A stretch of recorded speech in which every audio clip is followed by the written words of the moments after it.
The open sea, its mystery and beauty have always been irresistible. But when the ocean turns, it shows no mercy. Mayday! Mayday! This is the true story of 5 sailors shipwrecked in the Atlantic with no food and no water. We're gonna die! Every choice they make is life or death in these shark-infested seas.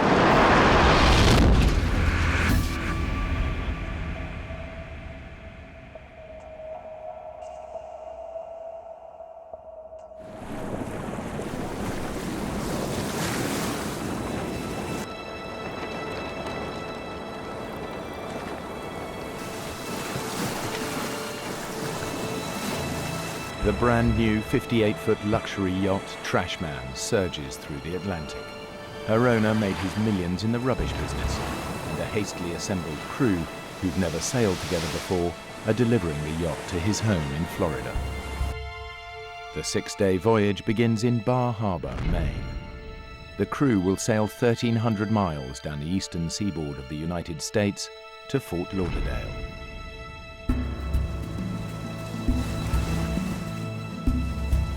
The most experienced sailor is Deborah Scaling Kiley. She's the first American woman to have completed the grueling Whitbread around the world race. I love to sail because you're working with nature. There's another force, and you become one with that force. And I'm a junkie for it. I'm an adrenaline junkie.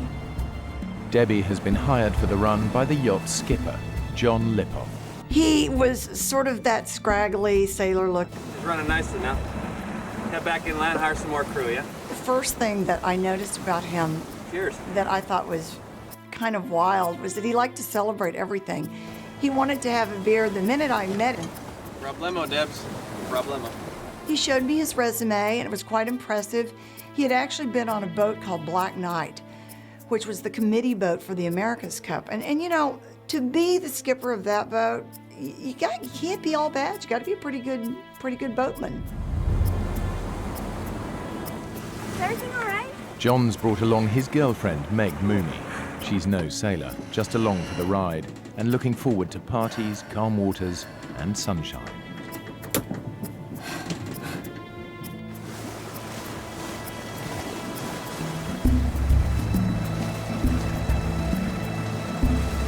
Weatherfax says clear sailing all the way. Brad Kavanagh's the youngest crew member. He signed up because Debbie's on board. All right, why don't you go to sleep now? I'll take the next watch with John. Ask him to come up. Brad's a decent sailor, although he's not yet in Debbie's league.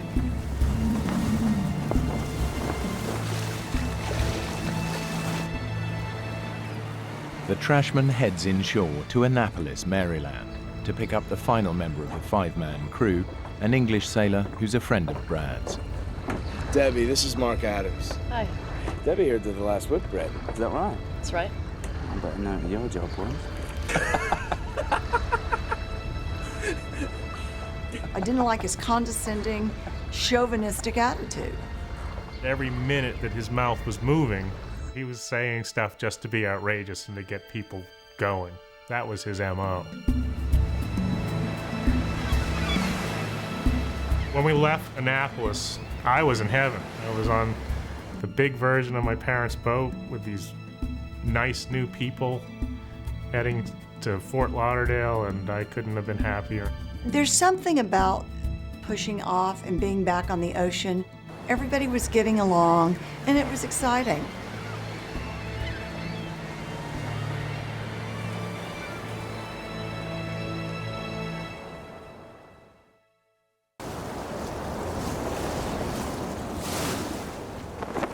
The first day is an easy sail. By nightfall, they're right on schedule. That night, the weather was beautiful. The boat was fun to steer. It really just didn't get much better than it was right then. But this calm doesn't last long. A storm is gathering, and it's moving quickly towards them. Debbie! Wake up! Debbie! That was 4 hours? It's blowing a gale out there. Meg's falling. She's hurt, and we're taking on water. John! She's hurt real bad. Can you come take a look at her?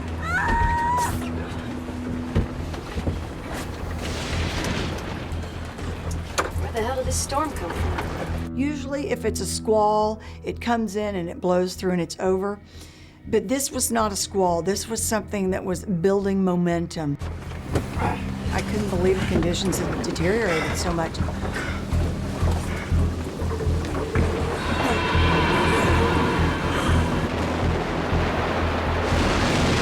Surfing down those waves, it was like a roller coaster. And it's like an elevator when it drops. This is why I got into sailing, Brad. Well, my mother sailed through a hurricane when I was in her belly, but I can honestly say that this kind of weather is not in my blood. Mark's up on deck just woo, howling at the wind, and obviously he's been drinking. Come on!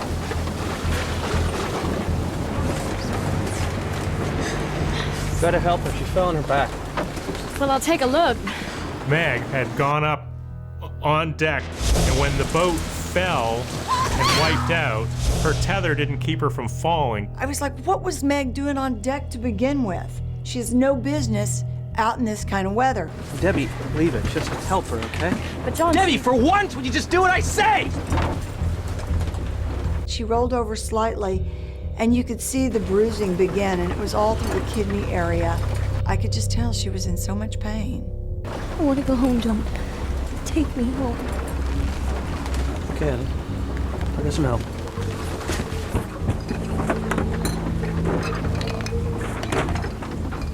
John discovered that he didn't have any charts to take him into this part of the coast. It was just one more little omen that things weren't great. It was that he wasn't prepared. Sailing vessel Trashman calling Coast Guard. We urgently need a compass heading so we can head inshore. We have no chart. Over. Brad and I went up on deck to take our next watch, and it was wildly out of control. The winds were gusting 50 miles per hour, and Mark's up on deck, and he is just wild. Are you out of your mind? We're in a gale and you're hammered! You're a bigger idiot than I thought! Still floating, isn't she?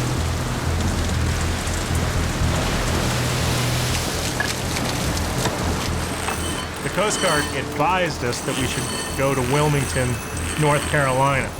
But when we altered course and headed into the coast, those waves just started smashing into the boat and impacting us. And it was like one of those amusement park rides that, you know, kind of jerks you up, but it wouldn't go over and jerks you up. The yacht's sails are ripped off in the storm, so John turns to the engine in a last-ditch attempt to power through the waves. The alarms all went off and the engine overheated.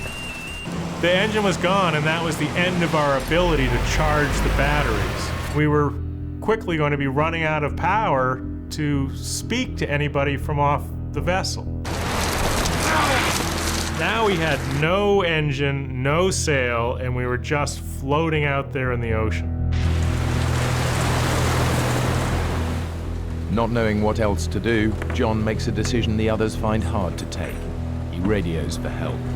Yes, we're running on emergency power. We need assistance immediately. We're in trouble. Our engine is down. Our sails are damaged. We need immediate rescue. Over. Need rescuing. I'd never been on a boat that had requested assistance, and it was really odd for me because it was like giving up. But John's big issue there was getting Meg off the boat. You have no right calling the Coast Guard! He's a skipper, Mark! He called the shots, don't forget that! He was angry. You know, he believes that a sailor should be self-reliant and only that, you know, only wusses would call the Coast Guard. Uh-huh. Roger that. 2 ships, Exxon, Huntington, and Gypsum King. 4 hours away. Since the 2 merchant vessels are the closest ships to the Trashman, the Coast Guard requests that they head towards the yacht to assist. Help is at last on its way. It gave us this false sense of security, and I think that's probably the kiss of death. They will rendezvous. Roger that. Over. Come in, please, Coast Guard. This is Trashman. Are you still there? Over. Anybody there? Anybody there? Over. Anybody? Anybody? Powerless, the yacht is battered by the enormous waves. But after 12 hours on watch and with help on its way, Debbie and Brad decide to get some rest. I crawled in. I was so exhausted. I can hear Mark whooping it up and howling at the wind. Woo! There was that brief moment. I thought, God, we ought to be on deck. And then I thought, you know what? It's not my problem now. I gotta get some sleep. But you really can't sleep in that situation. You can just try and rest, and having all that time on your hands, your mind can just take you all sorts of terrible, terrible places. I was just lying there and feeling like the boat was going to break apart. Without sails or an engine, the yacht's almost impossible to steer. So Mark ties off the helm and heads down to sleep. Brad lies awake, ill at ease, as the situation begins to get much worse. One of these times we got to the top of one of these waves, and it crested and broke, like at the beach, like Hawaii 5-0. And the boat fell off the top. You know, we were in free fall. And then we impacted against the window. And the window just smashed out, and the water just poured in. Debbie! Debbie! We gotta get out of here! No, let's get out of here! Go! Here's the boat sinking, and we're scrambling to get to the deck, and I hear John over here going, Mayday! Anybody! Mayday! Mayday! We're sinking! We're sinking! We're sunk! Anybody! and I get up on that deck, and it was just like a slow motion dream. I don't even know how to describe it. It was just gray, and it was crazy, and it was tumultuous. And I look around, and there is nothing. And we're going down, and we're going down fast.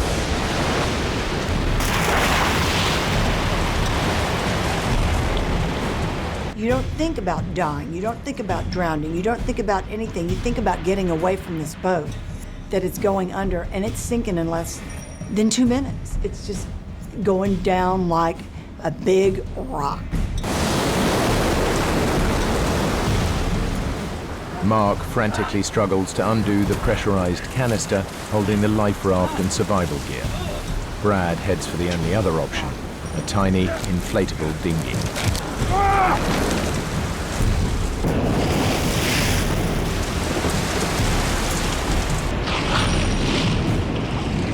But I swam after the dinghy, kicking off my sea boots and my foul weather bottoms, thinking, my dad's gonna kill me.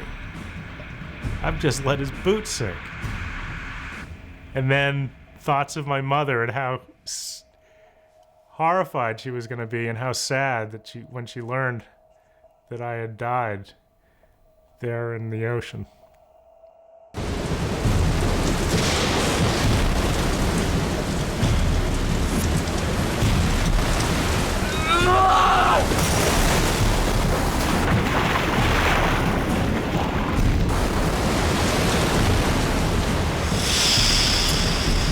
The canister inflates, and he's still holding on, and eventually he just lets go.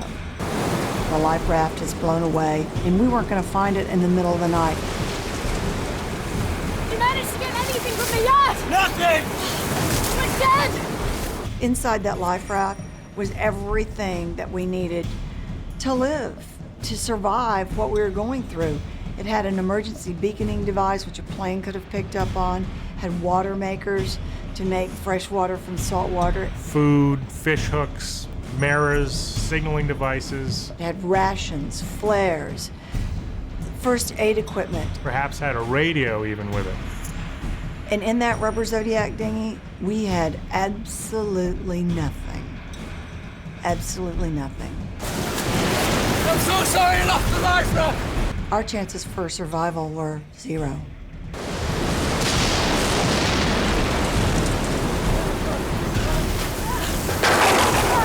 Where's Meg? As the boat sank, Meg was within the rigging. Get away from the yacht! And she just didn't have the sea savvy or the knowledge to, watch the waves, and then when the wave action was right, to swim out. So I knew if I didn't go back and get her, she'd die. Debbie! Be careful!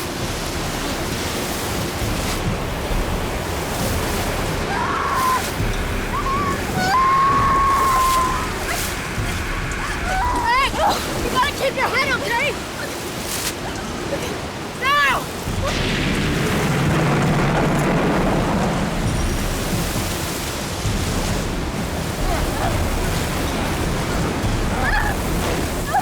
We're all gathered around the rubber Zodiac dinghy, and I remember watching Trashman as the last little foot of her mast slipped under the water, and it was the most devastatingly lonely feeling that I've ever felt in my life.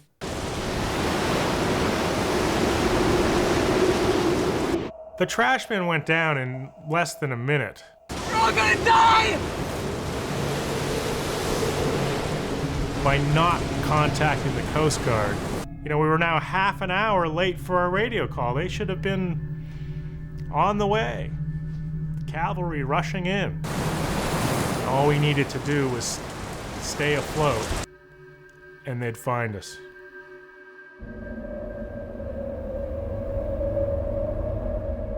The next day, when the sun finally came up, the sky was overcast and gray.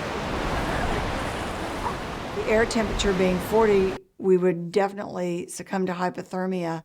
Let's get under the dinghy. There's a shelter. I can't. No! I can't. We'll be out of the wind!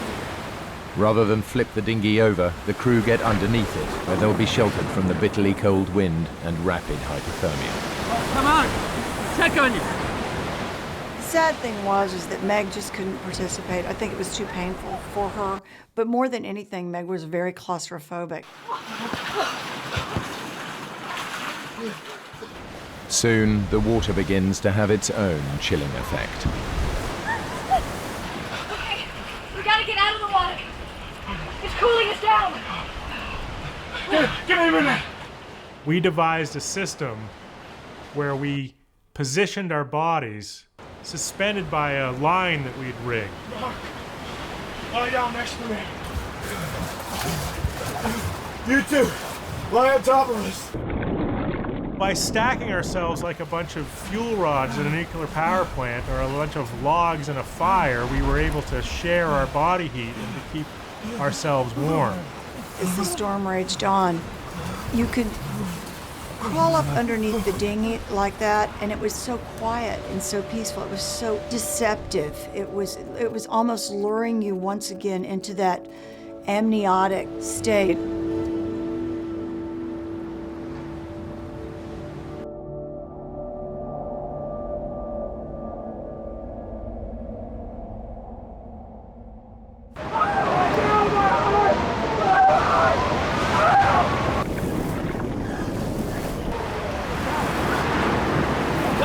Help me! Help me! It's having a heart attack! Right! Call 911! When John started talking about his heart pains, I knew immediately he was probably just hyperventilating because the air would get very thick under the Zodiac dinghy. Please, get him into the dinghy! The wind was like 40 degrees and it was blowing like 90 knots. And we decided we would flip the Zodiac dinghy over and we lift Meg in.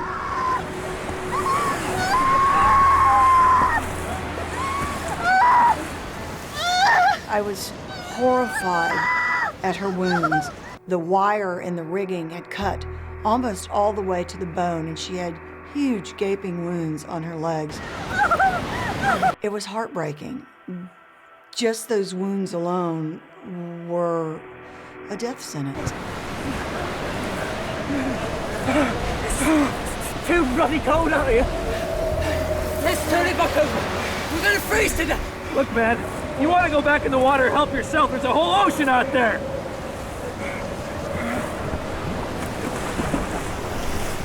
We hung there for a minute, and pretty soon he goes, "Quit kicking me." I'm not touching you!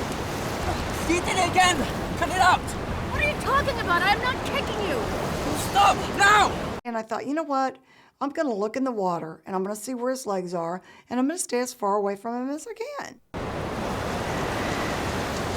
And it was the most eerie sensation. And I noticed these like torpedo-shaped bodies, and I thought, fish. And then all of a sudden one came really close, and I realized it was like hundreds of sharks. They were everywhere.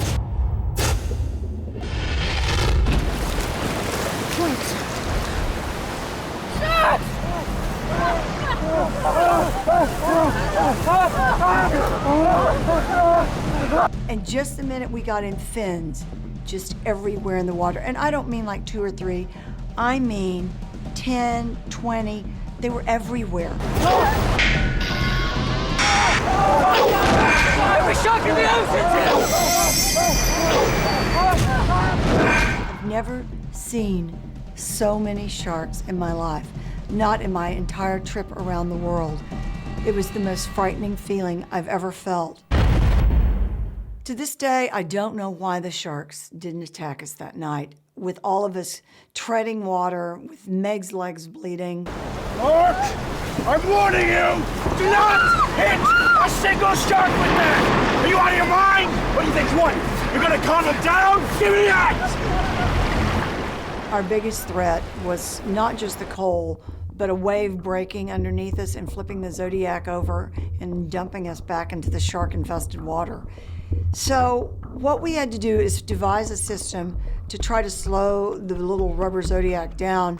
Hey, Debbie, do you think maybe we can make a sea anchor out of this thing? Stabilize this tub?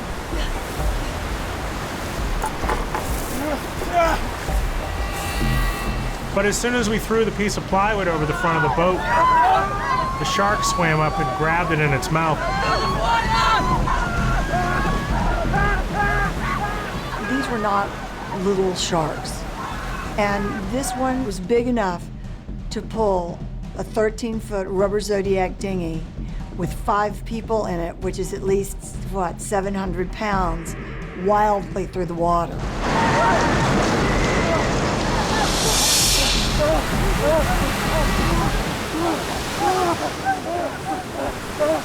By nightfall, the storms died down, but the sharks are still out there.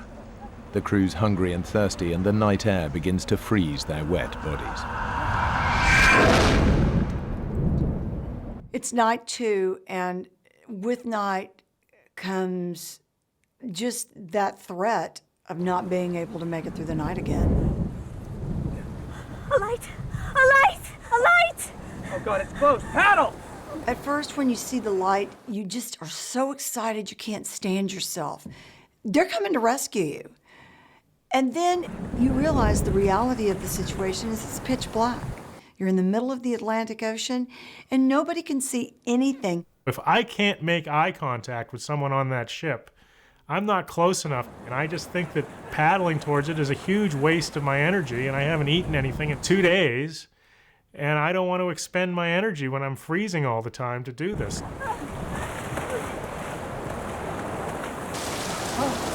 The craving for water is like nothing I've ever felt. It's as if every cell in your body needs it and it's crying out for it. You haven't had water in 24 hours, almost 48 hours. But all I got was the wind blowing through my mouth and actually drying my mouth and my tongue more than the moisture coming in from the rain. Damn! It was as if God was spitting on us, laughing at our situation. All of a sudden, we remembered about the ship, and we looked out, and the ship was gone. Maybe that was a chance for survival. It's the ultimate despair. And at that point, I just couldn't take it. I felt that I was being teased by the environment and by the powers that be.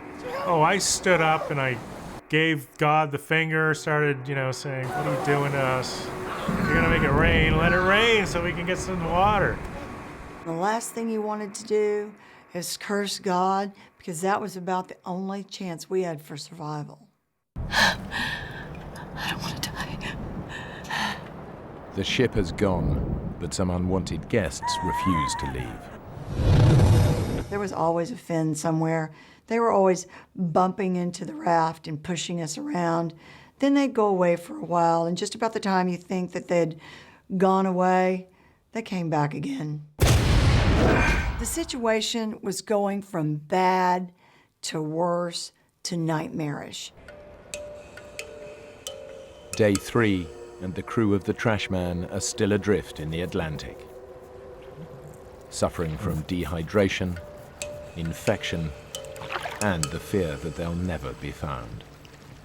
Well, we were starting to get very frustrated with the Coast Guard because without food and water, we were really starting to suffer.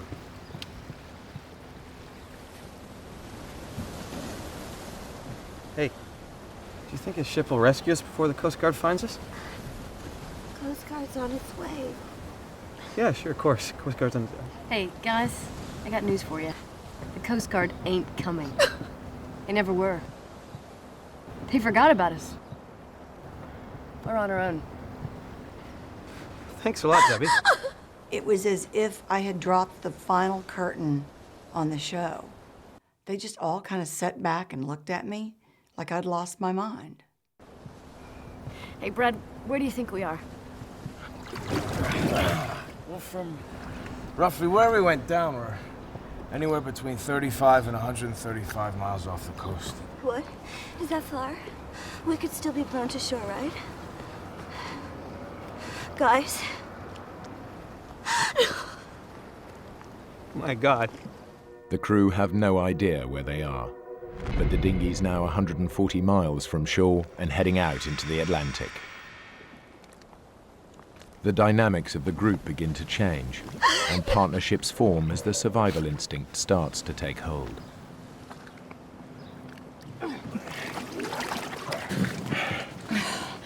What are we gonna do? I don't know. I'm so sorry I cut you into this. If I didn't have you, if it was just me and those guys, I don't know. We just need to stick together. You and me. If we lose this bond, then we're lost. And it's what's going to keep both of us alive. So I'm going to watch out for you, and you watch out for me. I can hardly stay awake. Why don't you go to sleep? I'll watch you. Make sure you're okay. If it had come down to someone trying to hurt Brad or kill him, I would have done my best to take him out because Brad was my partner in survival. And I wasn't going to let him go. There was no way.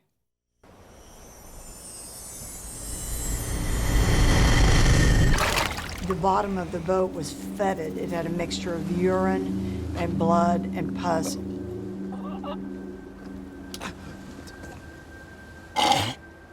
We were in absolute agony because we were starting to get massive staph infections all over our bodies.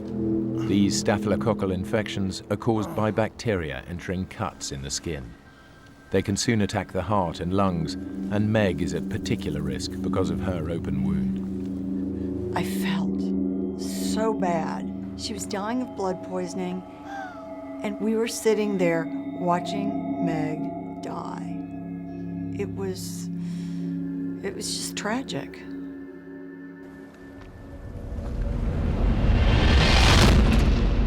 Night 3, with all the infection coming on, and the starvation setting in, we all were getting very delirious.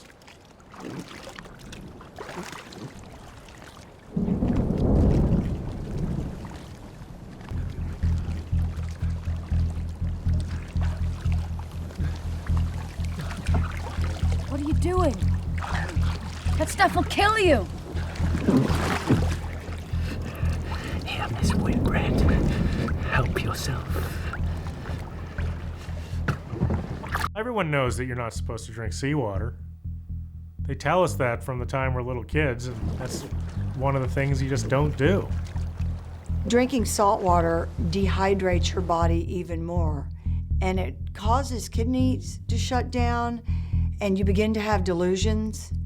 And ultimately, if you drink salt water, it will kill you if you don't kill yourself first from the delusions. I didn't really know how long it would be before we saw the effects of the salt water, but it stood to reason to me that it would be probably, 7 hours or so. And I was right. It didn't take all that long.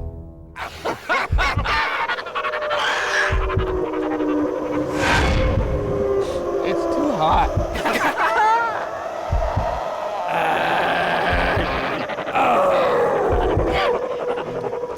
Where's everybody?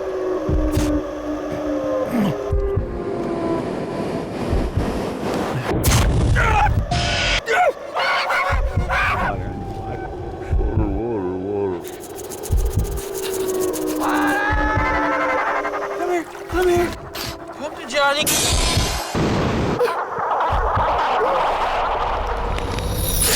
Where's everybody? It was just like I was watching some crazy play. I want my bags! Wait. I see land. I see land! I see land!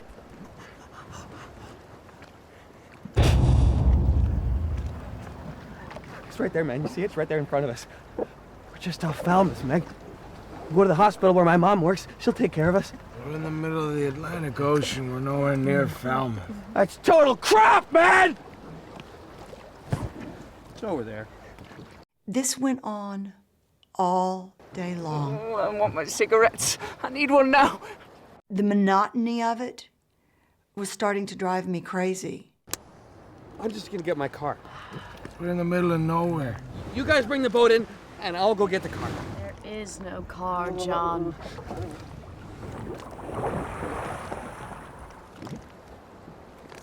There it is. I see it. I'm just gonna get the car. And then all of a sudden, he jumps off the side of the boat. John. And we're like, where the are you going? There is no land, there is no Falmouth, and there are a lot of sharks out there. You need to come back. Get back in the boat, John. John, go back in the boat. Get back in the boat, John. He's coming back. Brad, do something. I can't. I don't have the energy, Debbie. Look how far away he is. There's just physically not enough strength in me to force him not to go.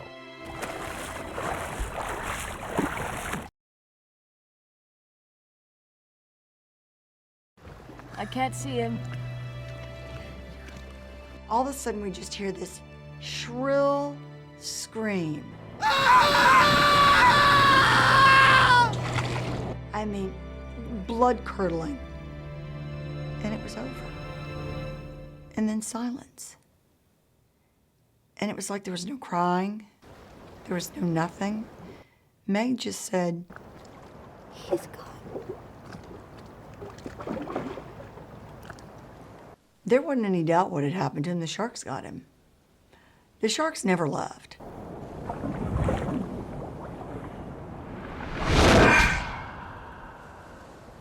I was angry with him because I really felt that I would get a lot of credit for surviving and having everyone survive. I looked forward and relished the thought of being heroic.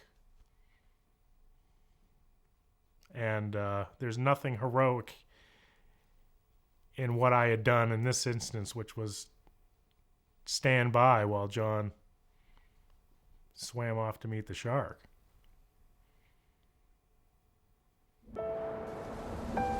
The 4 remaining survivors of the Trashman cling to life as they drift helplessly in the Atlantic. The sharks have just claimed their first victim, John, the captain. After John went over, we all just sort of sat back for a while. I think everyone was so shocked. And Meg was crying, but she wasn't sobbing. She was so sad. And she was so sick.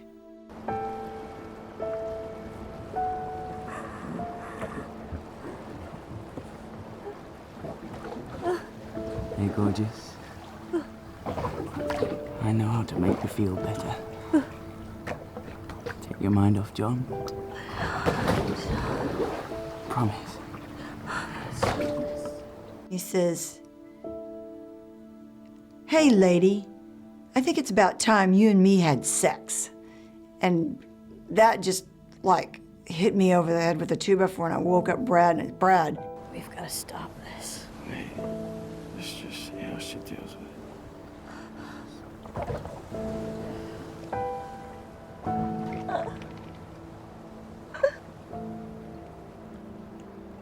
Right. I'm tired of playing games. I'm just going back to the 7-Eleven to get some more beer and cigarettes. Mark, you're not going to the 7-Eleven for anything. You know we're in this dinghy, don't you? I'm just going over for a minute. Just to stretch my legs. And get rid of the cramps. Just for a moment. Brad and I get up and go, man, the sharks just ate John. No. I'm just stretching my legs. Getting right back in. And just about that time, we feel this. Bam! And then we feel a bam again. And all of a sudden we realize there's like this frenzied attack, and the sharks are eating Mark underneath the Zodiac. Oh, shucks. It was, without a doubt, the most horrifying moment of my entire life.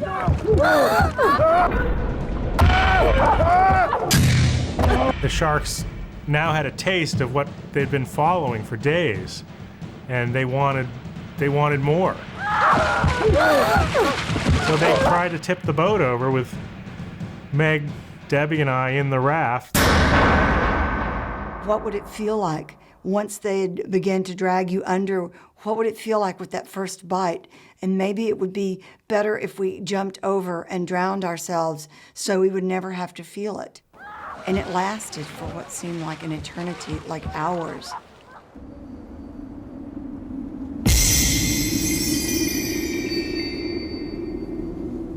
That night, I remember waking up and looking up, and there were stars everywhere. It was like a starry night.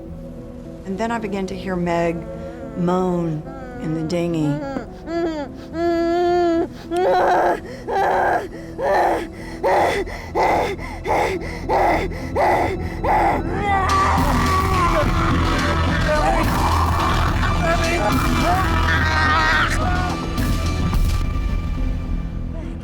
I think she was frustrated and she just wanted to strike out at somebody. I mean, John really did her a dirty trick, leaving her there in the raft. It was really weird. She took her hands and started moving them in the air like a Spanish dancer, like she was in completely some other world. And then, out of the blue, she just started talking. What did she say? I don't know. And it all of a sudden became very clear to me that Meg was speaking in tongues. She's dying, isn't she? She was dying. She was really close to death.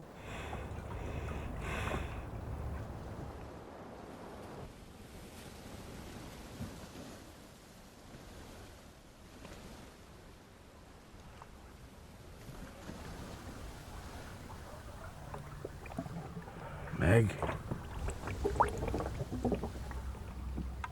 When we woke up, Meg was dead in the bottom of the dinghy.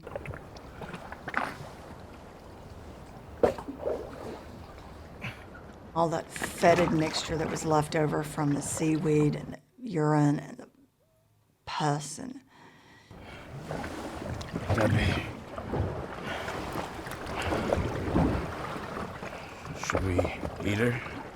We were starving, and you've heard of cannibalism at sea, and are we gonna, nourish ourselves by somehow figuring it out how to butcher her and eat her, or what are we going to do? Ugh. She's too infected, Brad. We have to get rid of her. I'm My stomach's twisting in pain. You're right.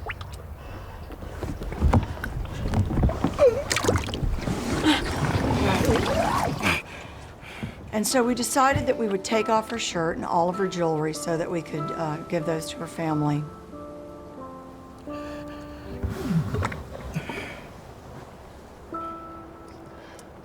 I got really mad at Brad because he was like, I can't get the ring off. I'm like, get it off.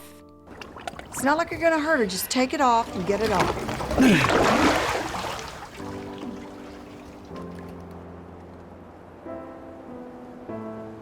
It was such a sad moment because we laid her body, naked body, on the side of the raft, and then we decided that we couldn't just push her over, that we had to give some kind of a funeral. And so we said the Lord's Prayer and Psalm 23, and then we just gently pushed her body overboard.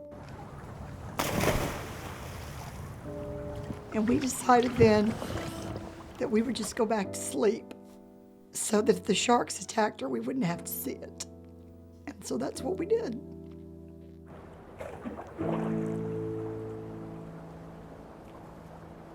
People can argue that it was a physical thing that killed Meg, but I think it was John abandoning her and making her despair that killed Meg.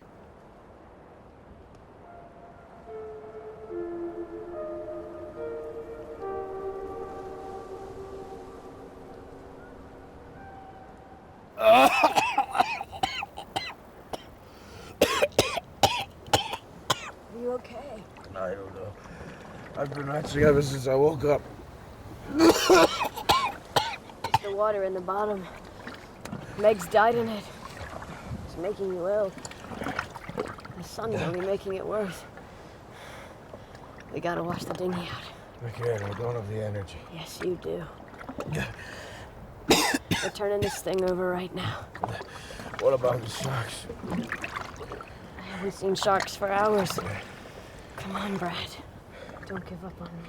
And it really scared me because I did not want to have to live in that life raft, in that little rubber Zodiac dinghy, alone. I gave it a few good pops and I almost got the boat over, and then I lost my grip on the line and I fell over the side of the boat.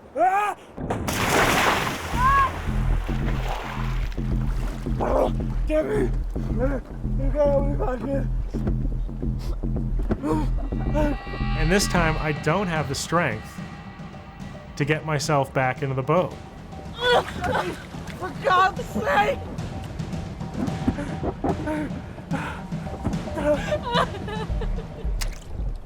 I sobbed.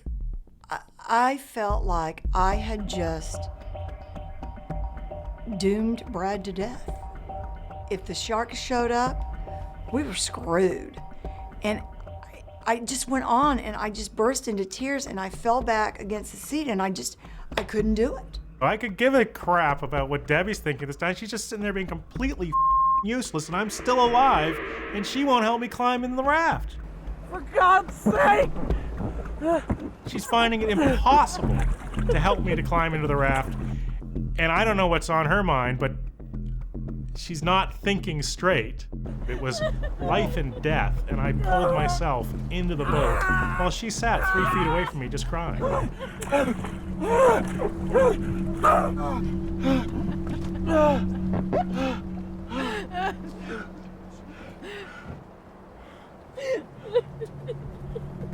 We were each at one end or the other of the raft. He wouldn't talk to me. He was so off at me. Bitch.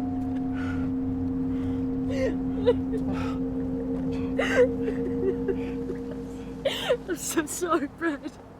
I just want to relax because of all this death that's been happening for the past 12, 15 hours. And as soon as I take a break, I look at the horizon and there's a ship coming straight at us. Debbie. I'm gonna make it up to you. Let's catch fish. We're going to survive. Debbie, there's your ship. I had heard it was a ship so many times. I just didn't. Big deal. It's a ship. They're not going to see us. Turn around. Look how close it is. And I turned around, and it was amazing. And the ship came by, and it went by, and a guy walked out on the wing bridge and looked down on us, and I looked at him, and he looked at me, and I waved at him, and he waved at me, and next thing I knew, there wasn't just one person that came out, but there were like 5, 6 people. They were all coming out. They threw all their life-saving equipment out at us, and Debbie jumps off the boat, and I'm like, God damn it. You know, don't leave your friend Brad here all alone. What? No goodbyes? Nothing?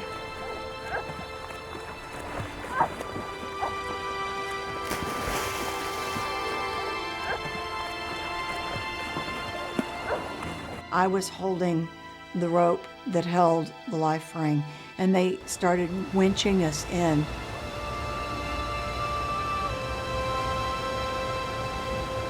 And then a big sailor picked us both up.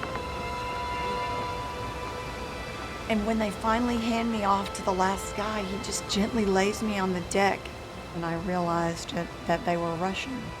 And I didn't care. It was, I didn't care where I was going. I didn't care who these people were. I was lying there, and Brad was there, and we were alive.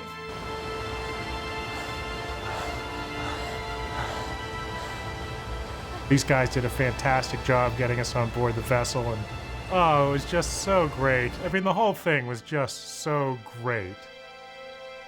That was just wonderful. And then, you know, but it was just the start of our journey back to life. There's never a day that you're more thankful for life than the day you almost die.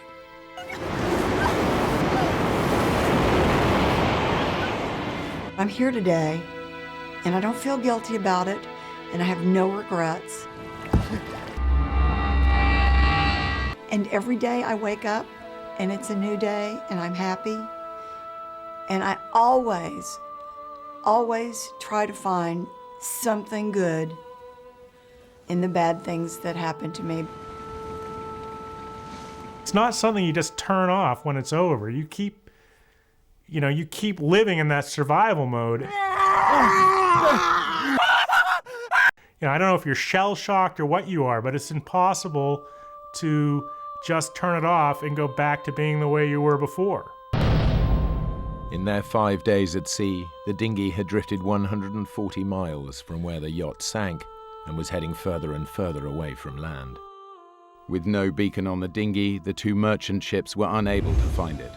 The Coast Guard called off the search for Trashman because it received a call stating the yacht had made it safely into port during the storm. Who made that phone call remains a mystery. I believe that, John and Mark could have pulled through, but I think with these guys, the real problem was that they had just reached the end of their rope and it was not worth it for them to put up with the pain and continue living. But for me, I'm not going to take myself out of the game before it's over. Brad and Debbie have no idea how much longer they could have hung on. What they do know is they had an unshakable will to survive.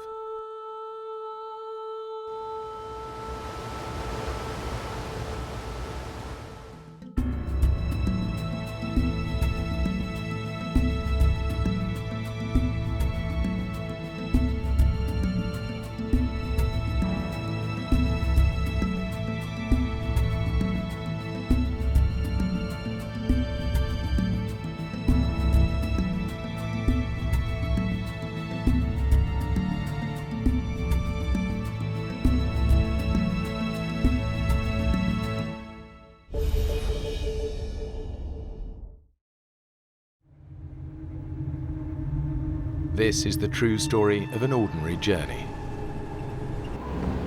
I think we took a wrong turn back there. that becomes a descent into hell.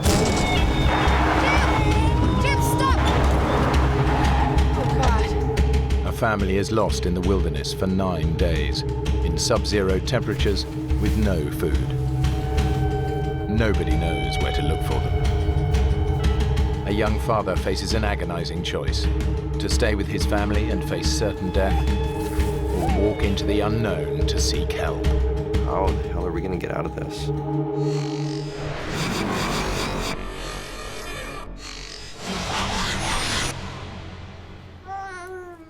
Okay, tiny bird. So, we're gonna go on a big, long trip. Can you grab that? Hello? 21-year-old Army Private Jim Stolper is planning to drive to his grandmother's funeral in Idaho with his 20-year-old wife Jennifer and their baby Clayton. Yeah, I miss her too. I was quite driven to get to this funeral. I was a very family-oriented person, and the loss of any member of the family was hard on me. Well, Kevin and me were thinking maybe you should just stay put for now.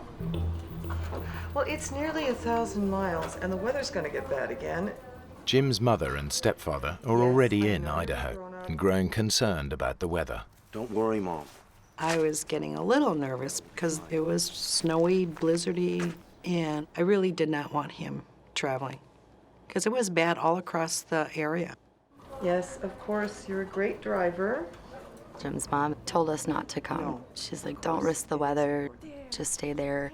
She didn't want us to go for reasons that we didn't think were good enough to stay back, so we decided, nah, we're leaving anyways.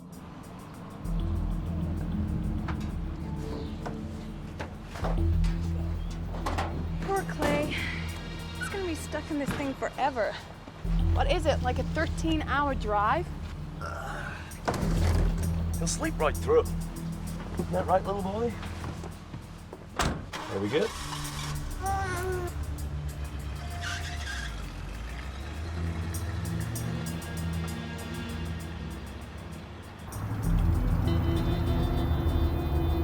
Severe blizzards are causing extensive road closures again today in California and Nevada. Jim and Jennifer set off. They haven't made the 800-mile journey before, but reckon it'll take at least 12 hours. They head northeast from the San Francisco Bay towards Pocatello, Idaho. What they hadn't bargained for are blizzards, which have already closed the main interstate highway, their most direct route. They were telling us the roads would be closed until the next morning, and we certainly didn't want to wait a whole nother day. So we thought we'd try to get a map and maybe see if there was an alternate route. We're just pretty determined by then, you know, this is, like, we're gonna do it. Thanks, sir. Have a good day now. And you?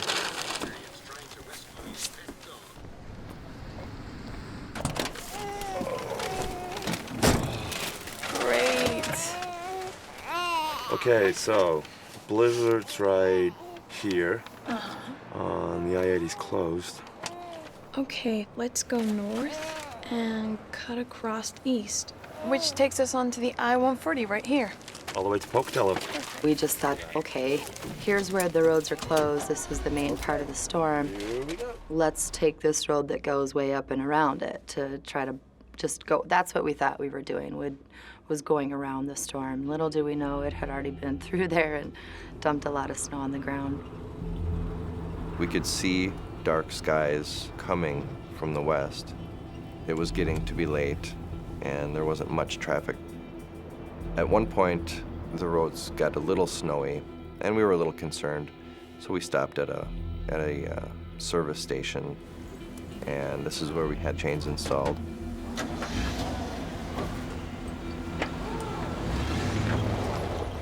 We had planned to call and let my mother and stepfather and family know that we had taken this alternate route.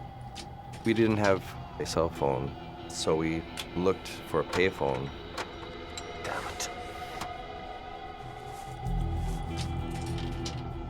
It's eating all my quarters. We knew that my mother would be worried about us. So we were disappointed we couldn't call, but we were also relieved that we weren't adding to her grief at the moment.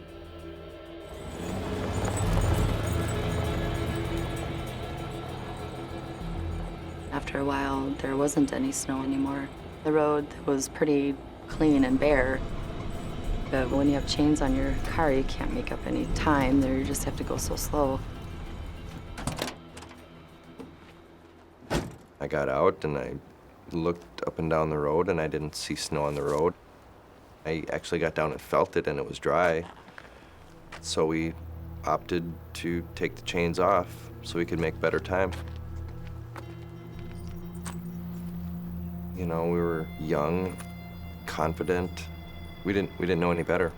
We weren't experienced enough to know that things can get really bad really fast.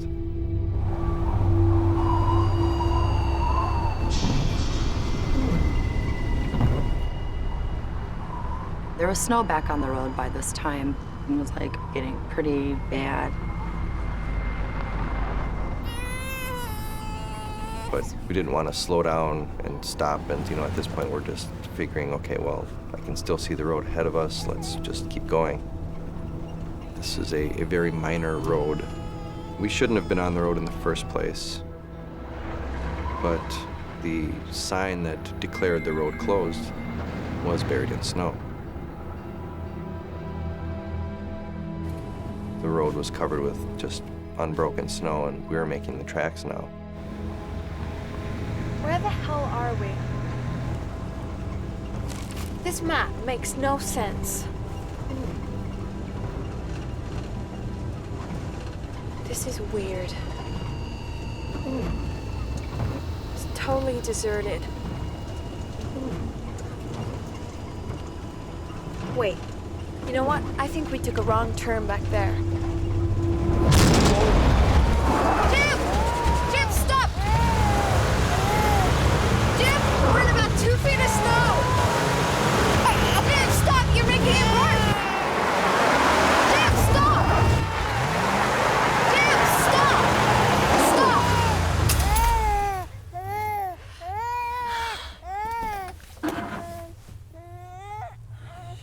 It's okay. Right there was when fear hit me, like, oh, God, wow, that's a lot of snow. That's pretty deep.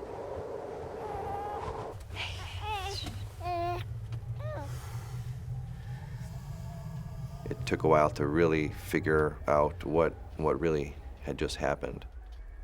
I can't believe this. What is this stupid road anyway? We were a little concerned, but people get stuck in the snow all the time, and it's not that much of an issue because there are other people around to help. Oh, we are going nowhere tonight. So we decided to just wait it out and hope for somebody to come along and help us. Look, honey, we still got plenty of time to get to Idaho. If we don't freeze to death first.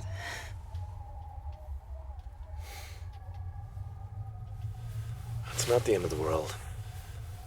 We'll flag somebody down tomorrow and go get us a tow truck or something. Jim, Jennifer, and Clay spend an uneasy night in the truck. They have no idea they've driven off the Nevada backroads into the middle of a 5,000-acre wilderness.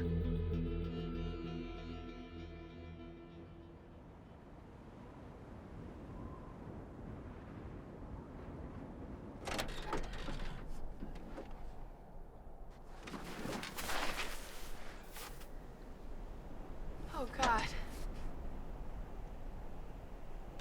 Holy shit. What is this place? There's just... there's nothing.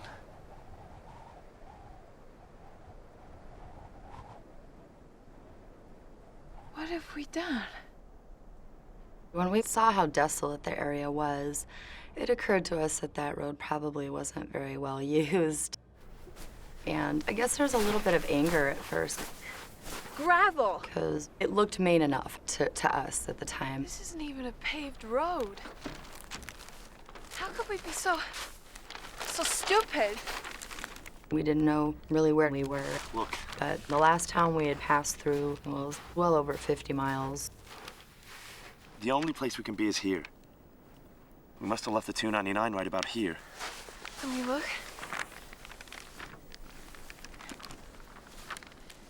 Wildlife refuge. God, it's huge.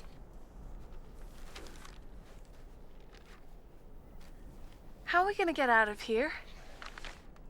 We'll never get those too tight, crappy chains back on without tools.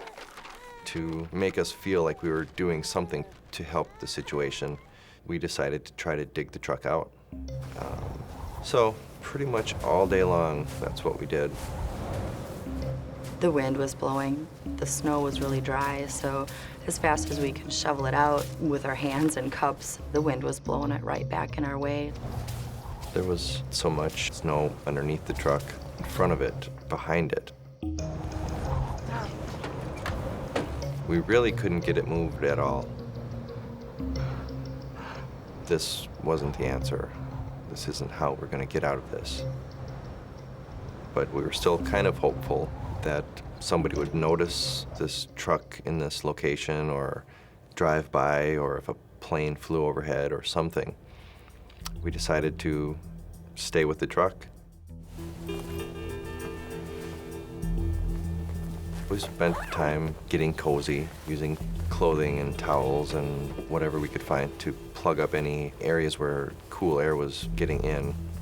Every now and then we would turn the truck on and get the heat going and listen on the radio for any news of a search for us, but we never heard anything. F for fries. No. Just decided to kill the time by playing Hangman and 20 Questions. M. No. Oh, man. The food issue was always right there. C for chocolate.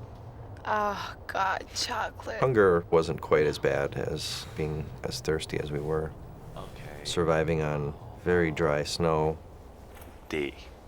A D. No. You are dead. Man.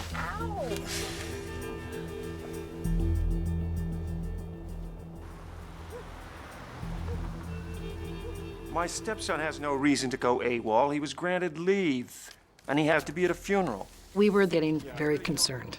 We then started calling the highway patrols, and they said it's a New Year's weekend, and they had more important things that they were concerned about at that time with the road conditions the way they were than looking for a possible missing person. Okay, but how long does it take before someone is listed as a missing person?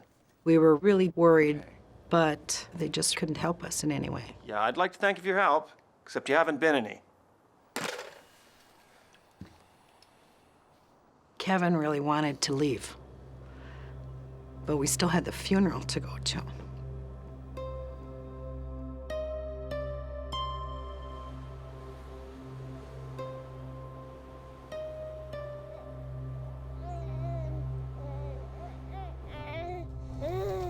Clayton was breastfeeding still, and we were just introducing solids into his diet. The little bits of baby food that we had left, we tried to ration to him in conjunction with breastfeeding as best we could. You want some fruitcake? You should eat, you know. We should have brought some real food. We had crumbs of this bag of chips and a fruitcake, which Jennifer didn't eat. She didn't like it and didn't want it. So I ate that, and that was all we had as far as food goes. We left my sister's house, left a note on the door for Jim and Jennifer just in case they would show up, to give them directions on where the church was and hoping that they would make it there. And we had to go to the funeral.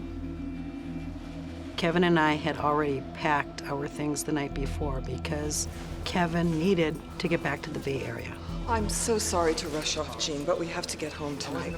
Kevin's gonna get some of his TV buddies to help us find them. Hey, everything's under control here. So we headed back to California. Kevin had contacts there because of his background in cable television, and he knew if we didn't get the media involved, it would be just another missing person that no one ever knew about again.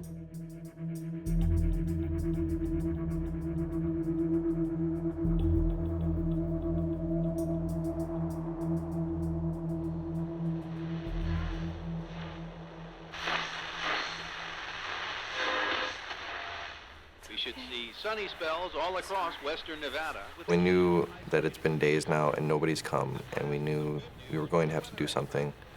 And we had heard on the radio that the weather was supposed to clear up and get better on Saturday. Listen, I've been thinking. Nobody's coming, are they?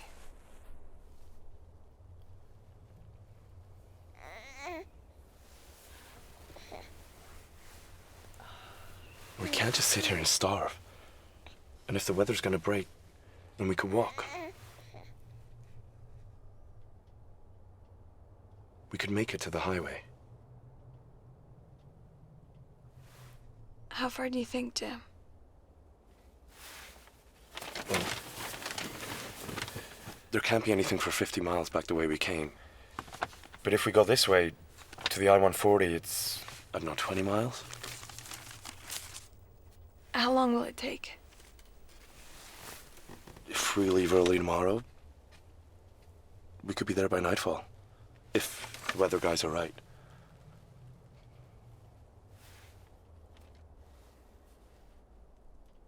Okay. At least we'll be together, right?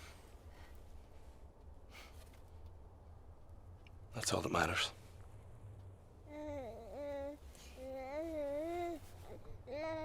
We should maybe write something. Just a note to whoever might... You know, just in case.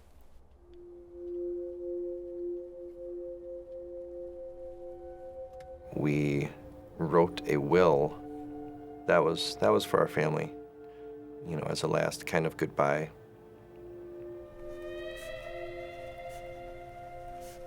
Mostly just apologies, really. Like, just really sorry that we put our parents through that, and that if this is how it turned out, you know, just to know that we're happy that we were together, and, you know, we loved each other, and if that was what was going to happen, at least we were all together for it. If you are reading this, then we must be dead. Don't be sad. We tried our best to make it, but God must have wanted or needed us sooner than we thought. Our biggest regret is that we've lost time together. We honestly can't give a justifiable reason as to our whereabouts when this occurred. We were just determined to make it all the way to Idaho so you would quit worrying about us. Please cremate my body and bury Jim in the Forest Hills Cemetery by his grandfather.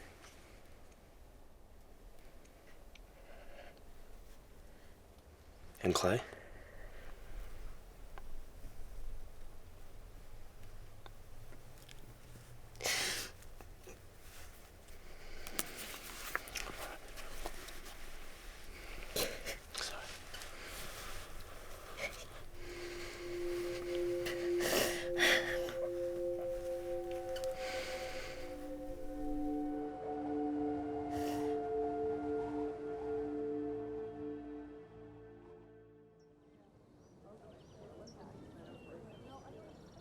Things started happening quickly once we got home.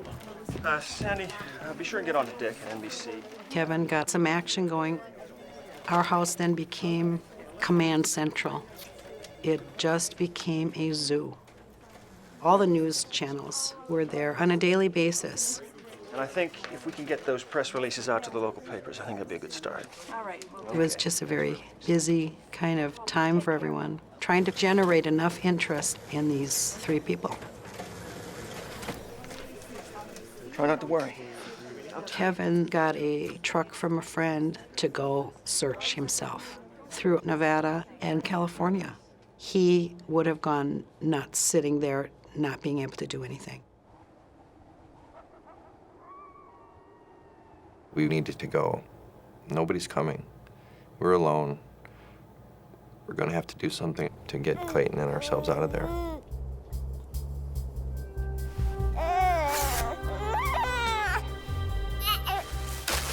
We knew our shoes weren't waterproof, so we each put on some pantyhose, a couple of layers of socks, and we took the plastic from the dry cleaner bags that clothes were in to hopefully keep out the moisture.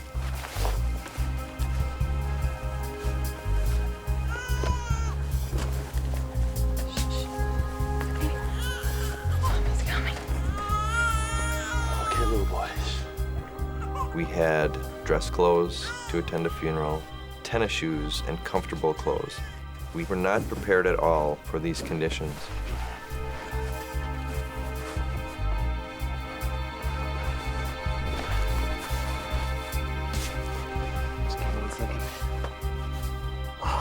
Clayton had a little sleeping bag of his own that we nestled him in.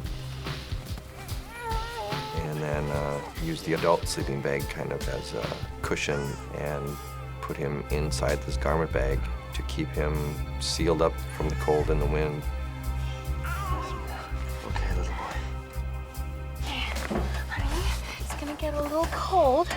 Mommy and Daddy are right here, so if you need anything, you just say, okay? Good boy. I was a little worried that he might freak out being in the dark and everything, but that kid was, I don't know, it's like he just knew. He just really knew what was happening. He was just really calm and okay with it.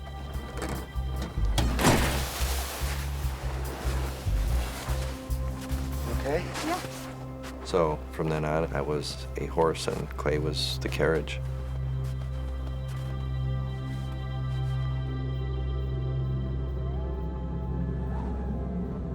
Dragging a 4-month-old baby 20 miles through the snow in search of a highway is a huge gamble. But it's Jim and Jennifer's only hope.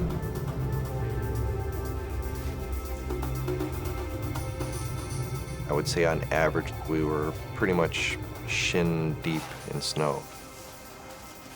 And within a couple of hours, our feet were numb already.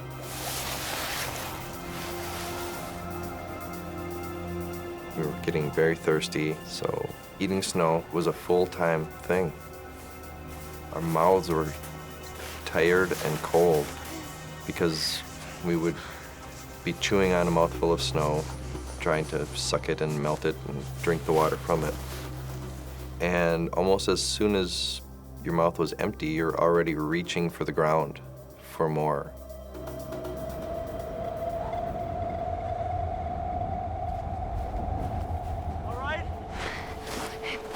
One more minute.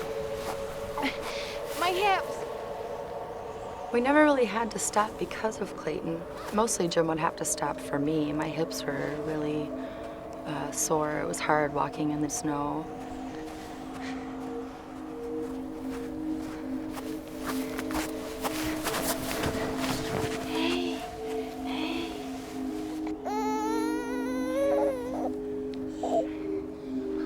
Okay, little man.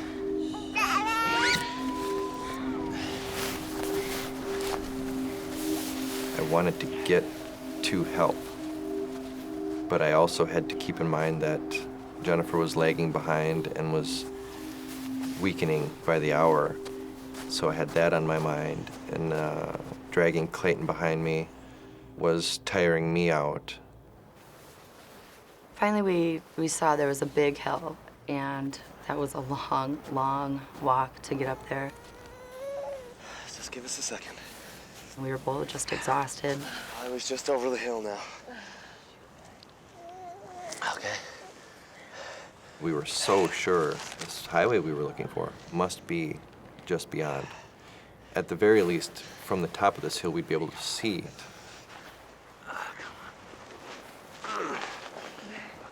The map says that the road was over here, so it was sort of a boost for us to keep going because we just knew we were getting close. It's just taking us really long to get there.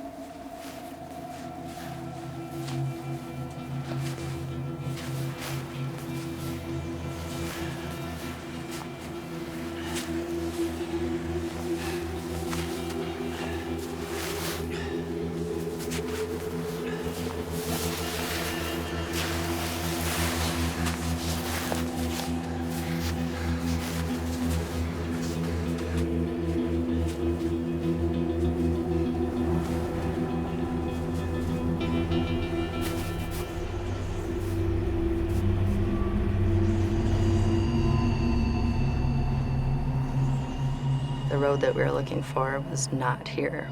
We were heading in the wrong direction or something, because there's just nothing.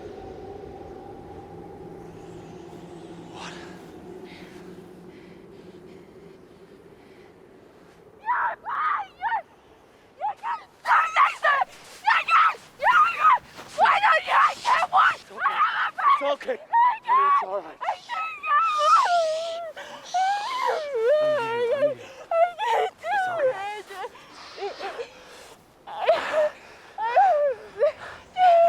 Honey, listen to me.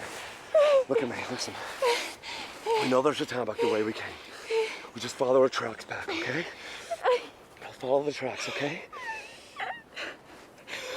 It's all right. It's all right. After my total freak out, we just pretty much realized that's what we're gonna have to do now. We were just gonna have to turn around and go back, miles and miles to the truck. I can't. Come on. I got you. All right. All right.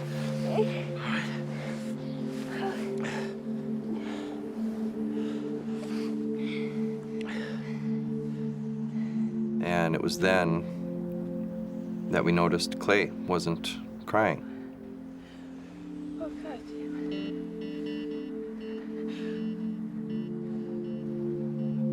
That was scary because every time we stopped, he would cry. And so when he didn't, we were both just so afraid, just freaking out, going, oh my God, why isn't he moving? And or making any noise.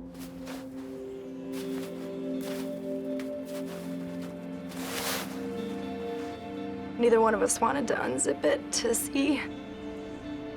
And we just sort of just kept looking at each other going, oh God.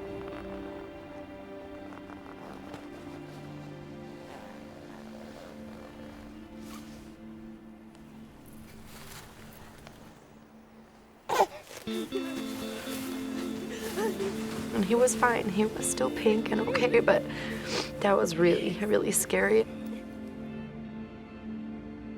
If Clayton wasn't with us at that point, I just would have stayed there. I just would have laid next to him and not even cared anymore.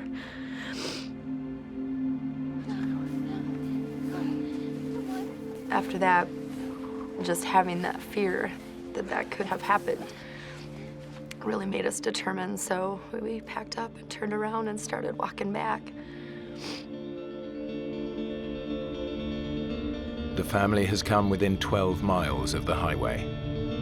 The nearest town back beyond the truck is 60 miles away. Hi, it's me. Anything to report? No. Look, I just need you to map a new sighting for me. I'm in a little town called Whiting, Nevada, and I've got a storekeeper here who thinks he might have sold some maps to a guy who matches Jim's description. Okay. By this time, we were getting information from people who thought they'd seen them. He thinks they might have headed to Reno. They had seen them south, they had seen them north, they had seen them along the highway with some strange person. And that horrible thought of maybe them being abducted came to mind because one of the callers had kind of suggested that maybe they had run into some bad situation.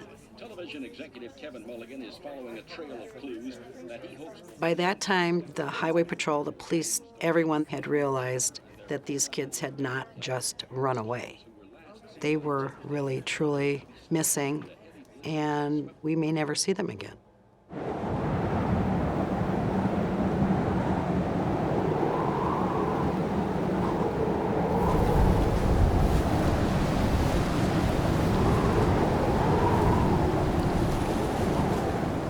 Late that evening, we made it back to this big outcropping of rocks.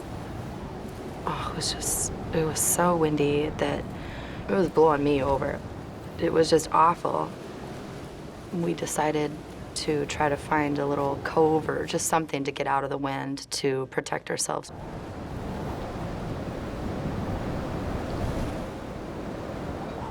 We just used a sleeping bag and just threw it over the top of our bodies. Our feet were mostly exposed, but got as warm as we could and kind of slept for the night.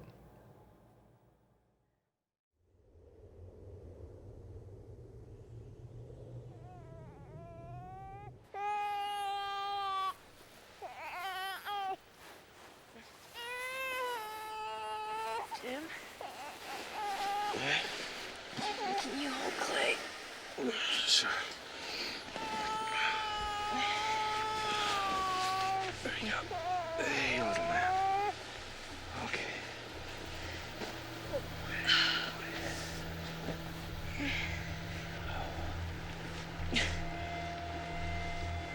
When I stood up, What's the matter with me? All right. it was like my hips were they were just done. I could not walk. The pain was just excruciating. And I knew I wasn't going to be able to go very far for that day. You okay sitting there for a few minutes? You go and find someplace you can rest. There you go.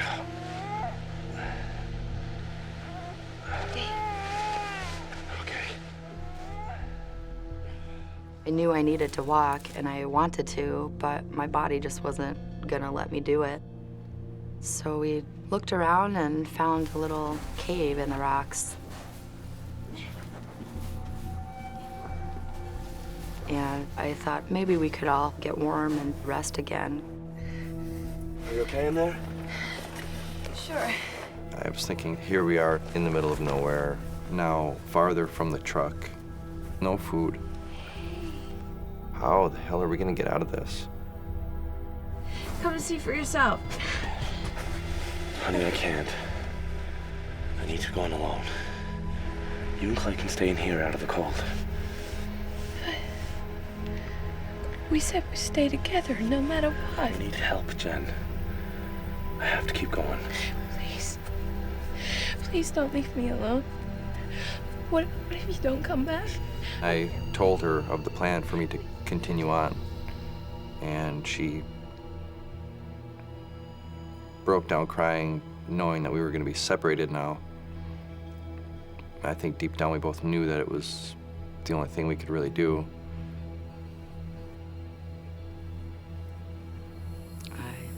Didn't want him to do that. But I understood where he was coming from, but I didn't want him to go. I thought that separating would probably be the worst thing. Please, Jim, please.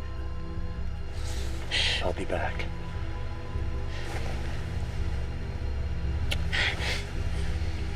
Promise. We kissed each other and told each other we loved each other, just tons, and promised me that he would be back in 3 days. Okay, so I said goodbye to my wife and baby, which could have been the last time I had seen them alive, and went down the hill and marked the spot with a colorful sweatshirt, and don't think I looked back. I just turned into a machine and walked.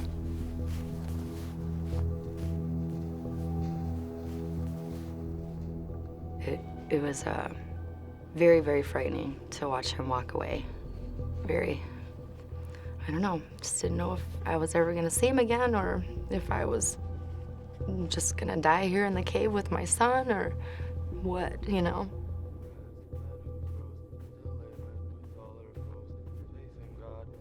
This was a seemingly never-ending task. Just walking and walking. Every now and then I would sing Army cadence to myself, kind of to keep my pace going. But for the most part, I was stoic and single-minded, and, I just couldn't stop. I just kept going and going.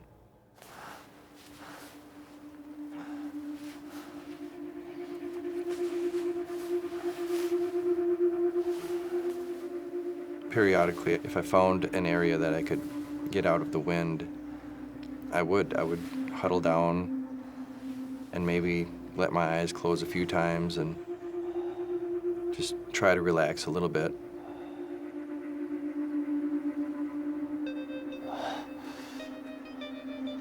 But I really didn't want to let myself sleep, just for fear that I wouldn't wake up.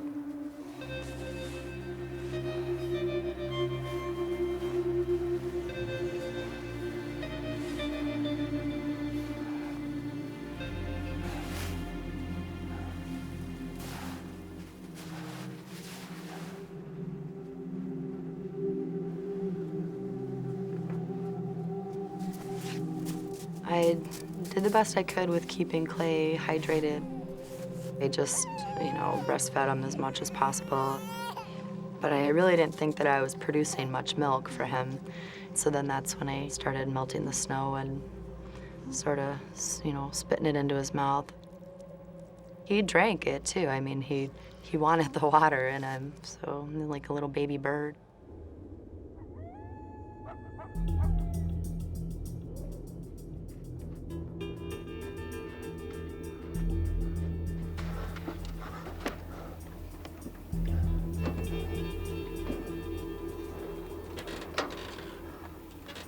I got back to the truck that night, thankful that I was going to be out of the wind, and hoping that I could start the truck and feel the warmth for the first time in a few days.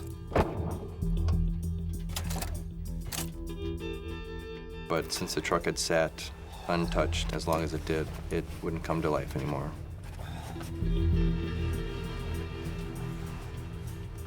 And I just laid on the front seat and went to sleep.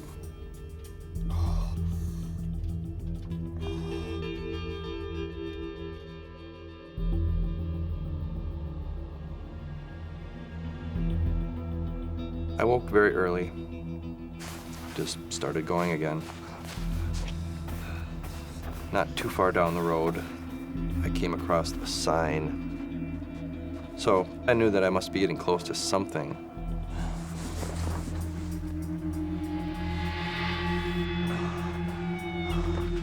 When I saw that it said 51 miles to the nearest town, that seemed almost impossible. I was thinking, with no food, barely any water, no real rest, how am I gonna walk that far?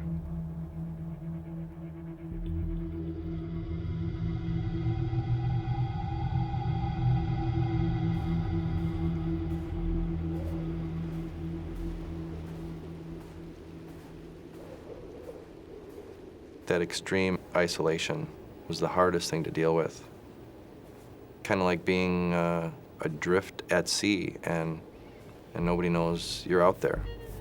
You could scream as loud as you wanted and a bird might hear you.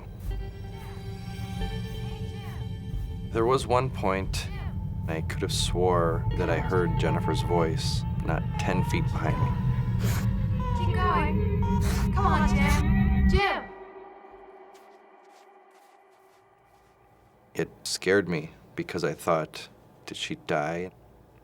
Is this her telling me to continue going because Clayton's still alive out there alone now? Or I just didn't know what to think. When the sun was shining, the snow would melt down and there'd be little puddles of water in the little nooks and crannies of the rocks. And I thought that maybe if I took a cloth belt, I could suck on that to get water, anything just to get fluids in me. My feet really, really started hurting really bad. And my shoes were just frozen. I mean, they were solid. And I thought that it might be good to take them off, to let my feet warm up.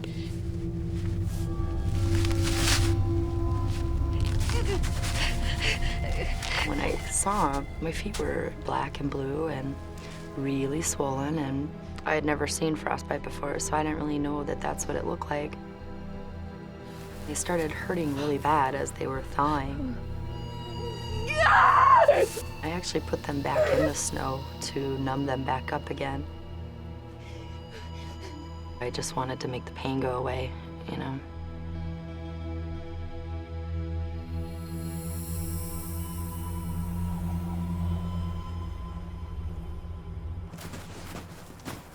I knew that I must be getting close to something when the road was somewhat plowed. So that lightened my spirit a little bit. Then I could have swore that I saw a pickup truck. No, it can't be. Who would live out here? For an instant, I thought maybe I was hallucinating, but I didn't have time to second-guess myself. Help! Help! Help! Help!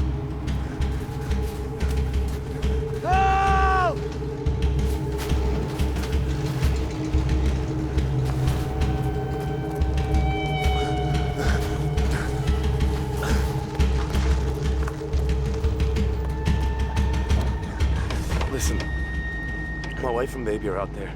I blurted out everything that had just happened, and this grizzled-looking, middle-of-nowhere living man, Dave Peterson, looked at me like I was just crazy. Hey, tiny bird. We're gonna fly away real soon. I would fall asleep and then wake up and check on Clay. That was hard. It was hard looking at his little face. He never cried once. It was almost like, I know, Mom, it's okay. But I didn't think it was okay at all because he wasn't really making any, he wasn't crying, it looked like he was slowly dying, is what it seemed like, because he just wasn't doing anything, just laying there.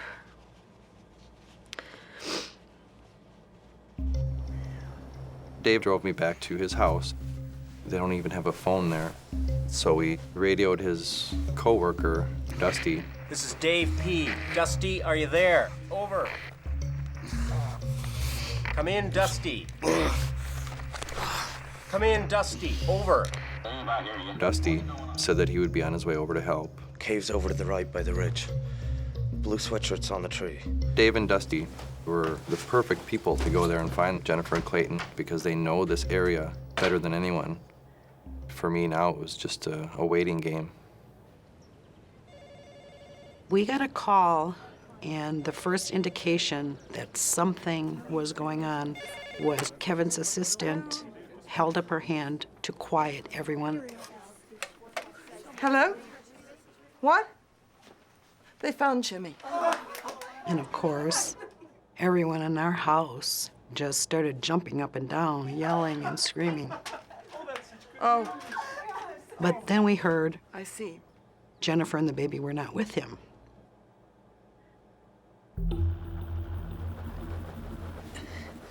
I had been sleeping. I woke up and I thought I had heard engine sounds. I didn't really know if I was still dreaming or if I was really hearing something. I sat there for a minute listening and I thought, okay, yeah, I think I really am hearing something here.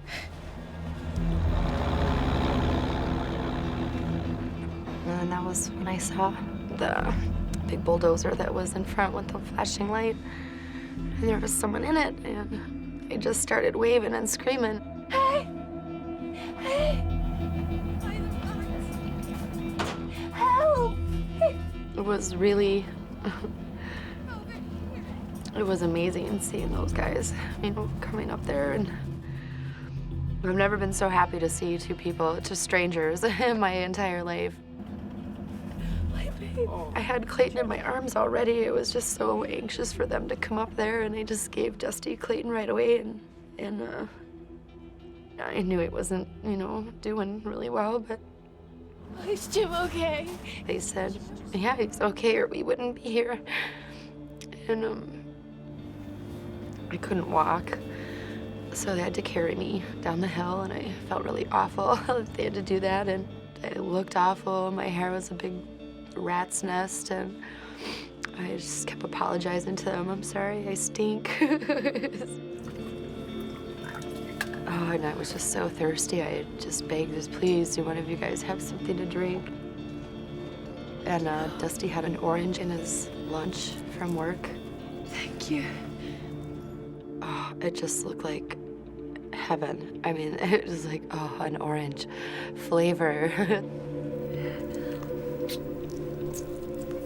I gave some to Clay, right? Just stuck the little wedge, like, right in his mouth. He just really started sucking on, nursing on it.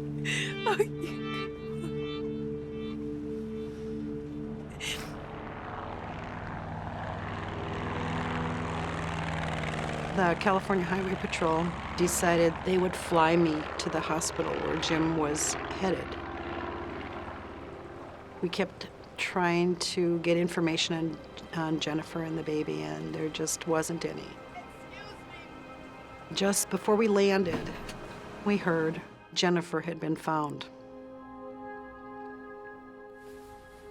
I went in the bathroom and just slid right down to the floor and crying hysterically. And it was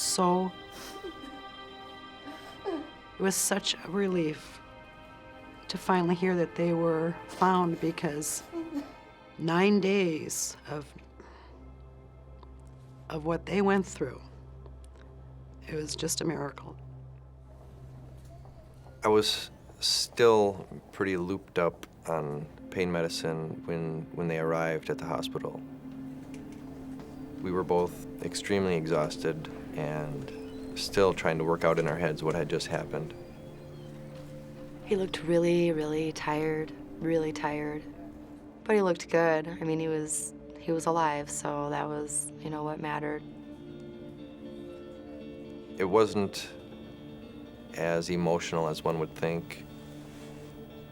It was more nonverbal communication across the room, looking at each other in disbelief at what had just happened.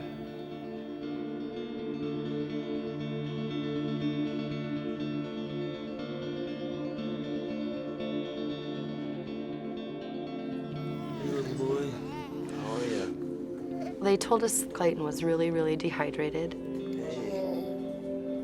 He had a really bad diaper rash. But then otherwise, once they gave him fluids and everything, that they thought he was going to be all right.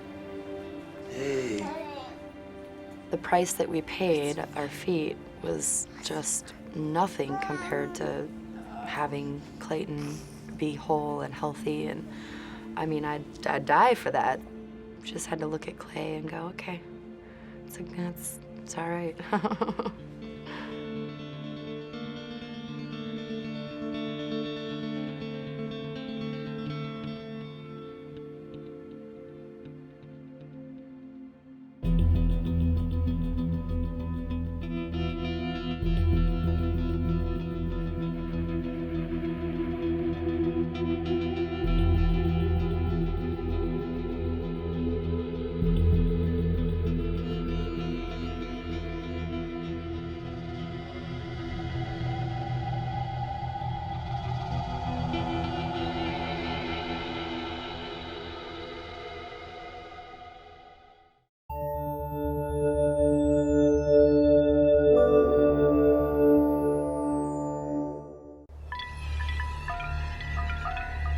The Amazon rainforest covers an area the size of Australia. It is host to half of all species of life on Earth, many of them lethal. It is no place to be lost alone. In the jungle, there are countless ways to die.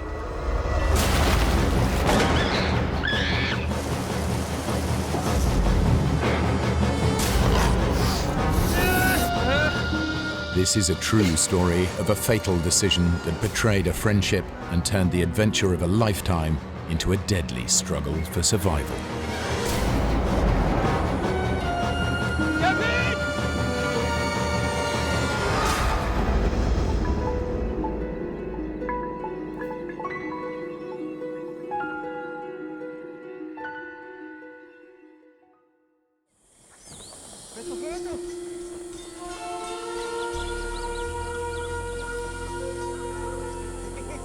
Bolivia, South America. In November 1981, 3 backpackers traveled to the remote outpost of Azriamis in the Amazonian jungle. Yossi Ginsberg is a 22-year-old from Israel, fresh out of national service with the Israeli Navy. The reason why I came to South America was one reason. It was very clear to me. I wanted an adventure.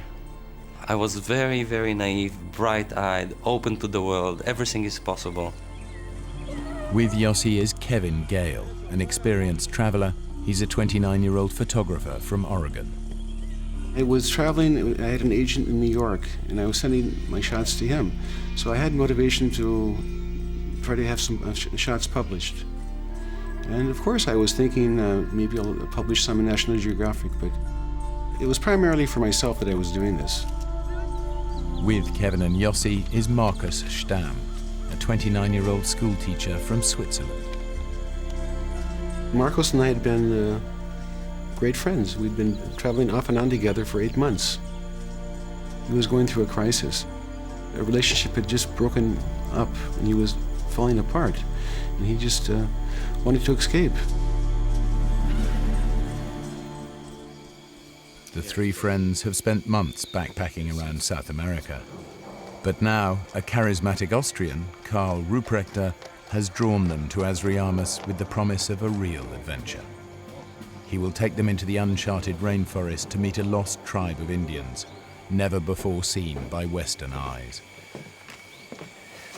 Oh, lousy map. No detail, the whole of Bolivia on one map. Look, I marked the field. See that?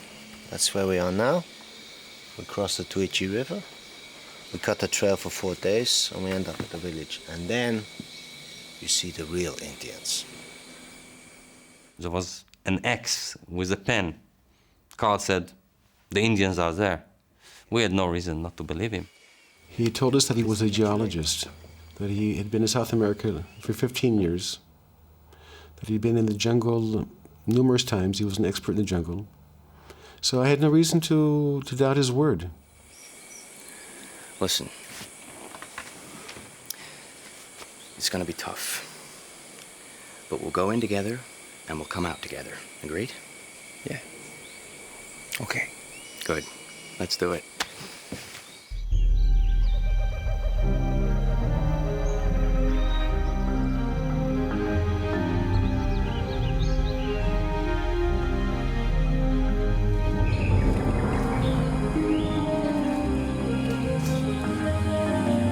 Guys. As we set off from Azriamus, we started seeing, like things were changing, and we weren't exactly the same people already. And I think the reason for it was that we knew we're leaving civilization behind, and this is it, just the four of us.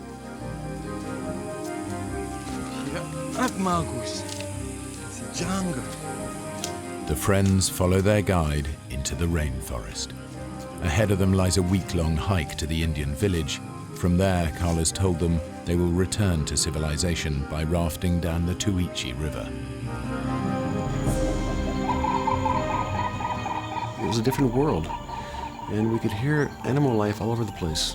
Monkeys were howling, screaming, and I could see birds, numerous varieties, all over the place. It was like a picture.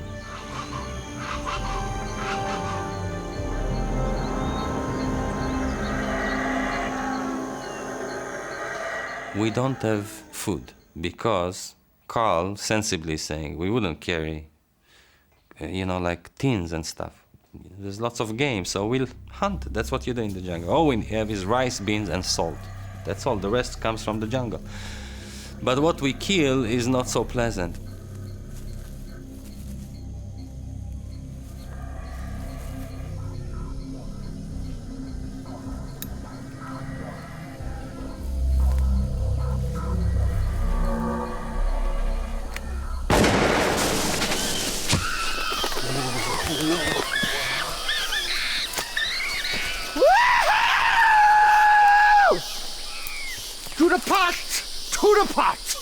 It's gruesome. And Carl waves it in the end, then screaming, and you see the wilderness in his eyes. He's at his element. He loves it. You've killed it. You've murdered it. You can't do that. What? There's no law here. This is Bolivia. You. You take care of him. We're gonna eat well tonight, Kevin. Hey, Marcus, pick up my gun. Marcus wouldn't bring himself to eat. We killing to eat. Marcus thinks, can we save that monkey? It didn't make any sense, because we were in the jungle, we were in this environment, and those things happen. And he was just oversensitive about everything. You know, Carl is not so tough. What would you know about it, Yossi? You were never in nature like this before? Well, I was in the military. Yeah, that was the Navy. This is the jungle. Where's this damn village? Oh, this is bad, my friend. This, you gotta be careful with this. You see the saws? They will all open up together in the end, then you've got no skin left. And your feet are kaput. Guys, I'm sorry. He said it's tremendous pain. We didn't believe him, because it was part of it. Okay, now he's complaining. He's always complaining. He's always finding a reason to complain. Marcus should rest. One of you could go now with me to make contact with the village and then come back for Marcus. The village. You said 3 or 4 days max to get there. It's been more than a week now. Marcus could be here for days. Hey, you don't believe me? You think I don't know where it is, huh? Nobody's leaving anybody behind. So, what do we do, huh? It wasn't fair to Marcos to continue. I wanted to continue. If Marcos hadn't been there, I would have continued. It wouldn't. There's no question about that. We should go back down to the river. We should build the raft now. Marcus can take it easy on the raft. What do you know about the river? I know the river is back that way. Ah, screw it. It's your choice.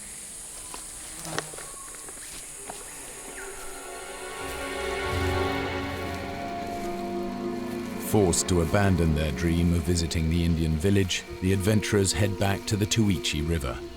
Now they will raft out of the jungle. My dream had been shattered, and I was very upset. And I knew I wouldn't have another chance. So I was in a pretty foul mood. I was very upset because my dream, to make contact with the Indians, that dream was gone. And, it was mainly because of Marcus. But ahead of them lies nearly 100 miles of river before the nearest settlement and the airstrip home. Immediately, we knew it's a mistake. Left! Left! Go left! What left? Easy, Carl. Good line. We're on the Carl line, and we're right on course. Go deep! In the rainforest, Carl was the authority, and rightly so. But not anymore, because on the river, Kevin saw immediately that Carl is no authority. It was ridiculous, because Carl didn't know how to swim. It was very obvious to me that Carl didn't know what he was doing in the raft. And I let him know. I told him that he was doing everything backwards. Listen to me, we do okay. Carl, nobody's gonna drown. I think we are okay. Maybe it's my imagination. So now there was like fighting on the raft. They were fighting because Carl said, we have to pull to the left. And Kevin said, nonsense, you have to go to the other side. Come on, pull you! Whoa. Carl would scream and curse. Don't listen to me, look what happens, huh? What'd I tell you? Crazy on a river like that, like no cooperation, no friendship. It was hell.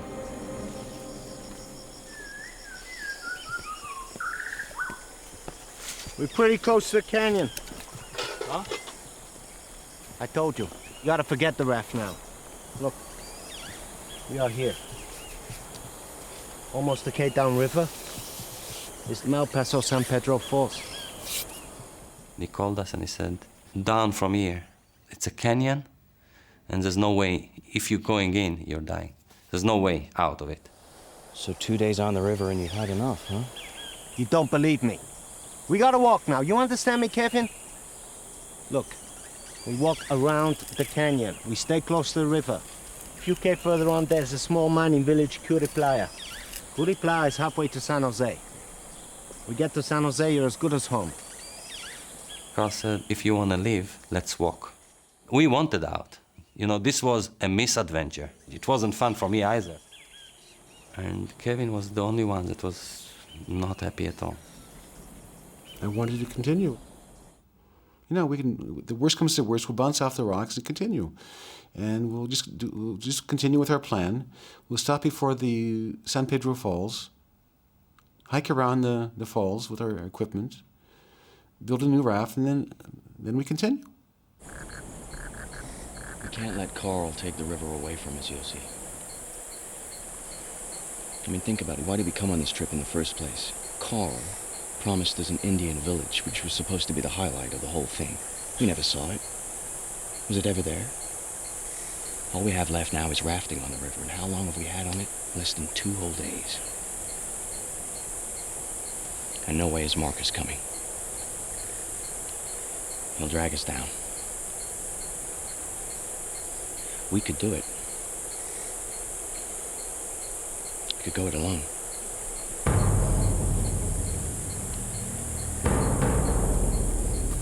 You know, it was a moment I just didn't know what to do. I mean, in my guts, I wanted to go with Carl and Marcus. But I already had this relationship with Kevin, you know, like Kevin was my hero. Kevin, I chose Kevin, you know, like in that split, I chose Kevin. He was my man. So I stuck with him. I said, okay, you know, I'm coming with you. I felt Marcos was in a very bad place, bad spot. I certainly didn't want to hurt him. I didn't want him to make him feel worse, but I couldn't help the guy. I mean, my best buddy, and I couldn't help him. We had this wall between us. But you promised we'd go in together and we'd come out together. This is different. Don't you get it?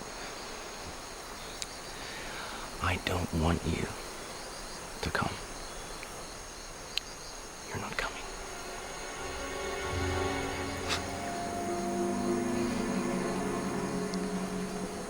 So this is it? Yeah, I guess it is.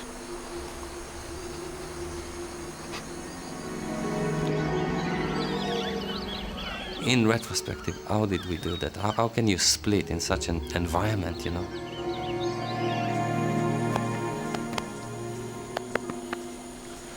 I know you'll be all right.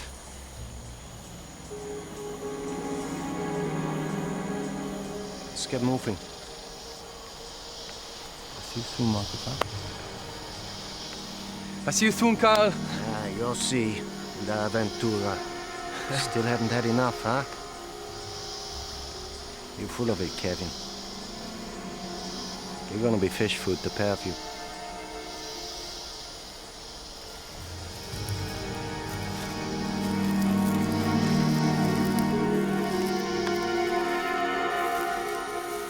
It was heart-wrenching. It was like a betrayal, and it was terrible feeling.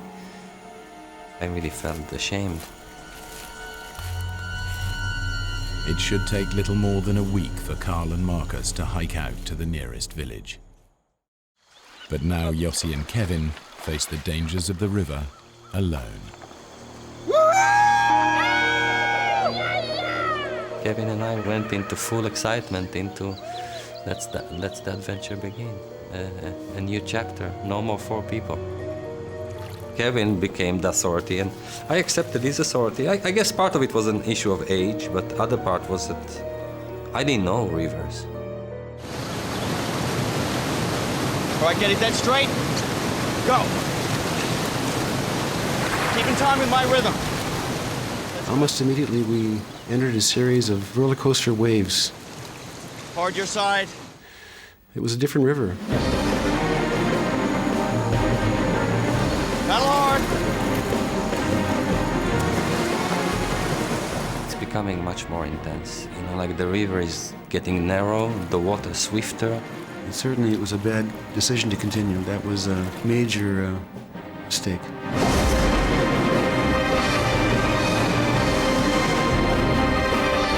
We're just shooting straight into white water. Both of us were lying on the raft. That was the only thing we could do. Suddenly, it was clear to me that nothing that can prevent us from colliding with this huge rock that was approaching.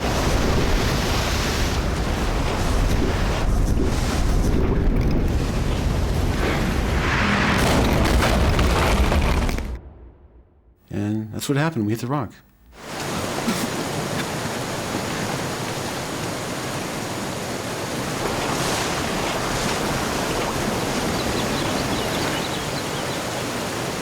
All right, Yossi. I want you to listen to me now, okay? We can't stay here. All right? So I'm gonna jump, okay? I'm gonna swim to the shore, and I'm gonna throw you a line. I don't want him to jump. He tells me why he's jumping, and his plan is completely suicidal. But in that stage, I think not only is it suicidal, he kills me. Kevin, no! Kevin!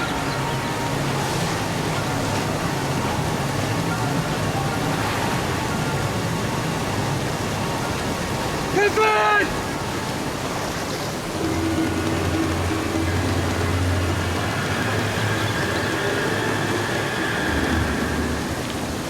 Kevin, don't leave me! All right, Yossi, throw me the shoes and the machete! I saw the raft teetering back and forth on the rock. And then at the same time, the raft moves, and I hear that terrible screech. The mass of water just...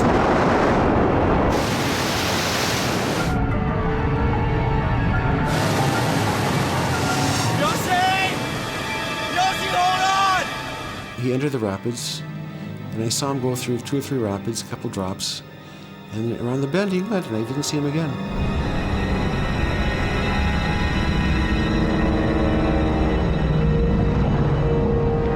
It's like huge pressure on my chest, and I can feel that, like the power of the river. I'm shooting at such a high speed and deep under the waters. It's like the pressure surmounts. I cannot breathe. I feel this is it. I'm exploding. I'm dying.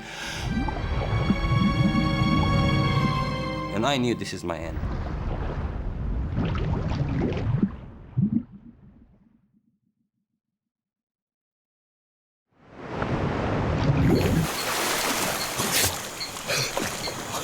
After a long time in the river, I was spat again into the surface. And that terrible canyons behind me. How did I pass it? I just don't know. I just have no understanding of it, but I was on the other side. By a miracle, Yossi has survived. But now, as night falls, he is separated from Kevin by more than 2 miles of river and impassable canyon.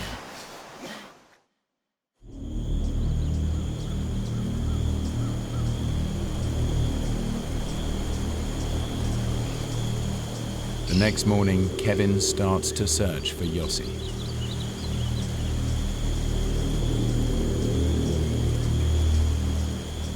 I decided to go downriver and look for Yossi. Yossi!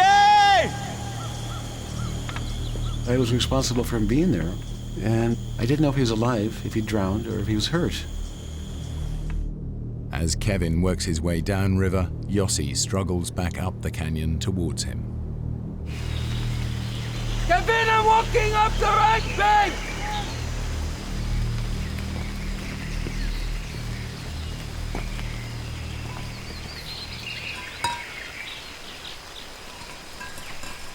Early morning of the day after this tragedy, this disaster, I hear this scratch, this metallic scratch.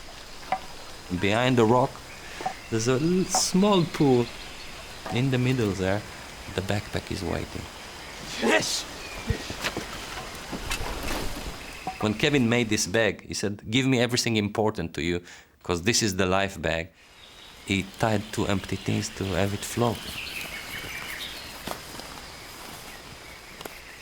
The life bag contains vital supplies: a flashlight, a waterproof poncho, a few ounces of rice, and, crucially, the map that promises Yossi's best chance of survival. I put the backpack on my back, and now with a new spirit, I climbed up thinking that it's gonna be easy now. Kevin and I get together, and it's gonna be over. We've got the equipment. It's gonna be a good story.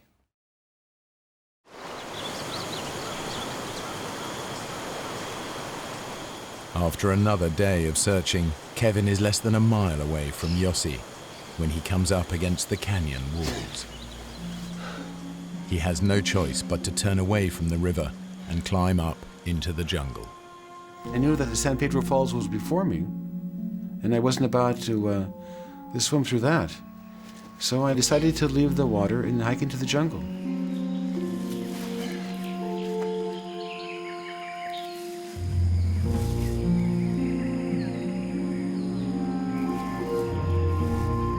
Now it's clear that when I was walking behind the ridge or the bluff in the jungle, Yossi was walking upriver, not very far away.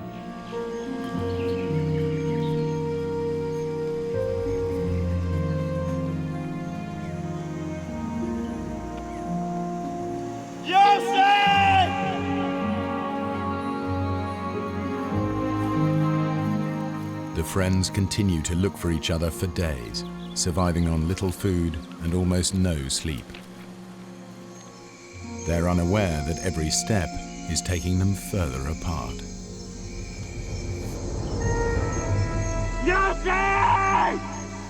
The only thing that kind of kept me going was the notion that Kevin is running after me and he will follow me and things will be fine when Kevin comes.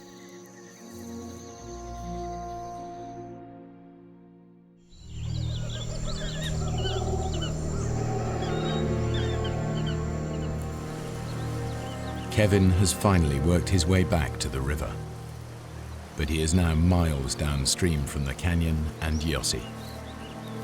After 5 days alone with no food or equipment to help him survive, he is exhausted and starving. By this point, I realized my chances were very minimal. I mean, I thought I was going to die. So I had one shot. That was to make it to San Jose. Kevin's only hope is that the current will carry him down to San Jose. I was no longer thinking about Yossi. I was thinking about my life. I didn't have anything left. So now I was trying to save my life.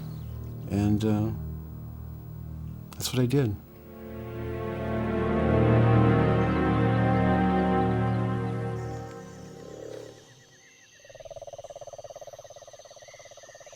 That night, the fear was so big that every minute, every little thing I'll hear, I'll just jump and I'll start looking around to make sure there's no animal coming.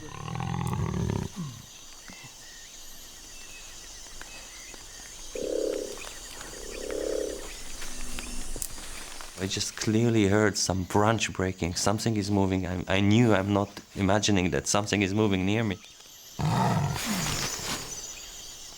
I look with the flashlight around. But the moment I put the beam on, I see the face of a jaguar.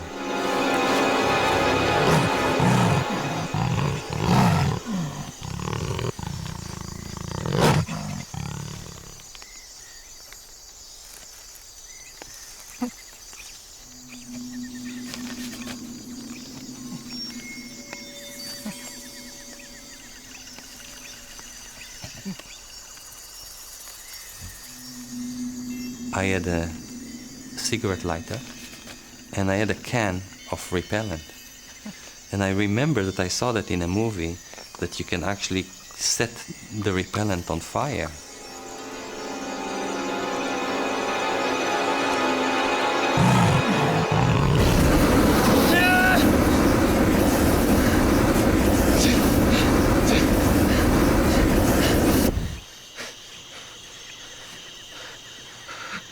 The flame died, and there was no jaguar. You know, like I managed to scare him.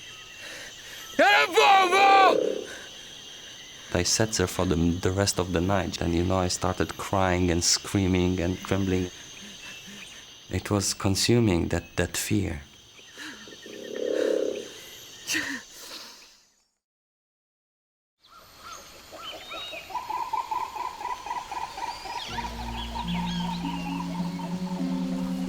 I just realized, I knew it, Kevin. Something happened to Kevin. Something happened to Kevin and he probably died. I took the map out and I started studying it. Suddenly, I remember Carl told us about some camp the gold mining camp, about 4 days away, upriver. Playa. So now I had like an idea. I have to walk, and looking at the map, it was very hard to work it out, but I thought within 2, 3, 4 days maximum I'm making it to the camp. And once I made it to the camp, I'll have a trail to follow, and I'll make it out.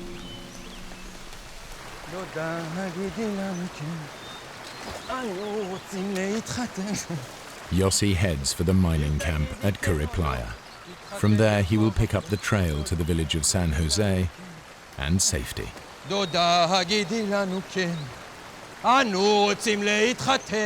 And here I am singing out loud, my chest open, enjoying the scenery and fully trusting I'm gonna make it. Then I suddenly discover a tree, and I saw clearly it was actually cut with a machete. Kevin? And then it all makes sense to me. Actually, Kevin was doing the same thing. That was, he knew I would be trying to go to Playa. So I'm sure Kevin is there before me.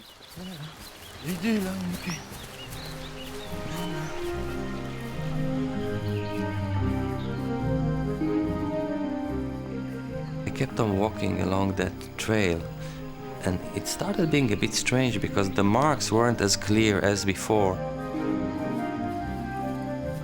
Deep in the bush, I had no sense of direction, and now I was stuck with this little trail and hoping that it will lead me back to the river and to the camp. And then after hours where I'm already despaired because, you know, it took me away from the river, I see this footprint. It's not an old footprint. I see that footprint in the mud, and I realize this is a hiking boot, and there's only one person in the world that could have left that footprint. It's Kevin. Kevin!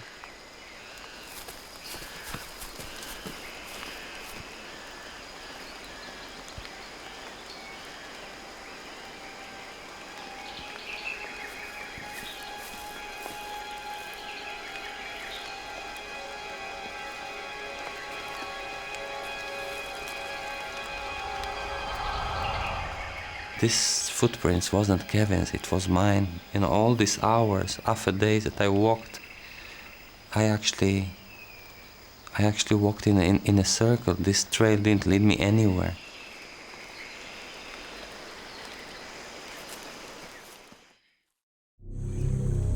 After hours on the river, Kevin's condition is critical. He's barely conscious and has no idea if he has passed San Jose or not.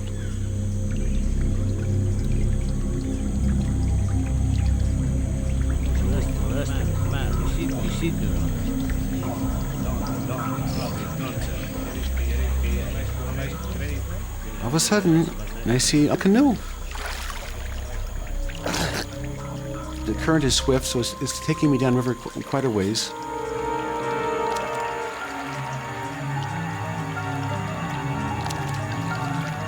And then finally, they turned their heads and they began waving their arms. Like this, like downriver, downriver. So I let go of the branch I'd been holding on to, and I began swimming towards the shore. When they approached me, they asked two questions. They asked me if I was lost, then they asked me if I was hungry. It was kind of funny. They told me that they went hunting in this area twice a year. I mean, it's literally 1 in a million. It was just pure luck. I had been saved, but I didn't know if Yossi was alive. But I just had this feeling that Yossi wouldn't give up.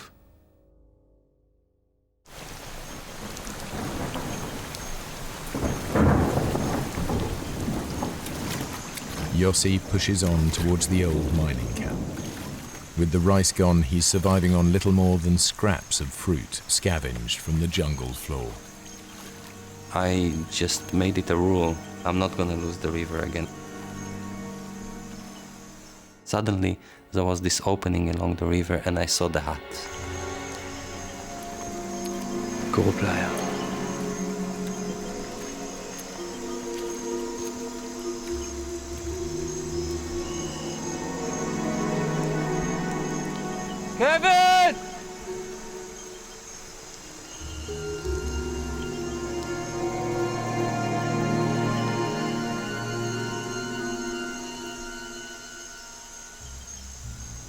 I was so hurt.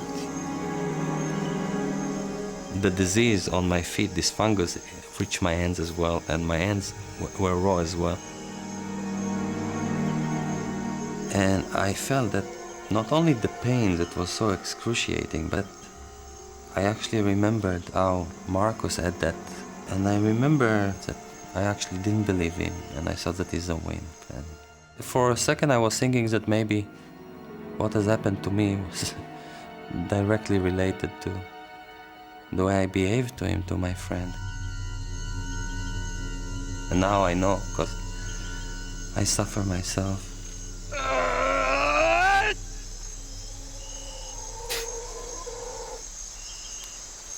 Yossi has no choice but to press on and hope he can make it to San Jose.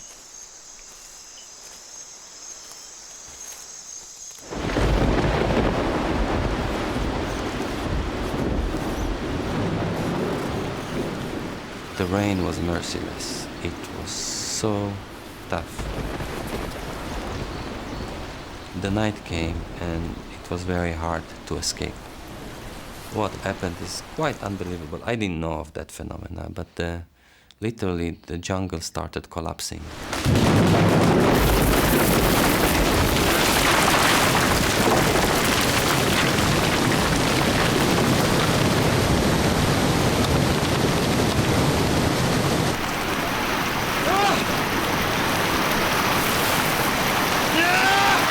It took me seconds to understand, but by the time I understood, it was too late. It was a flood, and the river rose. No, no, no! No!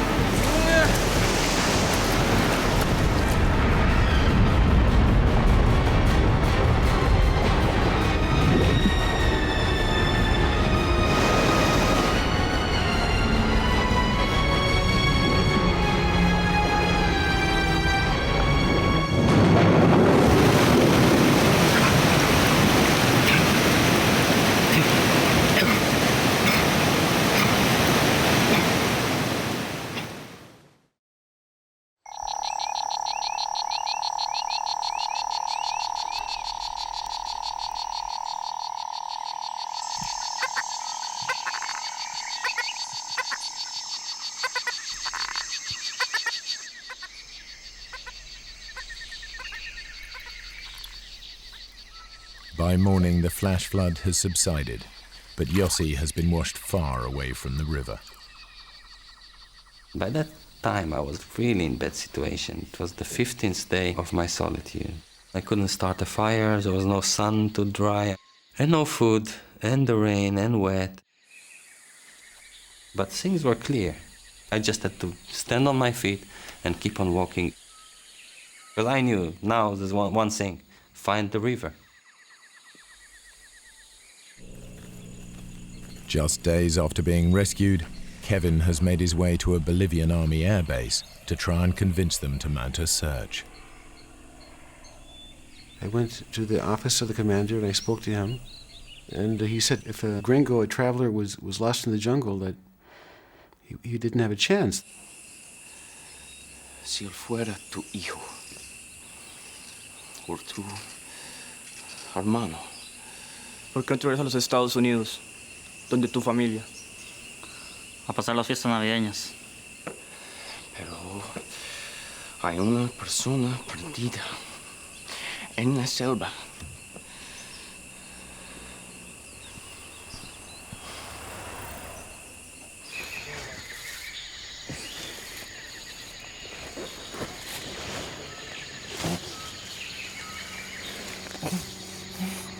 I hear that noise, and I listen to that noise because it's so foreign, and I start realizing it's an airplane. I'm saved, and I know everything now. I know also that Kevin is in the plane. I know it's a plane after me. I know it's Kevin there, and I'm just jumping on my feet, and I'm running, and I'm screaming, Kevin! Kevin! Kevin! What do you say?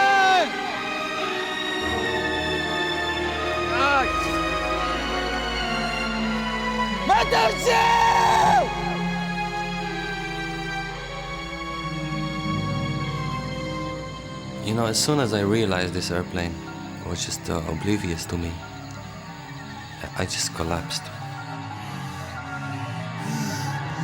For the first time, I was defeated. You know, I felt defeated. I knew that so much hope, and they didn't see me, and there's no way they could see me. Flying just a few hundred feet above in a Bolivian army spotter plane, Kevin shares Yossi's sense of defeat. I realized we couldn't see much. And I asked him to fly lower, and he wouldn't. He said it was too dangerous. And on top of that, we were flying in a straight line. He wasn't following the contour of the river. I didn't have a chance to find Yossi this way.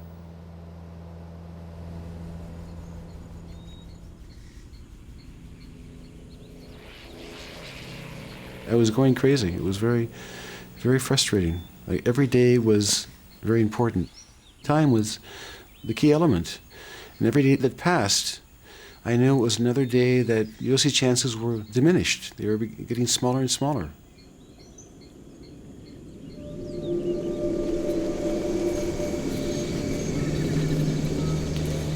Yossi has now spent 17 days alone in the jungle. Since the floods, he's found nothing but rotten fruit to eat. He is feverish and weak with starvation.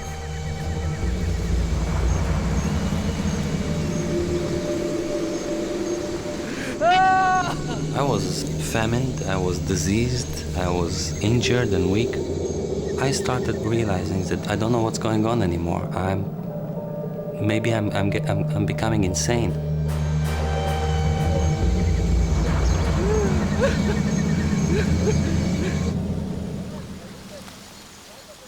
I thought that Yossi wouldn't give up. So I began thinking about the next steps. And I found a fellow named Tico, and I asked him if he could take me up to Tuichi. And he told me that he can, but he has to be back within 3 days. So it's better than nothing, so I said, fine.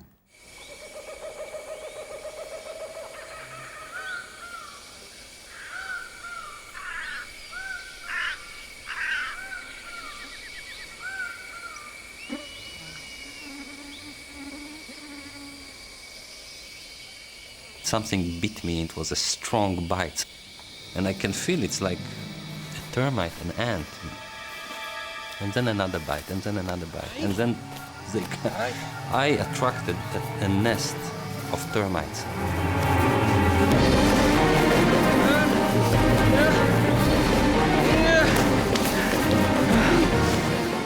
And there were like hundreds of them, and then thousands of them, and I couldn't escape. There was no way I could escape.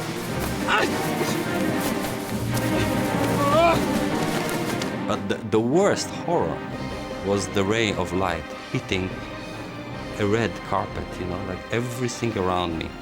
5-6 meters around me, everywhere. It was all red and moving.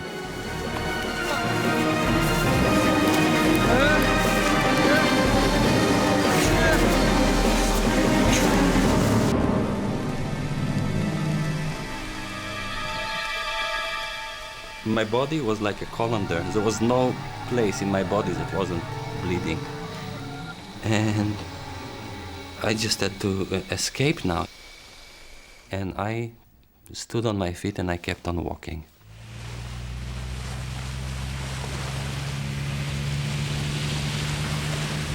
I told him that I want to go as high as possible, up the river as much as possible. Just kept going up and up and up. I didn't want to stop.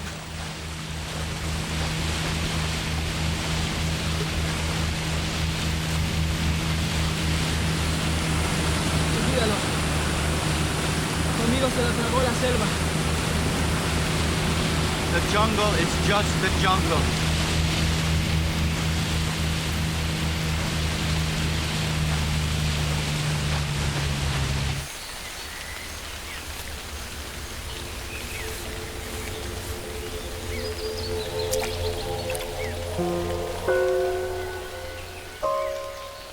On my knees, on my elbows, I'm crawling.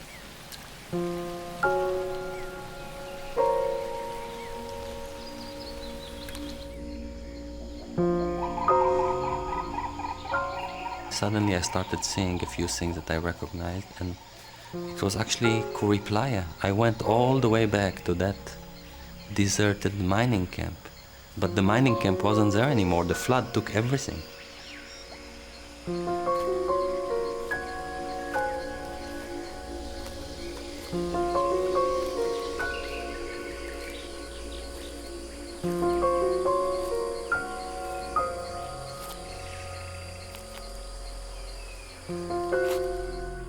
My feet weren't feet anymore. They were like two lumps, two chunks of blood and pus.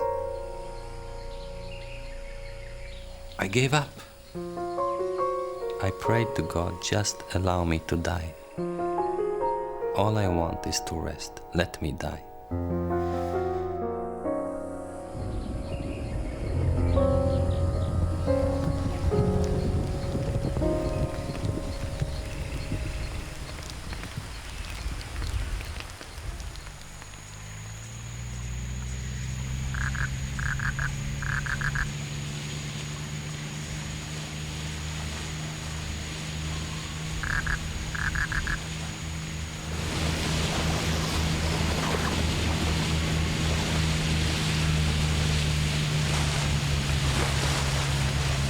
No podemos seguir. Mira, el río está creciendo de nuevo. Hay rápidos arriba. Siento. No podemos seguir.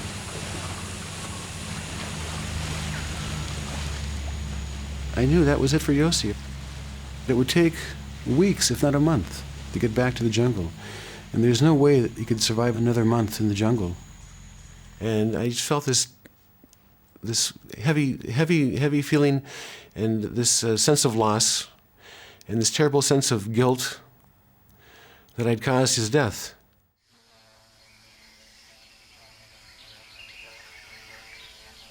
I clearly heard a buzz, like a bee or a wasp, and it's like coming closer, and I can start hearing it circulating my head. So, you know, I'm already in like the zone of like delirium. I'm just trying to get rid of that wasp, and it's so strong, that noise. In a certain point, I think maybe it's trapped inside the mosquito nets, and I raise my head and I just try to get rid of that wasp, and the buzz is in my ears. And as I raise my head, and I don't see the wasp, but when I turn my head, right there on the beach, I see shades and people.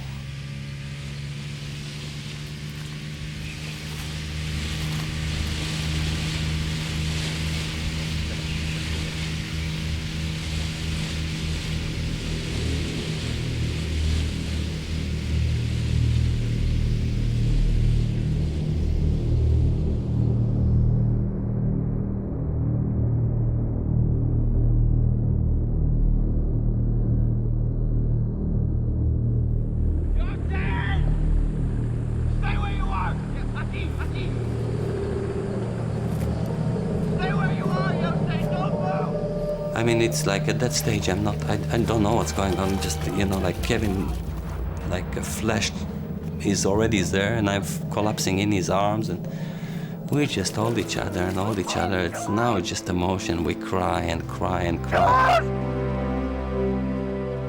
I couldn't believe it that we'd found him. If he would have been upstream, just 100 yards away, he wouldn't have heard us. We wouldn't have seen him. I mean, it's literally 1 in a million.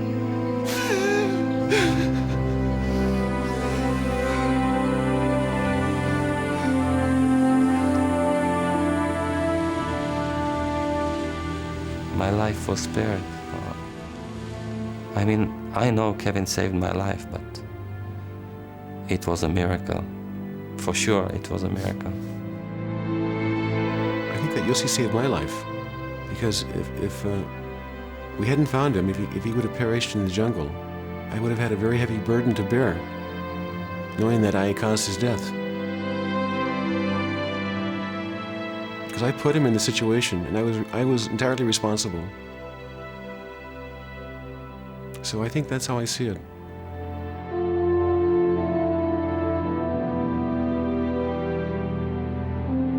Yossi and Kevin were safe, but they had yet to find out what had happened to Marcus and Carl, who they'd left to walk out of the jungle 20 days before.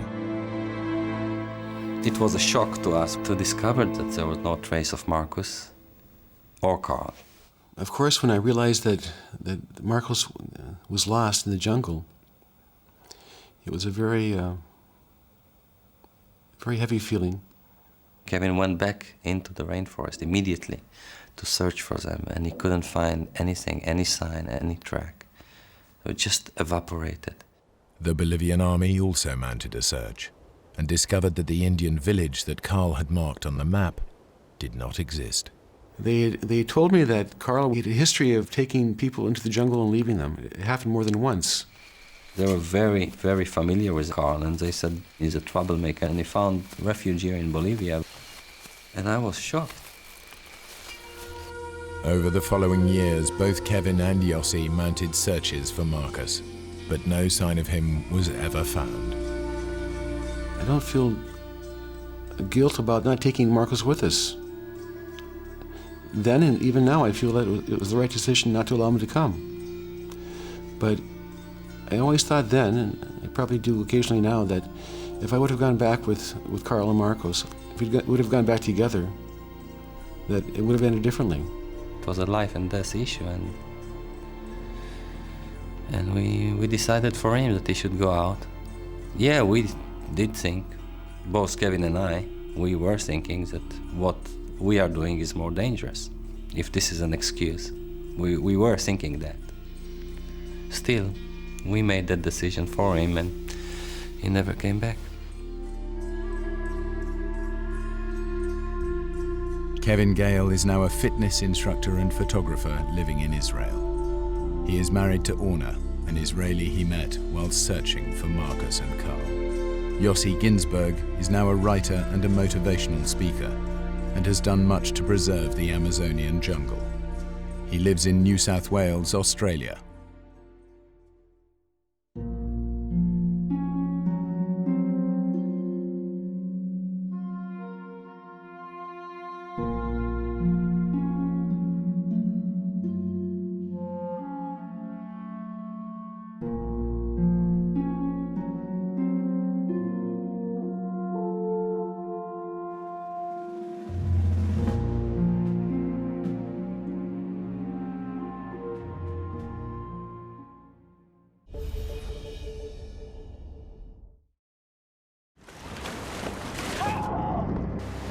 The ocean is no place to be abandoned alone. Larry, this current is going to suck us out to sea! This is the true story of two friends whose island-hopping adventure becomes a fight for survival. Now one of them has to make the most difficult decision of his life. Await death with his friend, or leave him behind and face the ocean alone. You don't leave your buddies. You don't leave your friends behind.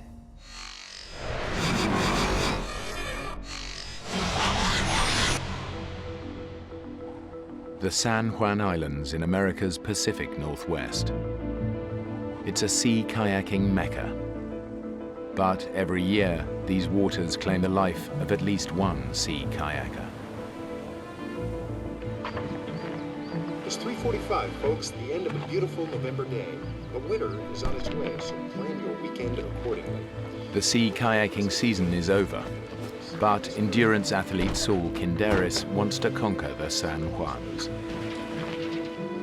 Hey, Larry, it's Saul. Where are you, man? Get here. Saul and his track teammate from college, Larry Kaiser, are regular weekend warriors, but they've never kayaked together before. Plan is to hit Strawberry Island, then after that hit Doe Bay, a 60s resort. It's got 2 hot tubs, 1 cold tub, clothing optional, which generally speaking means nobody wears a stitch. The goal was to head there and take her clothes off and hit on women, basically. I mean, that was the goal.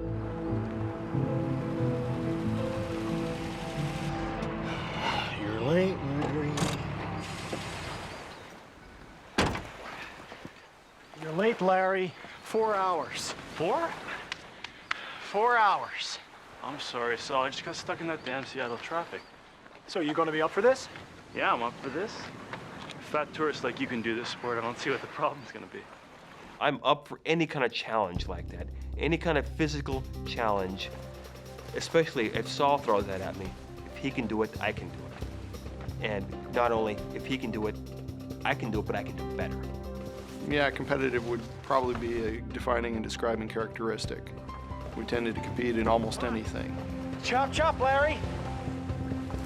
It's that kind of relationship that kind of got us in trouble here in this situation. Hurry up, you slug. Get down here. Because Larry is late, they set out at night, something that even the most experienced kayaker wouldn't do, especially in winter. Women friends of mine would call it, we had a severe case of testosterone poisoning.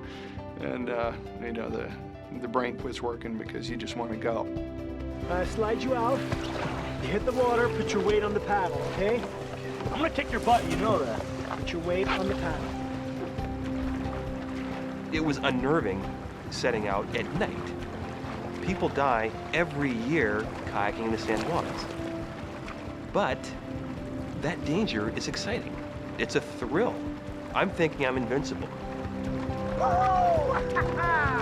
We have a winner!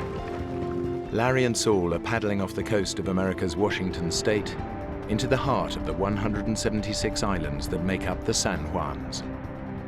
They're crossing a notoriously dangerous stretch of water, the Rosario Strait, on the way to their first destination, Strawberry Island. They need to cross quickly. Soon the tide will turn, making it virtually impossible to land on the far side. I keep going to the left. Huh? I keep going to the left. Yeah, well, adjust your rudder.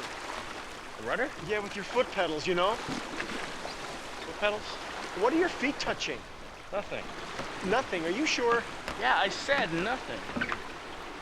Well, actually, if I stretch out my left Larry, foot... heck, did you even adjust the foot pedals?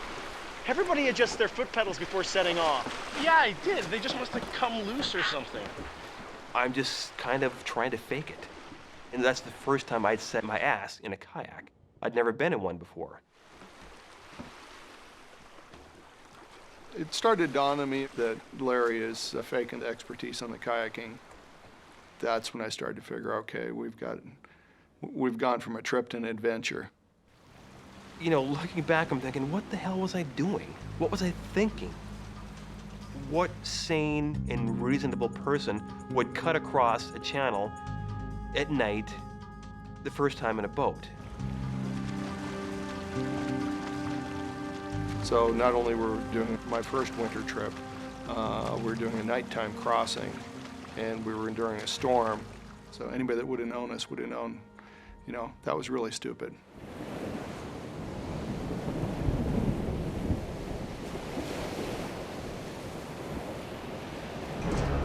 Eventually, Larry and Saul reach Strawberry Island, but they're late. The only landing spot is a sandy beach surrounded by dangerous rocks. Now, in the darkness, they face the ferocious tidal currents swirling around the island, giving the area its nickname, the Witch's Cauldron.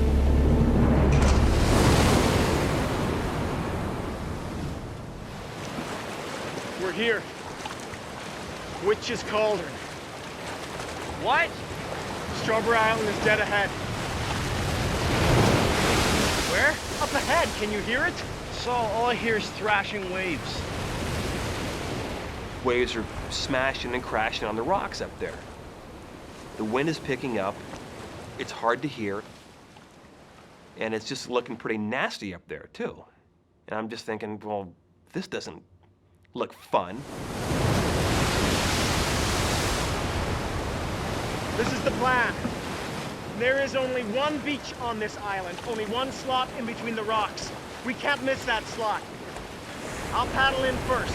When I land on the beach, I'll wave my flashlight. That's your signal. We're gonna land on that. Aim for the flashlight and paddle hard. You got it? Larry, you got it! Yeah, aim for the flashlight.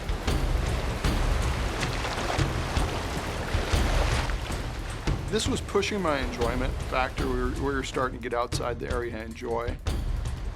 I knew that I needed to hit that beach just right or life was going to truly get miserable. I can see big, jagged rocks that don't look good to land on. It's just really hairy out there.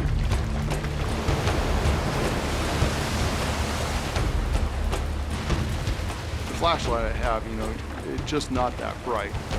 I see the rocks in front of me, and all I'm thinking is, oh, shoot.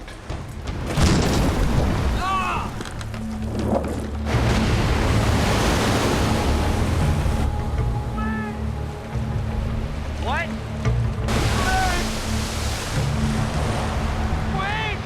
I hear him yelling. I can't tell what he's doing. I'm just like, what? You know, what? What are you saying? I can't hear what you're saying.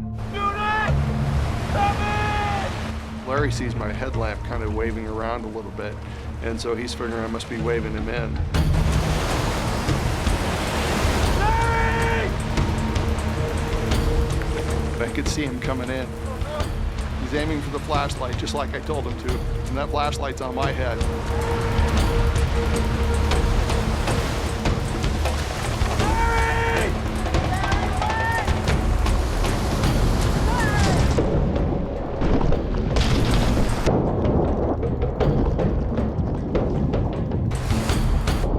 The waves are smashing our boats on top of us and on top of the rocks.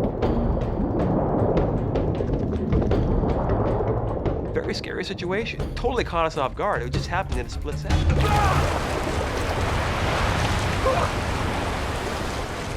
okay? What the hell was that? You tell me that! We crashed! We crashed! Get me the hell out of here! We gotta reach those boats. You really need the boat. Yes! We need them! Or we're dead! We just get the hell out of here. You don't get it, do you? We're not gonna get out of here! If we don't get there! We're gonna get later, man! Get out! I'm realizing we're definitely in a survival situation here, and we got to get our stuff up here. We got 4 days worth of food on the boats. Got enough fresh water for maybe 2 or 3 days. Without it, we're screwed. I thought you said there was a beach here. Yeah, well, I lost the beach. Saul, how do you lose a beach? I misjudged it, okay? I got you. Just hours into their sea kayaking adventure, Larry and Saul have shipwrecked on a deserted island.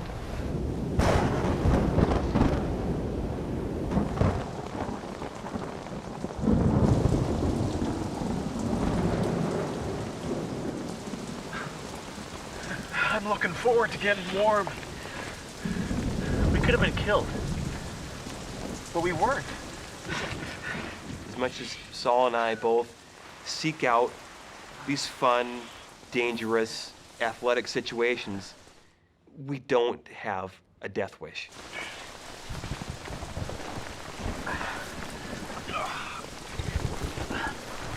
Basically, at this point, I take my dry bag out, and my dry bag is no longer a dry bag. My dry bag is a soaked bag. All my stuff is soaked at this point. Everything. Larry, what happened? All my stuff is wet. Well, obviously. Did you even seal this properly? This is broken. No, it's not broken. You didn't seal it properly. What the hell is all this? This is all cotton. How could you ever think for a winter trip packing all cotton? At that point, he was probably a little angry, and for probably good reason. My sleeping bag, all my clothes, all the gear I had, it's all just drenched. His stuff was fine.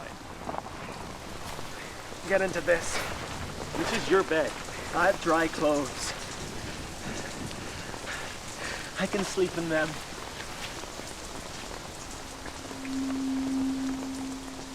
Saul knows that in the cold and the wet, Larry's cotton clothes and his sleeping bag will take days to dry.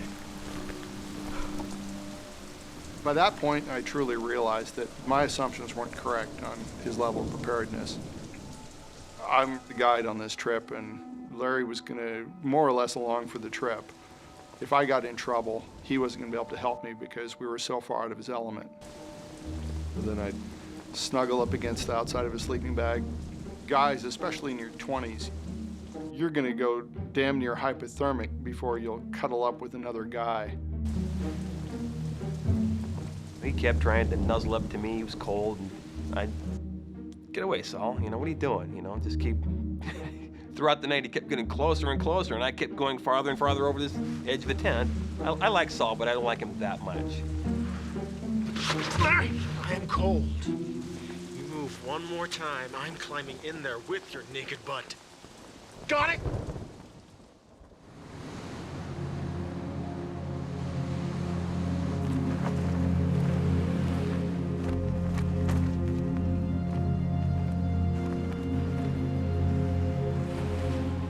Larry and Saul's adventure was supposed to last 9 days, but the weather is getting worse and Larry's gear isn't drying. So Saul makes a decision. I've rapidly realized the trip I planned isn't within our reach. Not for the two of us together. It's not going to work. It just wouldn't be a prudent thing to do.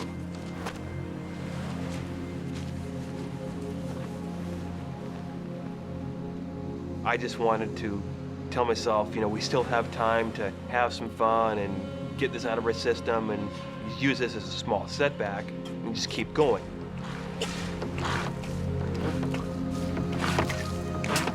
So we're still going to Doe Bay then? The trip is over. Your stuff won't dry.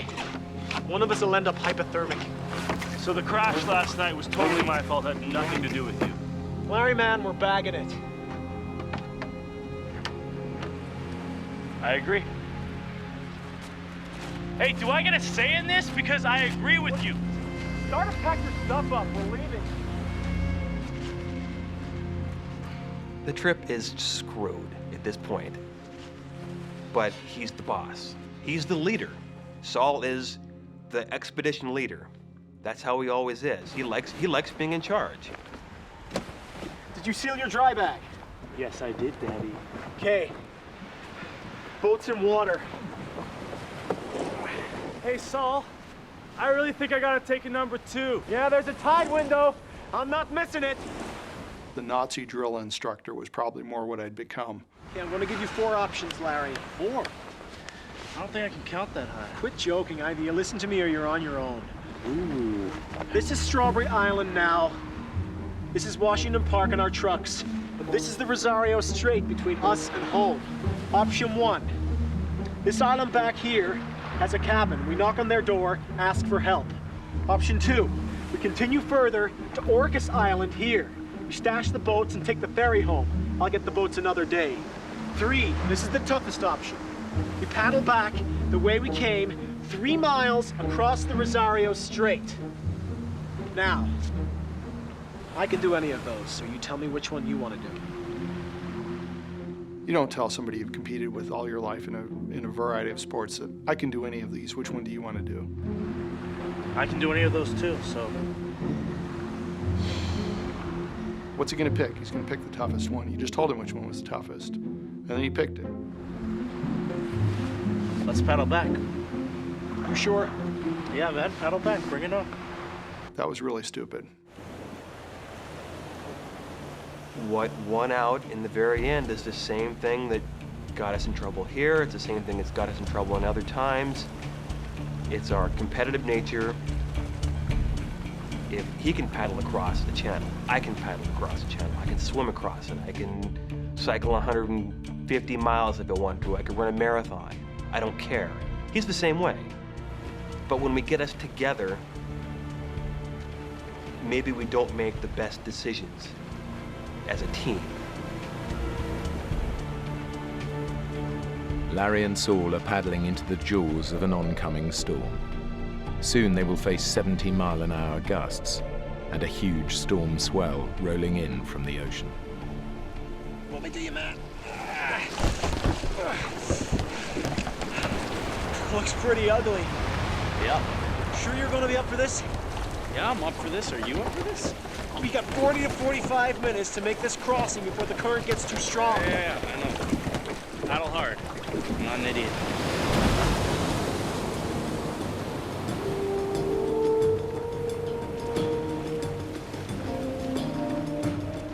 conditions now are dangerous.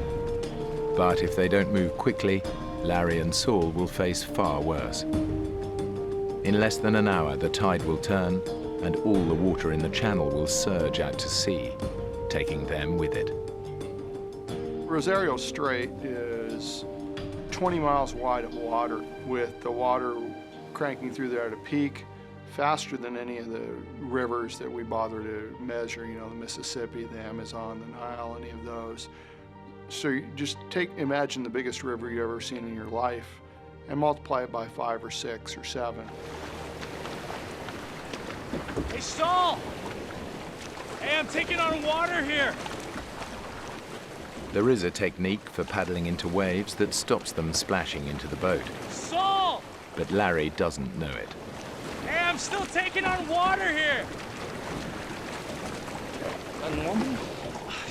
Look, Larry, are you watching me? Okay. I have been. Don't let the waves hit you side on. Not.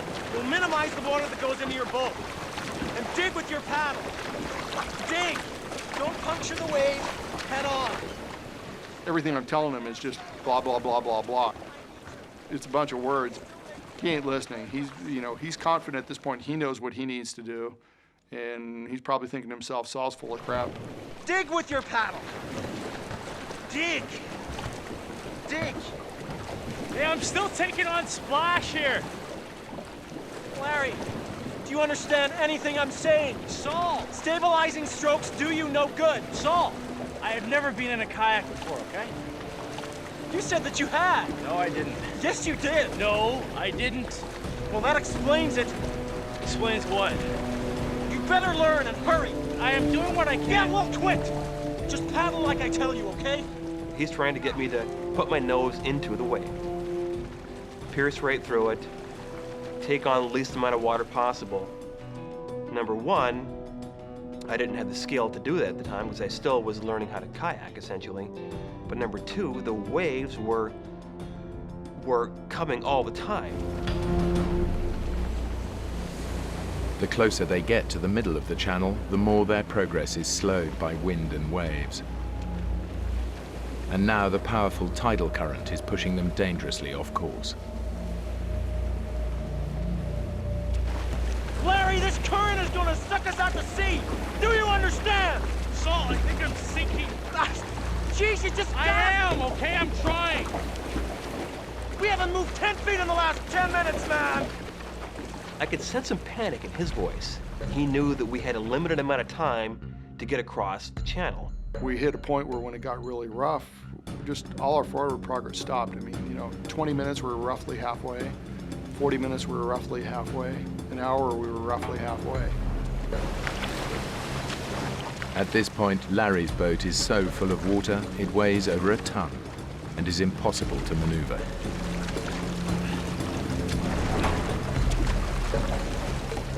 Larry, damn it, your shoulders are slack. Okay. Paddle. Okay. Balance strokes do you no good. Okay. Forward. Okay. Paddle. Okay. Okay. Okay. Man, are you a complete idiot? Back off. Okay, I am trying. Blood pressure is definitely cranking up there. I figured that it was a good possibility that we could get killed.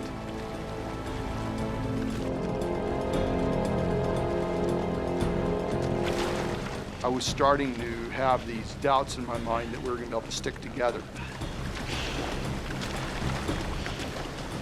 Your loyalty is to your friends, but then your first loyalty is to yourself.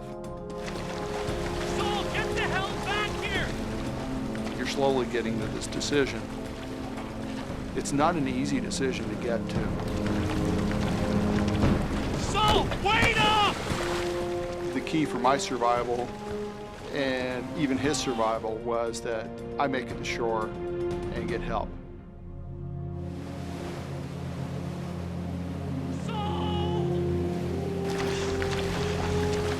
Saul! I need that pump! You need to bring me the pump! He's yelling something to me, I'm yelling back to him. I yell at him, I'm going to get help. I'm assuming he can hear me, he's probably assuming I can hear him. We really can't hear much of anything. I mean, the time I was so focused on the pump, I wasn't focusing in on the fact that he essentially was abandoning me.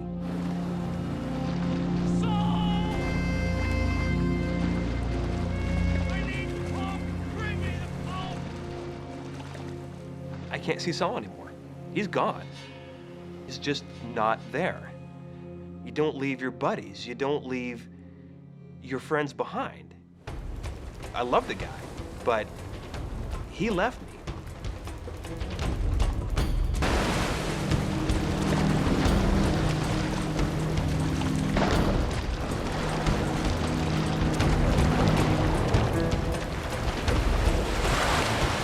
I was just applying as much speed as I could.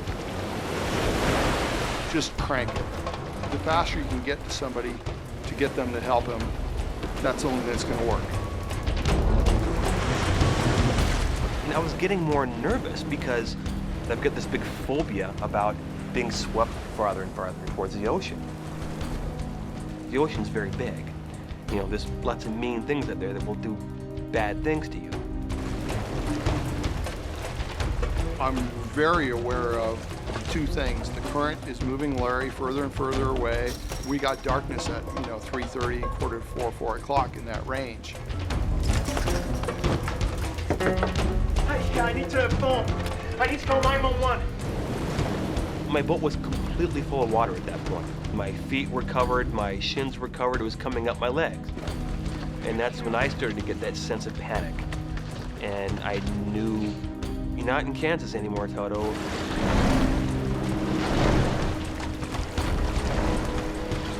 This big wave just cracks down and everything stopped.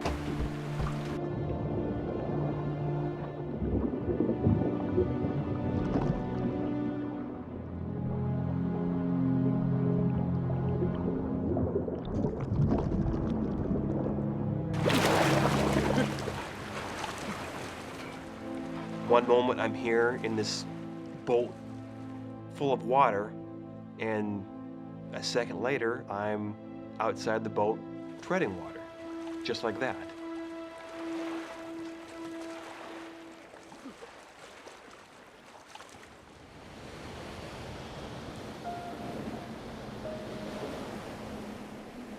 Less than an hour before dark, Larry is in the middle of the 3-mile-wide Rosario Strait. The tidal current is sweeping him away from land and into open water.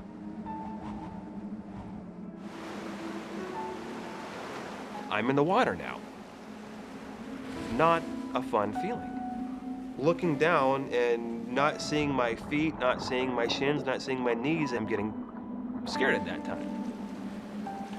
Each minute is just, it's like some critical mass building and building and building, and it's not getting any better. It continues to get worse. It's getting dark, and there's no one here to not only save me or rescue me, but no one knows where the hell I'm even at.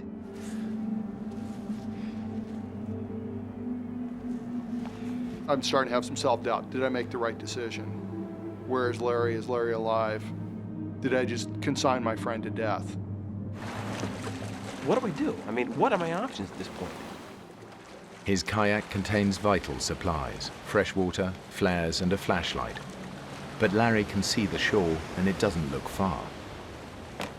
What he doesn't realize is that if he swims, he'll be fighting against a current moving twice the speed that the fastest human can swim. At some point, I'm gonna have to leave this boat, because I'm going nowhere with this boat right now. It's getting me zero. I'm gonna swim.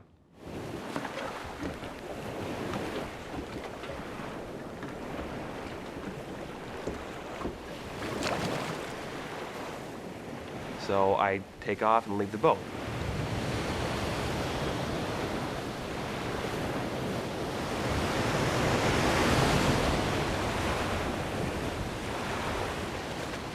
I've got a dry suit on. It's end of November. It's cold, but that doesn't throw me. I'm telling myself, I'm an athlete. I can do this. This is no big deal. It's just that Mother Nature and her little currents, they had a whole nother thing to say about that problem.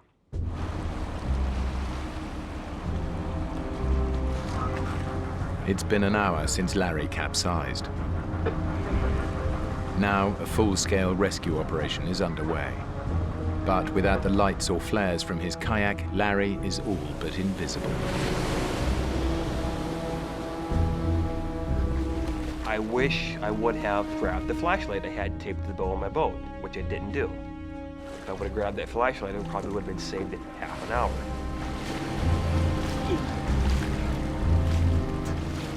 I'm looking around, and I can see kind of, boats out there. They're like crisscrossing back and forth. Help! Help me! Here!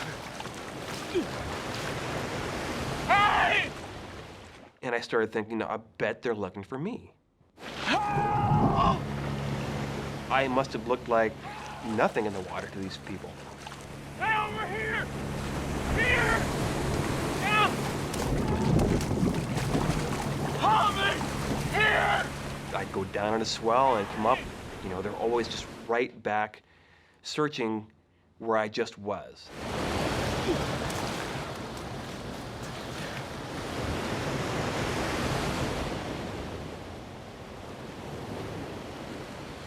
Not only was I a small person in a very big place, I was also a very vulnerable person in a very, very big place.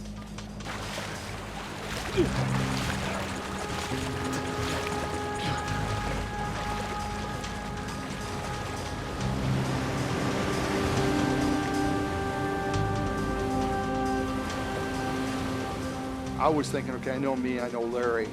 If there's people that can survive for a long period of time just by being stubborn and being fit enough, we fit that description. Several miles away, a rescue team is scanning the shoreline in the hope that Larry might have made it to one of the islands.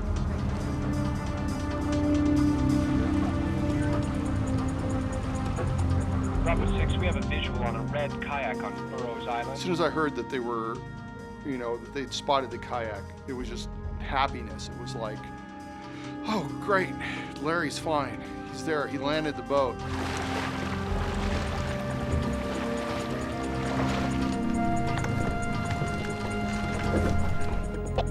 Is there a paddle with the boat? Affirmative. So he paddled it onto shore. Any gear with the boat? Negative, empty. No sleeping bag, dry bag, nothing. Correct, the boat's empty. Great. He's on that island somewhere. What more clues could you need? I mean, paddles with the boat, sleeping bag's gone. The guy's alive. He's somewhere here in the bushes. Just got to find him. Yes! You've never seen somebody so excited in his life at this point. I'm happy. I'm going, good. This is a good time to call his parents and let them know what's going on. Mr. Kaiser? Yes, it's Saul Canderas. Well, I don't know how to tell you this, but Larry, he's going to be okay. We think he's on an island somewhere, probably in the woods. The Coast Guard now concentrate on searching the island. But out to sea, Larry is still swimming hopelessly against the current. I'm in trouble. I'm being sucked with the current down a channel. I could head out to the Pacific here any time.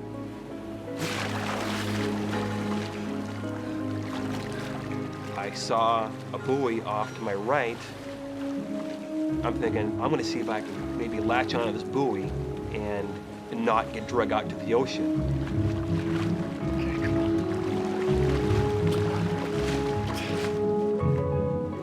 Kind of put my head down, I started swimming again. I started kind of cutting diagonally across to get to the buoy. Head down, swimming away.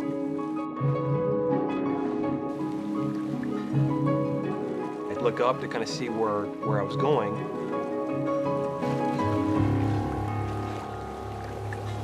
I was already past the buoy. The current has got me by the balls here right now, and I'm being pulled this way. And that's when everything changed. It went from survival, I'm big, strong swimmer, I'll get across, to, I'm not gonna get out of this. 8 hours since he capsized, Larry is nearly 4 miles out to sea. But the Coast Guard is still searching the island where they found his boat. Because they found a paddle with it, they assume he must have paddled to shore. What they don't know is that Saul equipped the kayak with a spare paddle. Our best hope is that he'd be on the island right now. Yeah, he paddled here.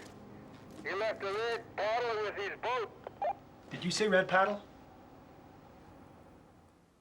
The red paddle's the storm paddle. It's tied to the boat. The boat with nobody in it would still have the red paddle. Did you say red paddle? Yes. No black and white paddle? No. Are you near the boat? Yes. How many holes are in the top of the boat? 2, 1 for each person. No, it's a one-man kayak. That's the storage hatch. Is there anything in there? Yes, there's gear in here. A dry bag with what feels like clothes and maybe a sleeping bag. He's not on the island. Damn it! At this point, I'm really going, man, we're in trouble. I really screwed up. He's dead and we're going to find the body. You realize that somebody that you're fairly close to is no longer here, and you're the one that killed him. It's just an incredible sense of no hope again, just no, it's all over, it's all over. Why did I invite him on this trip without making sure that we're both ready for this trip?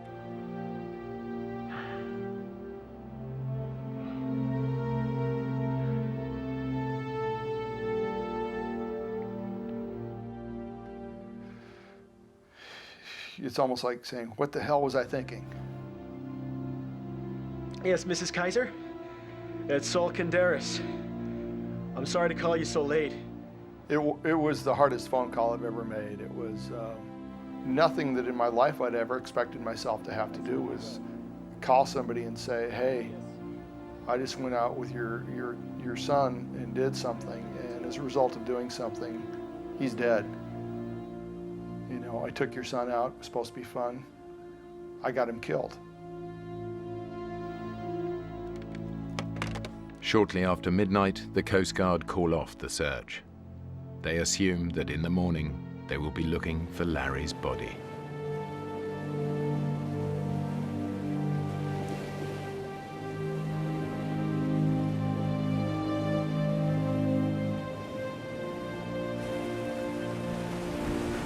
At that point, I was fully thinking, there's just no chance in hell I'm ever getting out of this water alive. Exhausted, Larry's body temperature is now so low, his life is in danger. If he doesn't start swimming again to get warm, he'll die.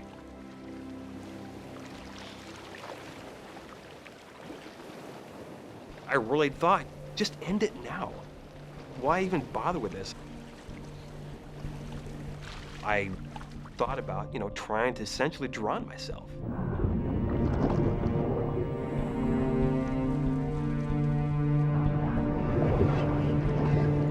You think about weird stuff like that.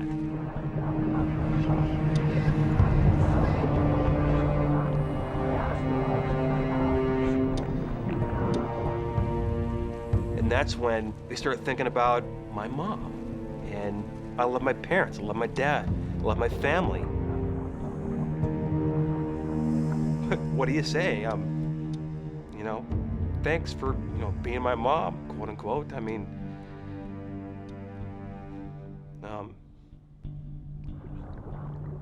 I was ready to die. It's not an issue. I didn't want them to feel that suffering and pain, though.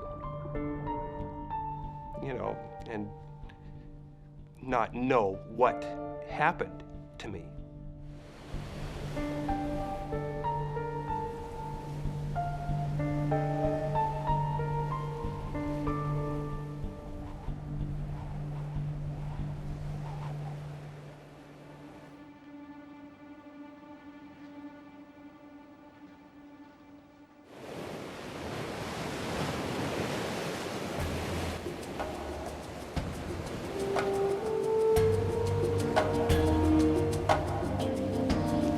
that's where I made that decision to try to save my own sorry butt.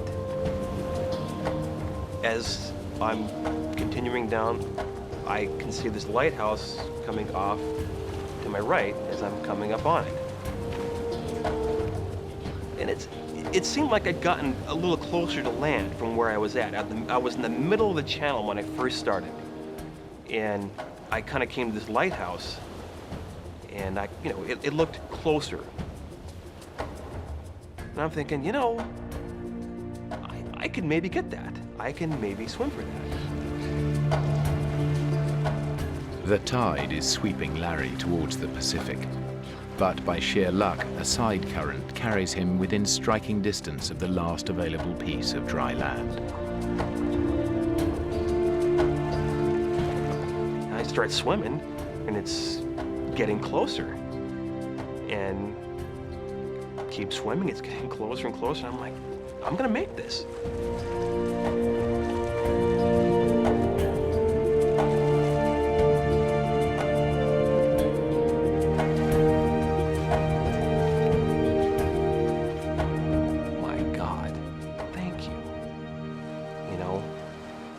Thank you, Lord. I come up onto shore, and there's this big rock right there, and I just swim up and put my arms around this rock. This is the most beautiful rock I've seen in my life. That's all I could think of. No one else, nothing else, just lie there and enjoy this rock. This stupid rock that was my buddy at the time. Feeling of relief. Everyone knows what relief is, but if you've ever been in a situation where it's literally life and death, and you feel that you've cheated death that one time, it doesn't get much sweeter than that.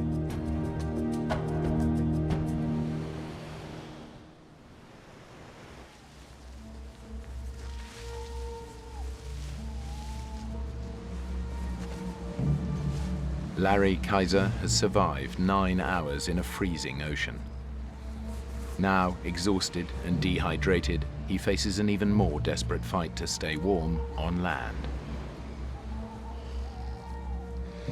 I'm cold. It's dark. I have no idea where I'm at. I thought about what the hell is Saul doing right now? What's he thinking right now? What is this man thinking? Is he thinking that I'm dead? Is he thinking he killed me? Is he thinking he's responsible for killing me? The big difference between him and I is there's just not a chance in hell I would leave someone like that. I wouldn't do that. No matter what happens, if the person I'm with is going to die, I will die with them. 4 hours ago, the Coast Guard assumed Larry was dead and called off the search. Saul is haunted by his decision to leave his friend behind. It wasn't an easy decision to say, hey, I'm just going to leave Larry. It was a survival decision. The key for my survival and even his survival was that I make it to shore and get help. Mike? Mike? What? What time in the morning did they start the search again? We did what we could, okay? You did what you could. Nobody's gonna blame you. What time? I don't know. Probably first light, 5:15. Okay. Thanks, Mike.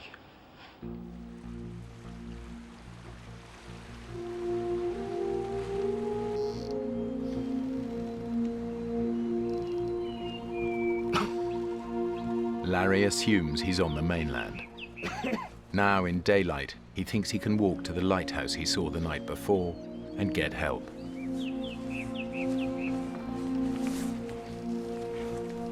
At that point, to me, in my mind, absolutely the worst was over. There's no way I'm gonna succumb to anything within the next, 24 hours or something like that, unless bolt of lightning comes down and nails me.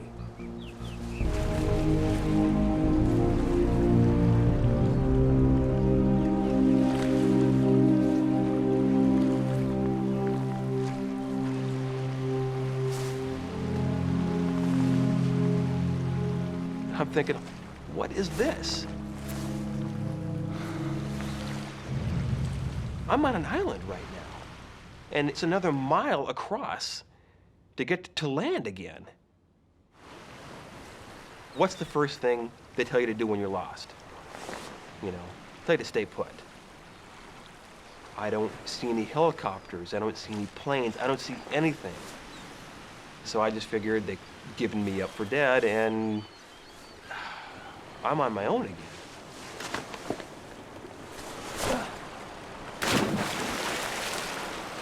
What am I gonna do? Just stand here at some stupid island and stand here the rest of my life?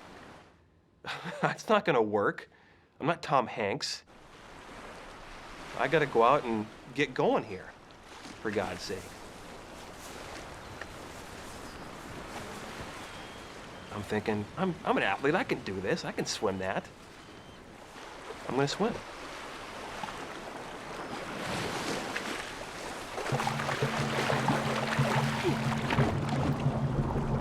To reach the lighthouse, Larry faces another mile in freezing water. Already dehydrated and hypothermic, he will again be at the mercy of the area's lethal currents. I'm swimming across the water. I'm literally right in the middle. I stopped swimming, I turned around in the water, and there behind me, where I was standing for the previous hour, was this giant helicopter 50 feet up above the shore, right where I was standing. You've got to be kidding me. You know, you have to be kidding me. This can't be happening.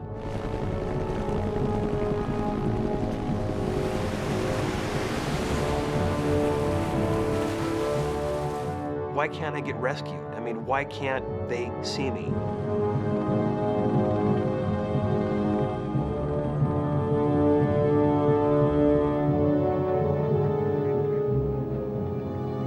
As time went by and we hadn't found Larry, I had more and more doubt as to whether or not I made the right decision.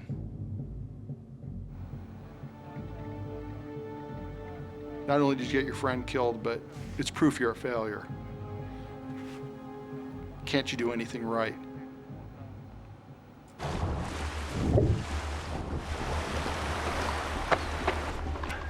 Is there anybody here? Hello? Is anybody there? The lighthouse. It was uninhabited. Everything I do is not the right decision. Hello?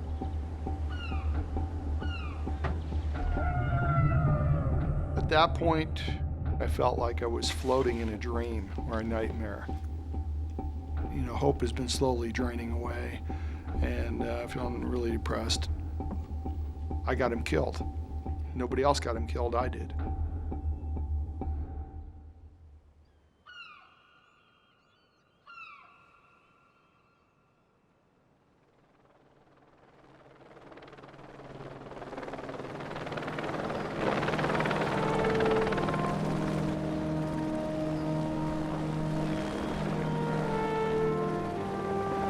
At 11:35 a.m., a rescue helicopter spots Larry and rushes him to the Ana Cortez Hospital ER.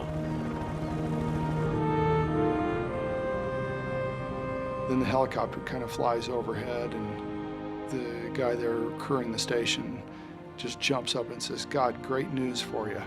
He said, "They picked your friend up and they're taking him to the hospital and he's okay." Man, was I happy. Never seen somebody so happy in his life, like, okay, where's the hospital? Where's the hospital? Where's the hospital?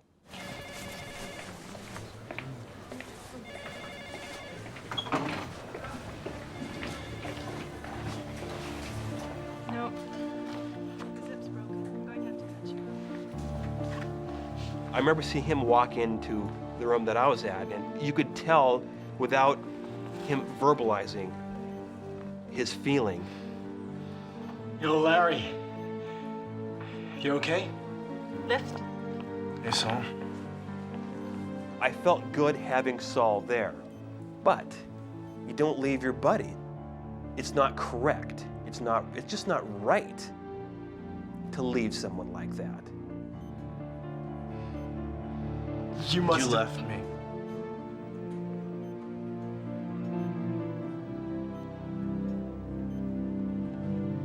Sorry, go ahead.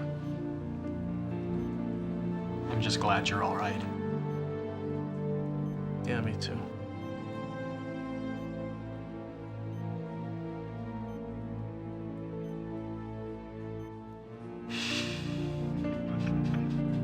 With who I am, I wanted him not to feel guilty. I wanted him to hopefully be relieved in the fact that I'm okay. Do I hold a grudge against him for doing that? No, I don't. It's just one of those things, you know, it's like, yeah. The main thing I remember is being so happy to see him. It was like better than any Christmas present. Your buddy's still alive. 10 years after their misadventure, Saul and Larry remain friends and have even kayaked together in the San Juan Islands. But they never discuss what happened, nor can they agree if Saul's decision to leave his friend behind was the right thing to do.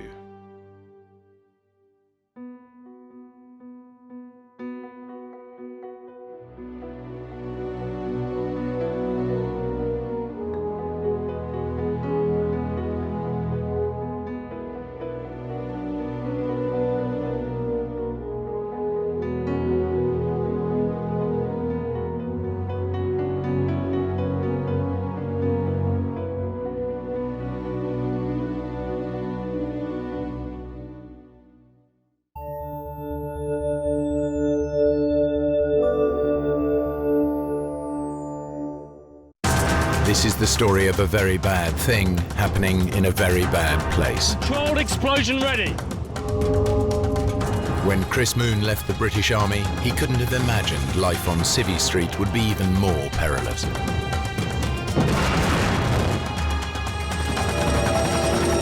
Working for a charity clearing landmines in Cambodia, he is kidnapped by armed guerrillas. We are demining the area. Getting out alive will be the biggest challenge of his life. We are a neutral organization. How happens if we stay here?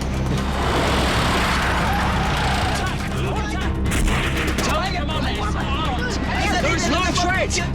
From now on, the choices he makes will determine whether he lives to tell the tale. Where are you taking him?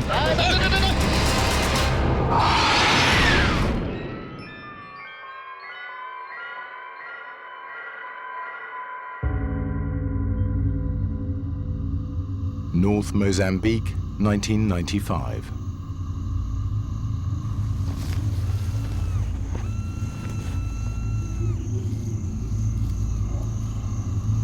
Chris Moon is working for a charity clearing landmines.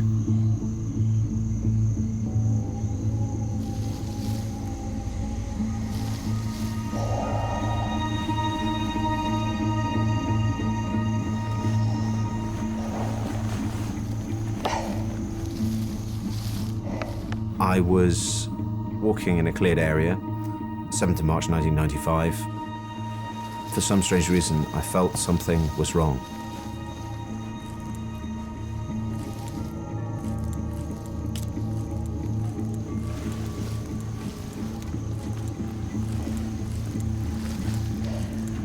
I turned. I took 3 paces and then...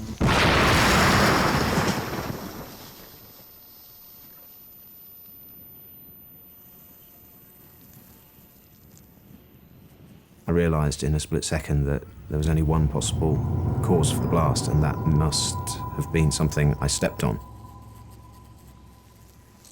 Looked down and I saw that there was a hole in my right hand that was the same size as the demining tool that I'd been holding. The blast drove the flat end of this prodder through my hand, and I recognized the shape of it. I began to think, right, well, what is the worst possible thing that can happen? I knew that the worst possible thing that could happen was that both legs would be completely blown off, my guts would be hanging out, and I'd be about to die. In the storybooks, they say your life flashes before your eyes. Well, it's not really like that, but you are aware of everything you've done, the good things, the bad things. And above all, suddenly everything makes sense. Even on the verge of death, he knows he's a survivor. He's already been through far worse. On the other side of the world, deep in the forests of Southeast Asia.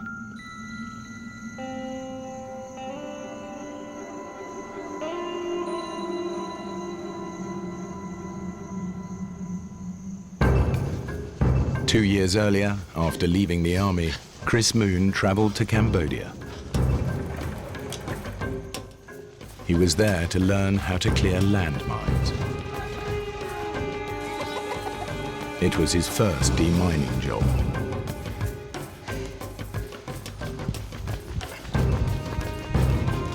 The whole Cambodian landscape was riddled with landmines, the deadly legacy of civil war.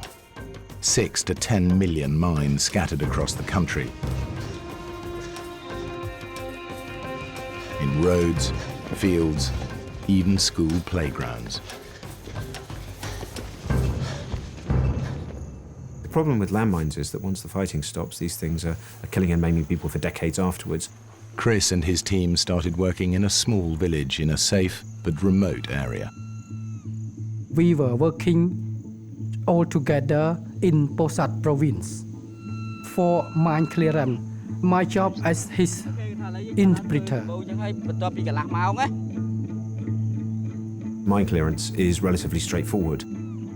They're working in a metre-wide lane, which is very clearly denoted with white sticks.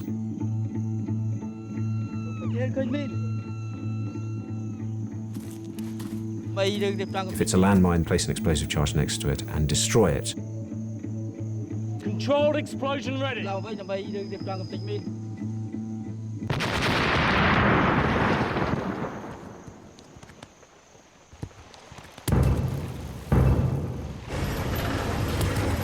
Although the Civil War had finished and the United Nations were now running the country, the Khmer Rouge still posed a serious threat.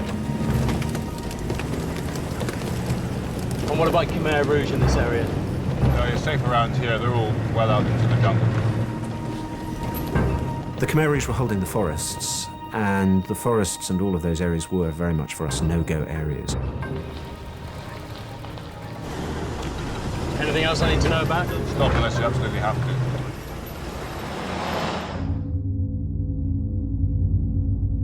The Khmer Rouge committed widespread atrocities throughout the country.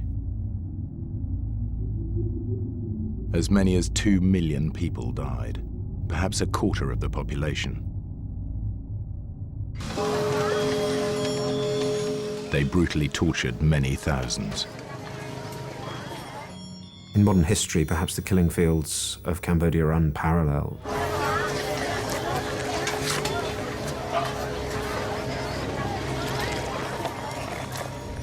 When Chris first arrived in Phnom Penh, he visited the S-21 Genocide Museum.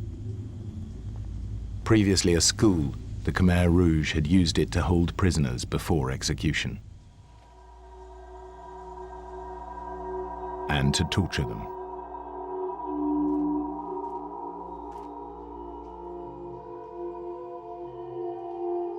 He quickly learned the details of Cambodia's brutal recent past. The Khmer Rouge had taken over the country on April 16th, 1975.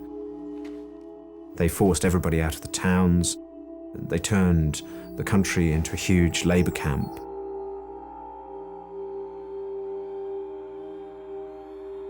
Anybody associated with the previous regime was tortured and executed.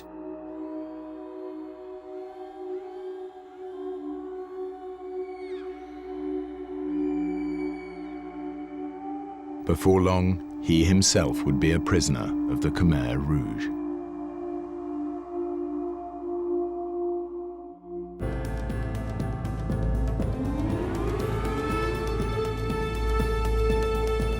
It's 1993. Chris Moon is in Cambodia clearing landmines.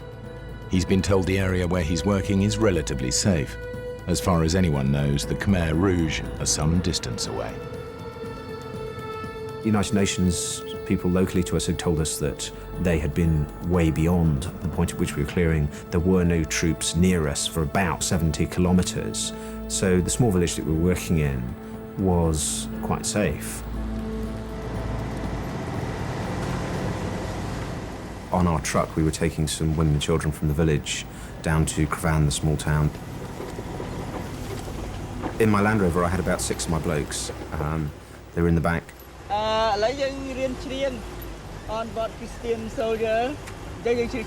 My Cambodian colleagues asked me if I knew any English songs, and for some strange reason, the only song that I could remember the words for was Onward Christian Soldiers. Okay, and onward Christian soldiers.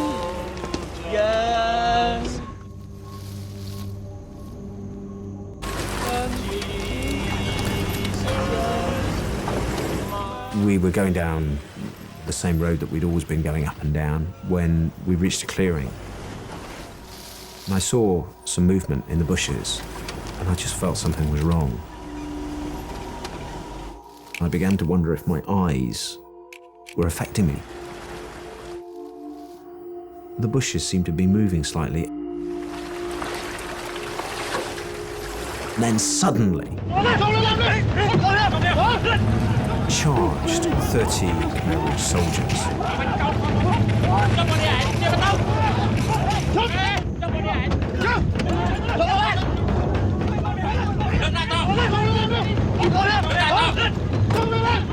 I kept thinking, what am I going to do? What am I going to do? I have to do something. There's nothing I can do except choose my attitude. I feel very scared at that time. Stand still. When the Khmer Rouge kidnap anybody, they were killed. Chris, he didn't scare. He looked normal.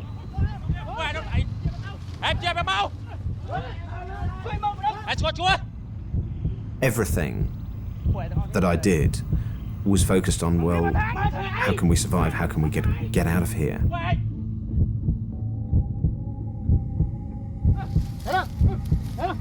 I thought about every gesture, every move, every blink of an eye.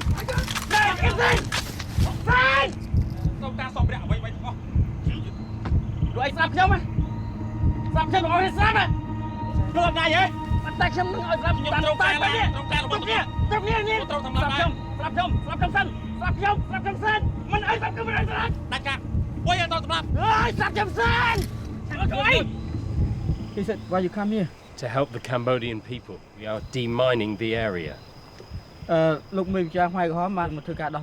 We are a neutral organization working in Cambodia to help the Cambodian people. He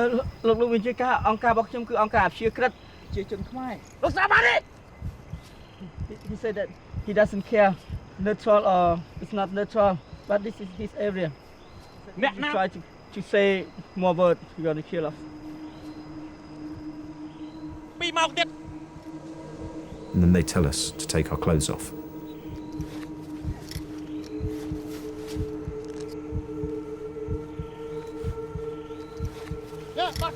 I suppose fear is such a lonely thing.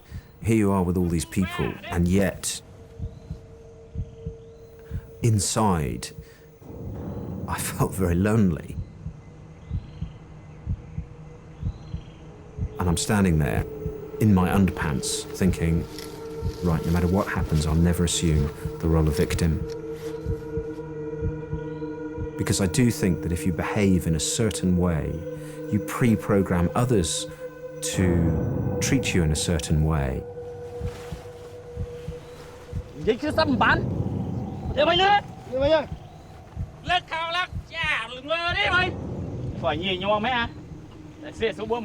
tell me to get in the Land Rover. I'll push things as far as I can, If I go too far, I'll take a step backwards very quickly. Mr. Hoon, please tell the commander that I will be happy to meet with his commander tomorrow, but my organisation will not allow us to go today. Look, maybe you can got some idea. He said no, you have to go to see his commander today. I'm now a Khmer Rouge prisoner of war. Which way? Flow now. Let's go straight.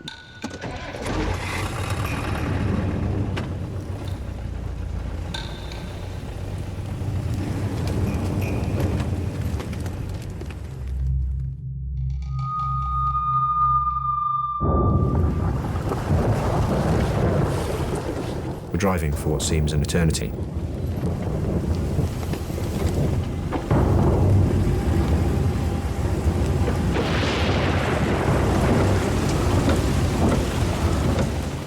And then the most heavy monsoon rain.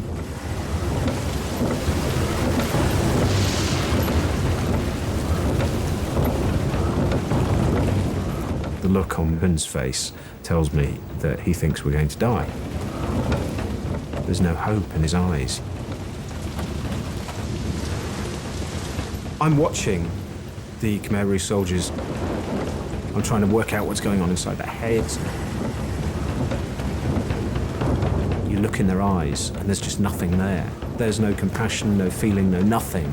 And there would be no point, you realise quite quickly, in ever asking them for kindness or mercy because they couldn't understand it.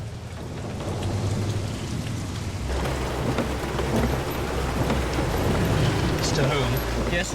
We asked the commander if he knows this area well. Look, maybe you can look squad the money. He said he lived in this area for 30 years now. All the time we're trying to keep things polite, trying to communicate on their level. You have a wife and children. Look, maybe you can.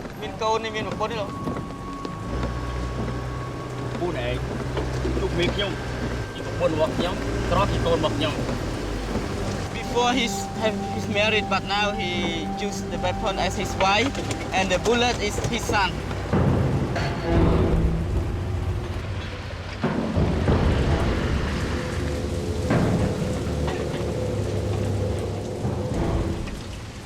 The Russian-made ZIL truck may have confused the Khmer Rouge.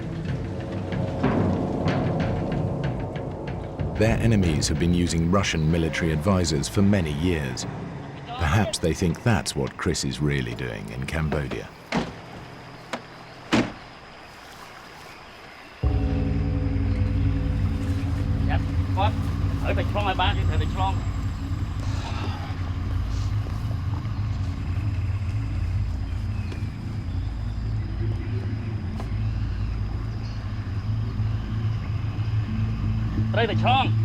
You must cross the river.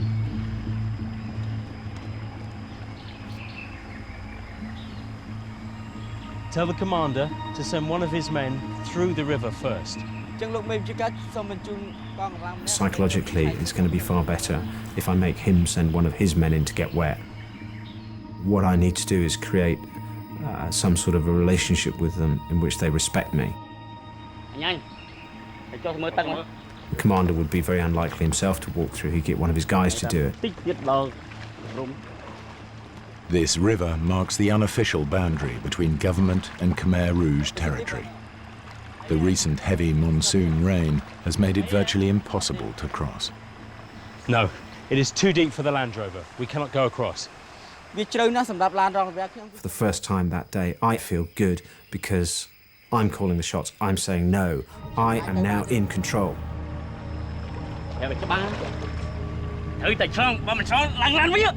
So you must cross the river. If you're not across, go back to the Land Rover. Let's go. The Khmer Rouge soldiers are nervous.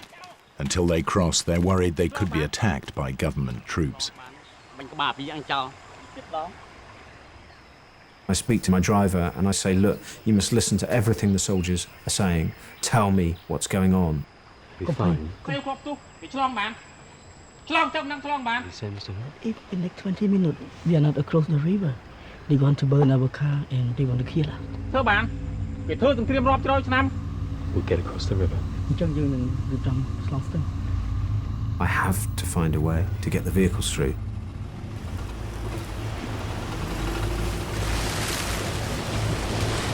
We get into the middle of this fast-flowing stream at 2'6" of water, and I have a few anxious moments as I see the water starting to come under the doors.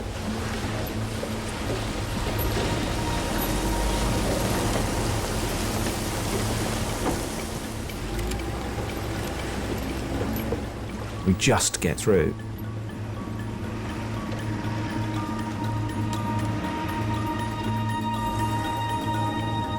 Into the deep forest, home of the Khmer Rouge. Every mile further from civilization, further from safety. We're not using roads. We're on this footpath. The ground is really wet. We keep on getting stuck. It's a nightmare. I can prove I'm useful by getting the vehicles out of the mud. Explain. He needs to come forward, try and get forward. I will reverse. Just in case they're really after the vehicles, Chris tries to make his skills indispensable. I seem to spend most of my time trying to get vehicles out now.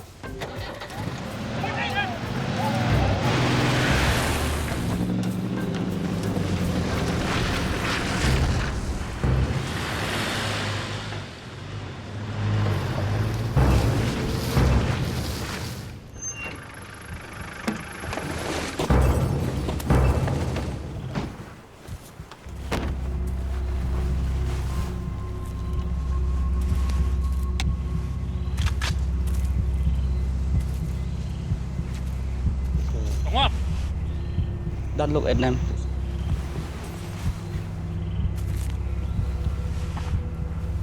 Did you ask the commander what we're doing here? Why have we stopped?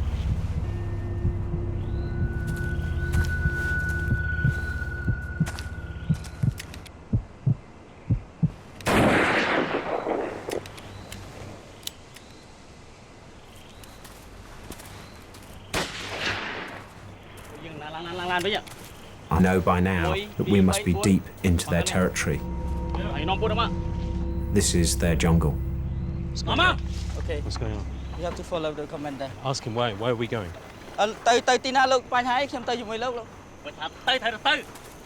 Don't talk too much.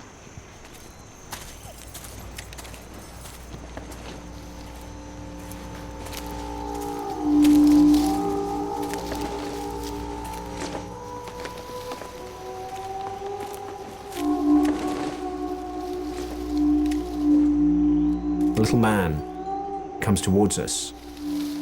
He's got a hard face.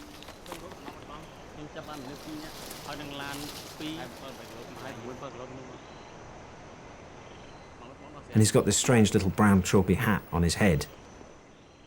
That tells me he's an important man.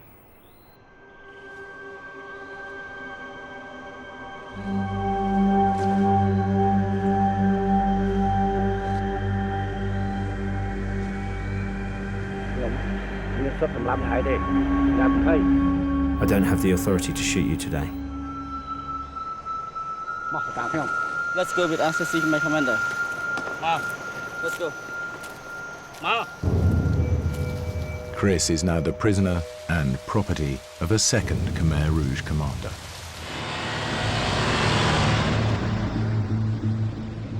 Each of the commanders has his own territory and his own men. They're a bit like medieval warlords, independent, but also part of a pyramid of command and obedience, leading ultimately to Pol Pot.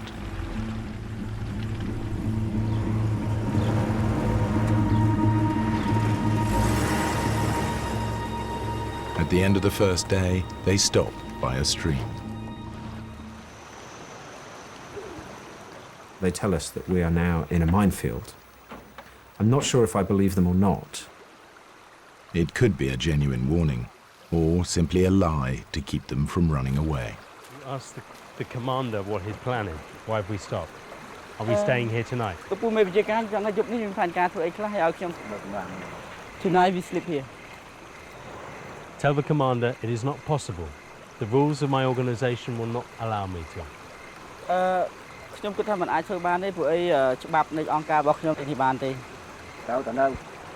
You must stay here. There's no point in talking to them. We try to explain who we are, what we're doing, and they just shrug their shoulders. The frustrating bit for me is that they just can't understand what I'm doing, can't compute it. To explain that I'm not their enemy is just an impossible task. What do you think of the commander? I think the Khmer, you know, we cannot trust them. They are very cruel.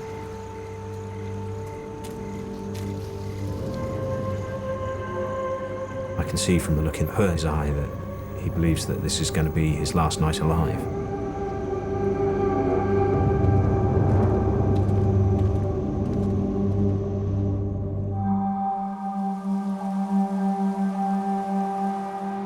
Chris Moon and his colleagues are prisoners of the Khmer Rouge, forced to play a delicate psychological game of survival.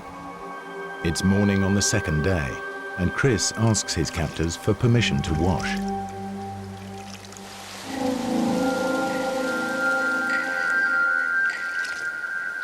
With no one guarding him, it could be a chance to escape. Now I have my darkest moment.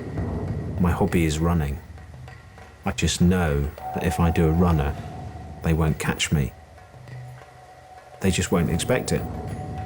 He might be able to make his way back out of the jungle, following the course of the stream. Human beings, we are selfish things. We are.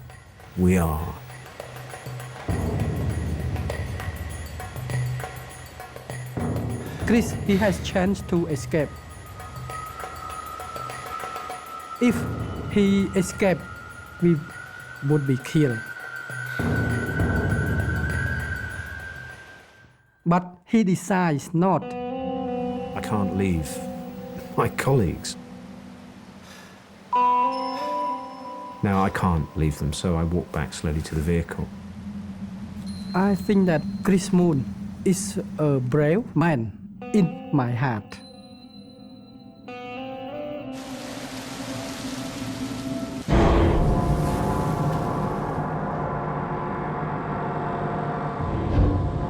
They drive on through the day.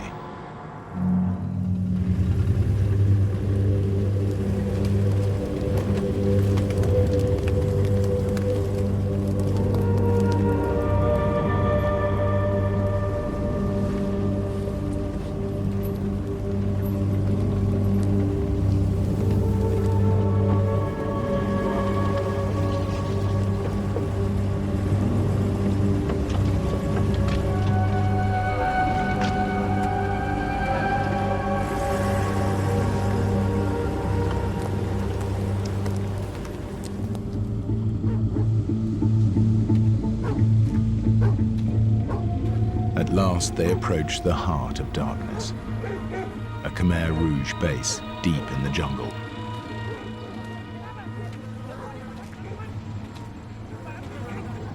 And the regional commander who can choose to have them killed or tortured.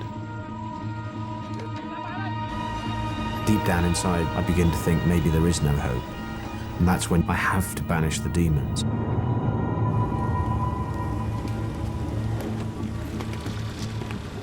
The only images I keep in my mind are all of us returning to the village. I stop thinking about just what the worst case scenario might be.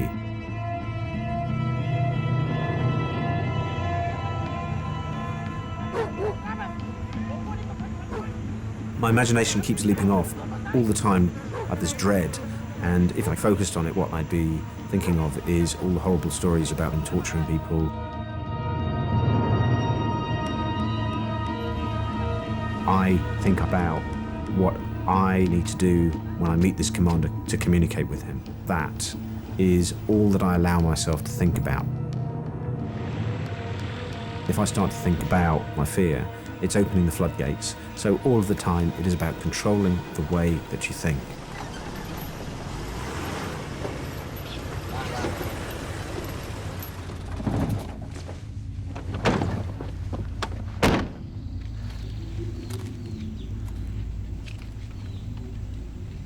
Why? Not up there. He said they will bring you to the house. Where you go? Where you taking him?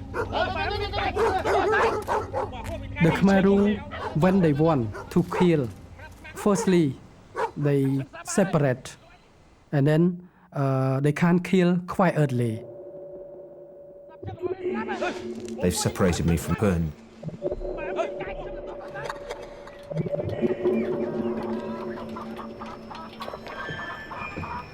Wonder what's going to happen.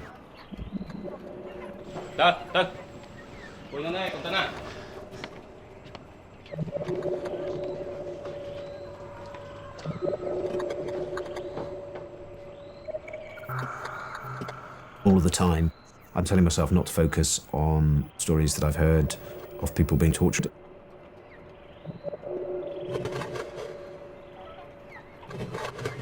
This is the end of the journey.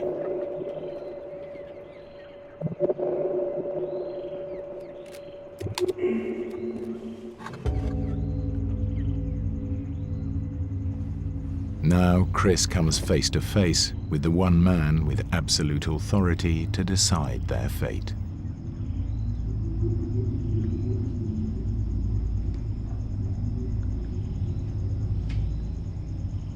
Their lives hang in the balance.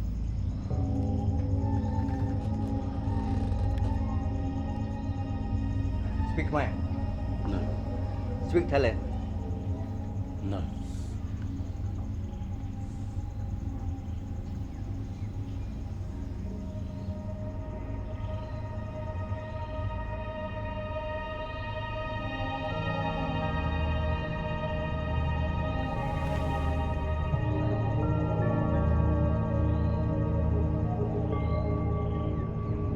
You?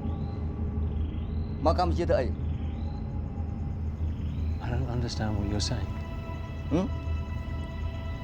I've been here for 6 weeks. Min. Ah. Yes, yes, Ah.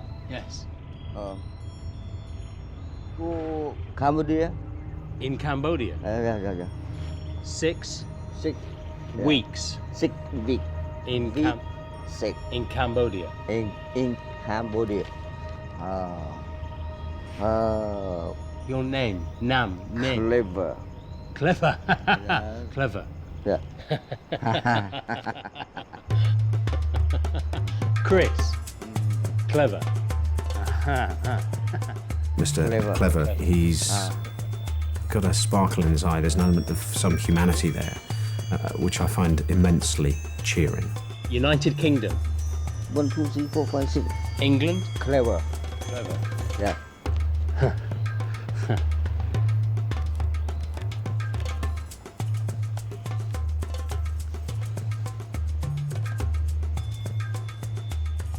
Look, Chris Moon, he said that you have a good heart. Now he will use me as interpreter. He said, don't worry, he tried to help you.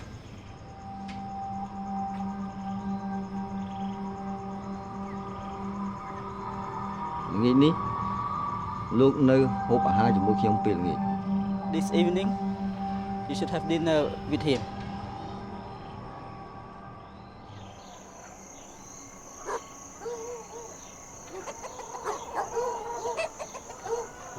That night, dinner with the Khmer Rouge. Having heard stories about how Khmer Rouge had given people a dinner and then killed them in a way that the people didn't know what was coming, it kind of made me worry.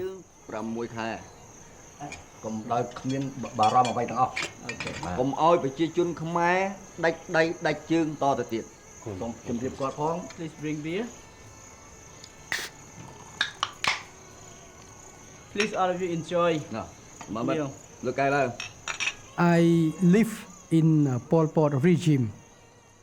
When someone say good, especially the Khmer Rouge officer say good to us and provides good food to us, it means that we would be killed. They start to talk. It's a bizarre experience.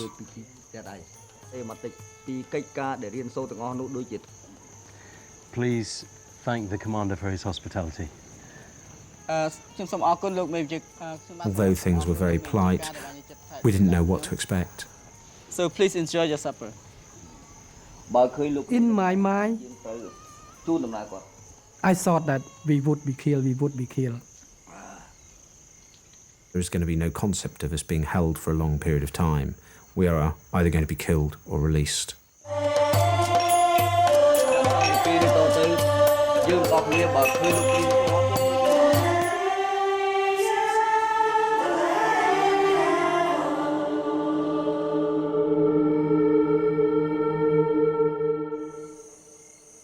I keep waking up during the night.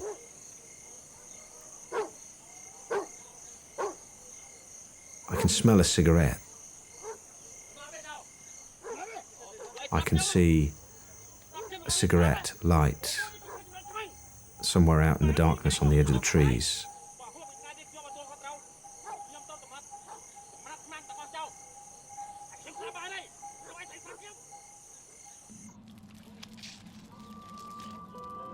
In the morning, they're still alive. They try to maintain good relations with some tactical flattery. We try to save our life by Chris say Khmer soldiers are good, that we and Khmer were not enemy. Mr. Hoon, please tell Mr. Clever that I respect the Khmer Rouge. They brought peace to Cambodia. Defeated the Vietnamese. And we look forward to leaving and telling everybody how good the Khmer Rouge are.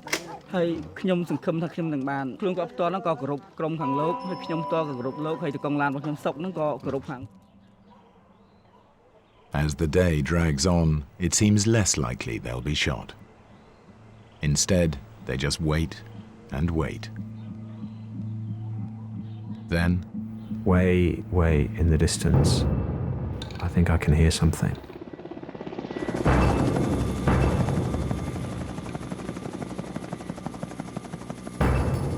And then I see a tiny dot of a helicopter. Go, he said go.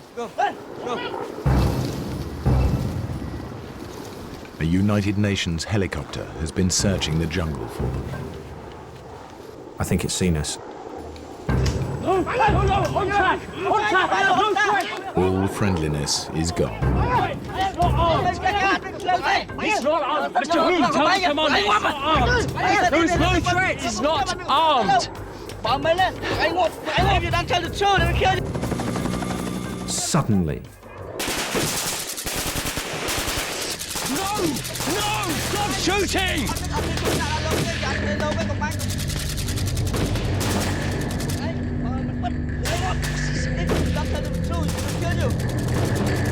Chris and his colleagues have become a dangerous liability.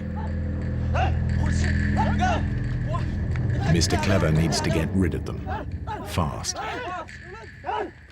So Mr. Clever changed his mind. And I thought that, it finished our life. He orders the commander who brought them in to take them away again. This time, he can do what he likes with them. by sending us back, it was the other commander's problem. That's why he sent us back.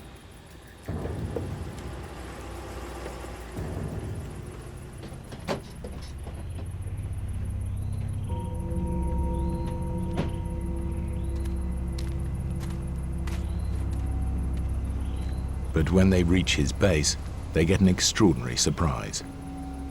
Hello? He said now he let us free to go. He sets them free and grants them safe passage for a day. We're free. We're going back.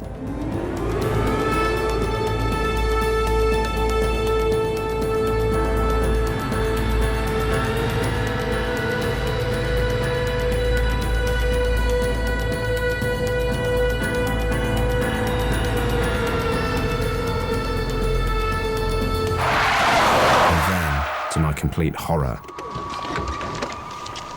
the original commander who first captured them, angry that they're still alive. Hey! Cái này ao luôn. Ôi sao lên? Cái này ao. Who allow you to come? He said, give me the key and get down. Tell the commander. His commander has given us safe passage through this area. Look, make your guy look. Ôi sao lên?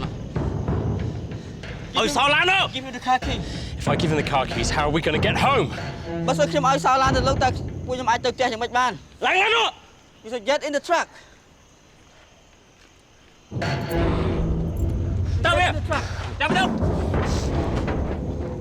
On the verge of freedom, they trade their Land Rover for their lives.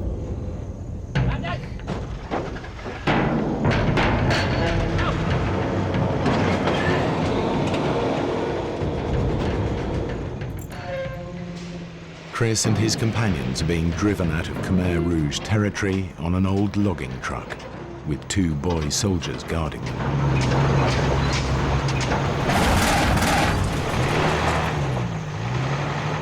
Let's go. Let's go for a walk.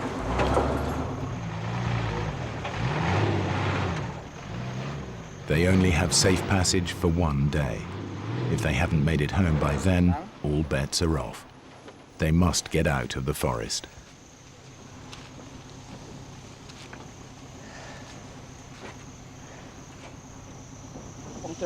We cannot get out. It's stuck too deep. What happens if we stay here? Another Khmer will come and kill us because they only let us pass today. Chris tries a new approach to intimidate the boy soldiers and scare them into doing what he wants. What's this place? This is a ghost place. There's many people die here. Do you think the boy soldiers will be able to find their way back to the village from here? Okay, I will ask him. Bring them over. Oh, no, The Khmer Rouge soldier, they illiterate. So their belief of the ghost. Chris Moon, he said that, oh, this area is a lot of ghosts. If we stay here, maybe the ghosts kill us. Tell them we have to leave this place very quickly. Tell them this is a ghost village. I have seen them. They will be very angry if we stay. Now a new plan. Okay. Which way? To walk through the night and to keep going until they're free. It will mean walking in the dark, through jungle, through rivers, through minefields.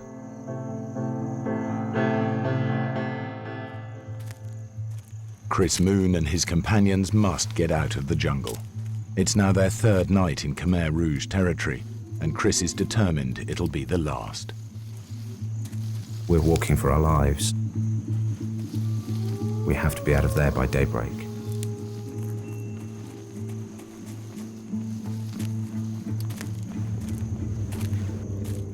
I make everyone put their hands on their shoulders.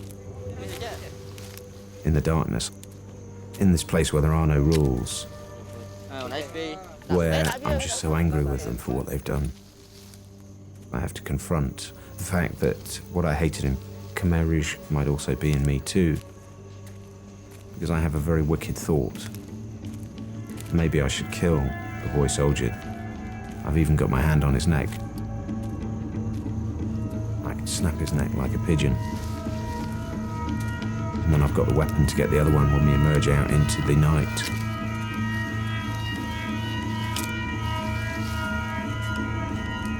In the end, of course, reason wins through.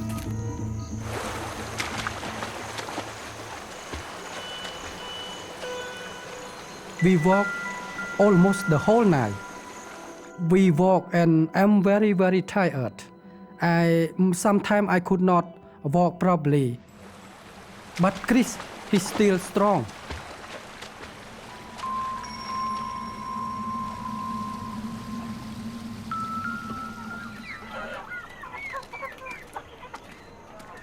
Two hours after sunrise, they reach the village where they started, and the villagers they last saw at the ambush.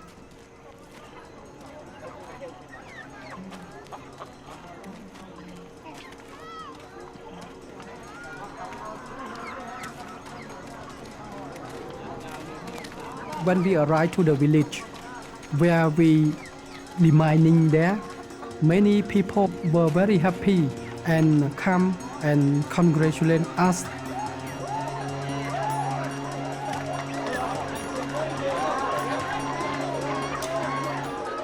This is a place where the children are laughing and the children are playing. I think it's the most moving moment of my life, simply because of the goodwill of these people who've suffered so much. And they're just so pleased that a bad thing hasn't happened. I said that, oh, they still alive. Oh, God help them. Just said like that. And then somebody comes up to her and says, thank you for coming to clear the mines here. And at this point I get a very big lump in my throat, and I must confess I shed a tear, which I rapidly wiped away in a sensible and British fashion.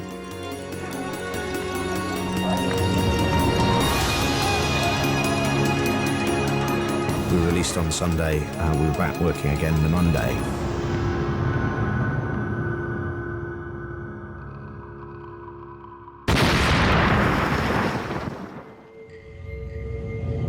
Get back! No one in the safety lane! Get onto US 8! Try to get the copter to come in and do a casevac!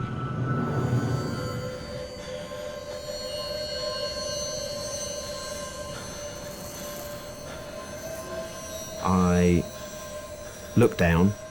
I see that my lower left leg is still there, it's a bit burned. But my lower right leg has been completely blown off.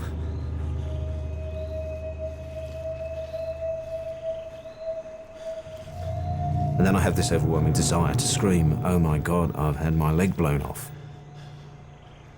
I take a deep breath and I say, think before you act, think before you act. Fine, I'm back in control. And I think, well, there's actually not much point in shouting that, because when the medic gets here, he's probably going to notice.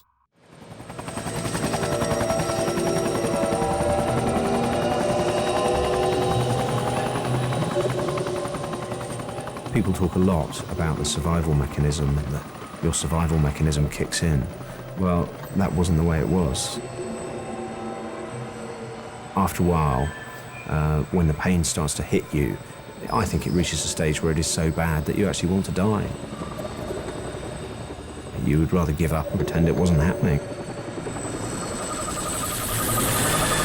The battle in the helicopter is not to go to sleep.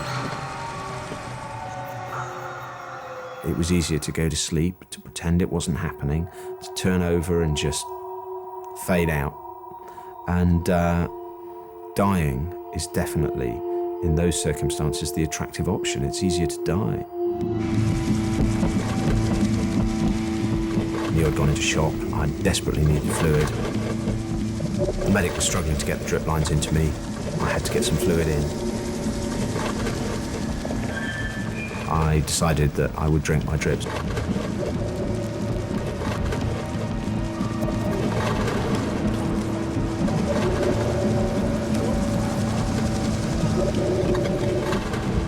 I drank 2 litres of saline, and I felt, as I bit through the plastic, that I would survive.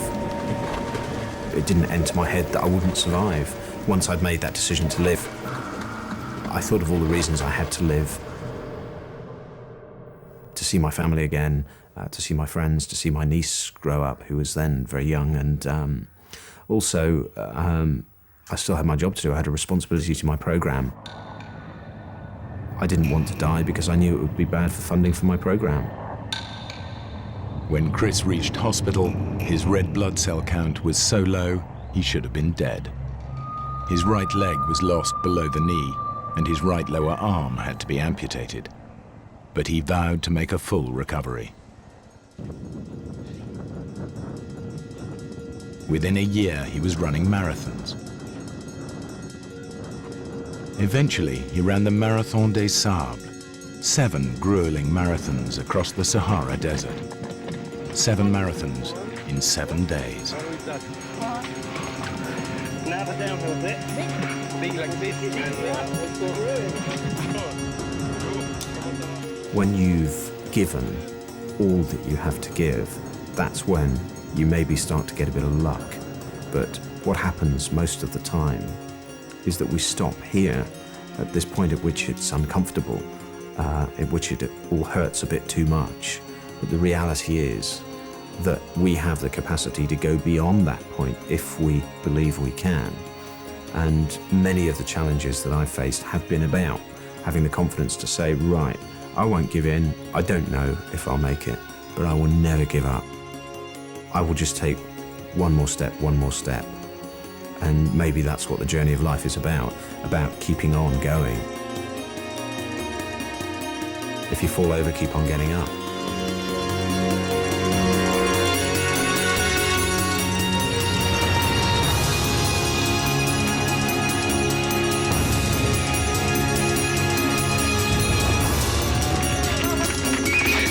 It's good to be here.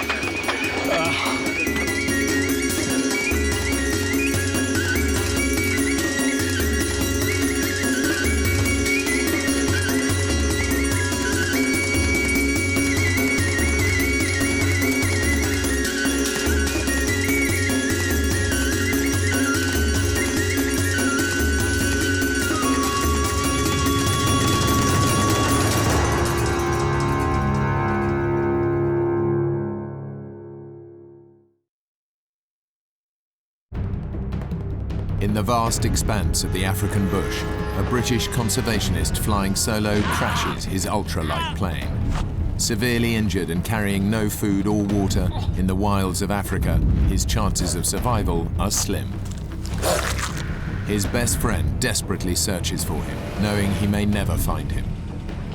Staying alive takes all the cunning and guts one man can summon up.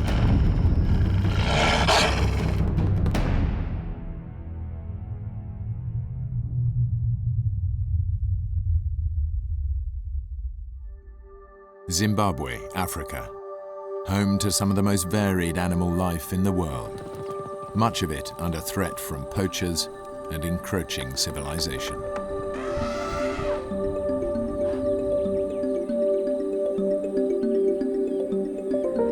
Greg Rasmussen was born in England but came to Africa as a young boy. For the past 12 years, he's dedicated himself to saving a rare species of African dog on the brink of extinction. I've always been passionate about wildlife from day one. I mean, even as a child, I love the bush, I love Africa. It holds an endless fascination. I mean, it's always changing, and there's just so much to learn. It's like a book that just never ends. Greg is one of the few pilots in the area, and even though he's busy with his own project, he's agreed to help a fellow conservationist search for a lost rhino. People very concerned about the rhino, and National Park said, would I assist? And I said, of course I will. If wildlife needs help, I'll help. Greg's a capable pilot, but flying a plane and tracking animals requires intense concentration, and he'll be flying over unfamiliar terrain.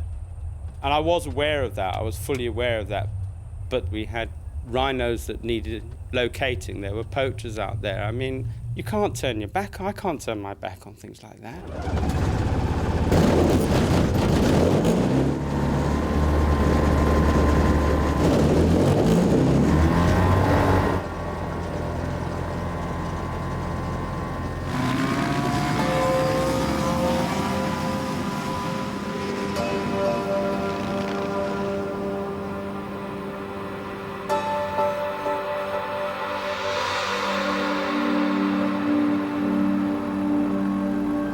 An ultralight plane is a cheap and efficient way to cover the African bush, but is also very dangerous to fly under certain weather conditions.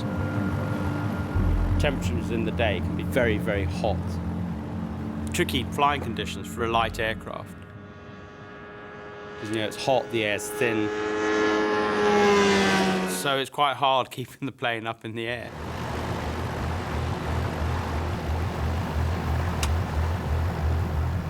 This was a very harsh, dry, rocky, rugged area. I'd never flown that area before, and I realized I was in a completely different territory. The rhino is electronically tagged and in no time, Greg's tracking device picks it up. I just found it. I hadn't actually seen it, but I realized that it was alive by this movement signal. And I was just starting to circle out. And as I turned the plane, suddenly I went into something known as a wing stall. Literally, one wing's flying and one wing isn't. Suddenly I had this gut-wrenching feeling.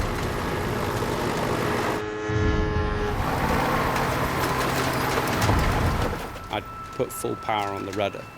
Pulling back on the stick, I was doing the right thing, and it wasn't working. And the plane started to go down in a spiral. And the ground was coming up pretty damn fast. And then there's a split second. You know you've passed the point of any return.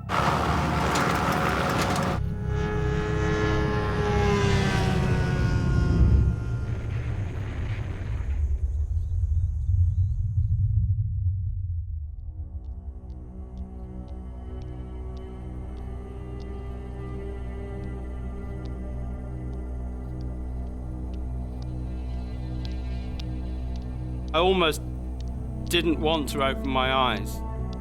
I didn't know what I was going to see, what I was going to feel, what I was going to find.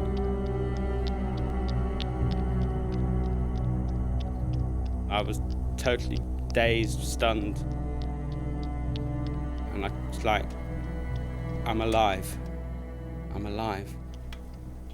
And at that second, petrol started dripping over me.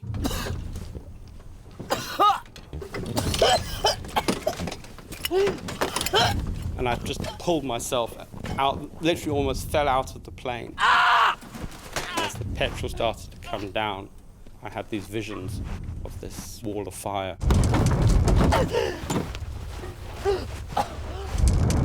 And I could just see myself being incinerated alive. And I knew my legs were doing nothing. I couldn't do anything with the legs at all, but I just had to get away from this plane. I mean, this thing was a nightmare now.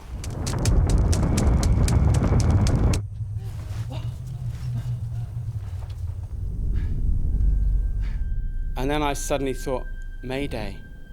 I've got to call Mayday. And I didn't want to go back to that plane. I didn't want to go near it. But I had to brave it, because I knew that that was my only means of survival. And I knew the quicker I got a message out, the better. Greg has to try and make a call. No one knows exactly where he is or that he has crashed. He has no survival gear with him, no food, no water, and he's severely injured. Mayday! Mayday! And the whole handset was hot. The crash had short-circuited all the batteries and had literally fried my only means of survival, the emergency radio. And then something happened that literally just changed almost everything. The pain hit, because the adrenaline had worn off. On the outside of his body, Greg has only a few superficial scrapes, but inside he is bleeding badly, and his legs are broken in 6 different places. That was a pain that I'd never experienced before. Anything like it, anything that even came close to it. My legs felt like they were going to explode from within. My feet were just doing this. My legs were just one big lump of jelly.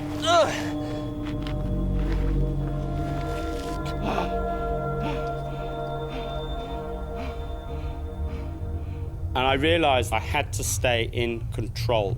You know, I had to be in control of the situation, because if you lose control, that's it. I was going to be a goner.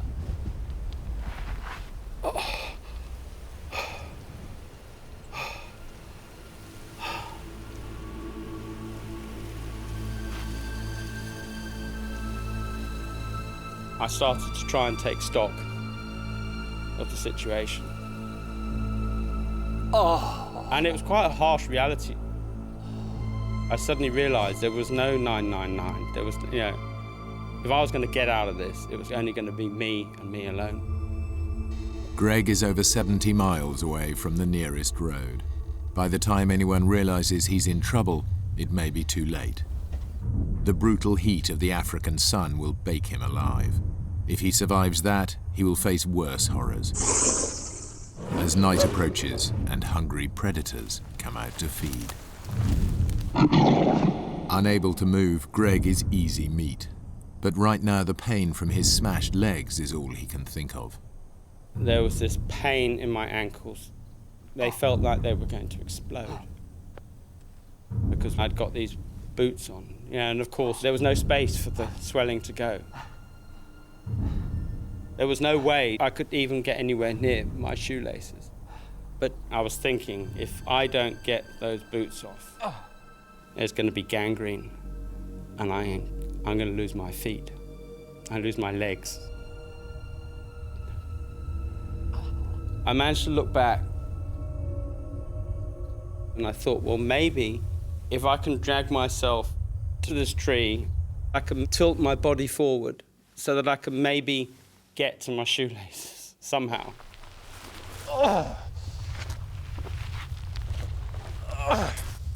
I wanted to stop that pain. Because, I mean, it was like my foot was exploding.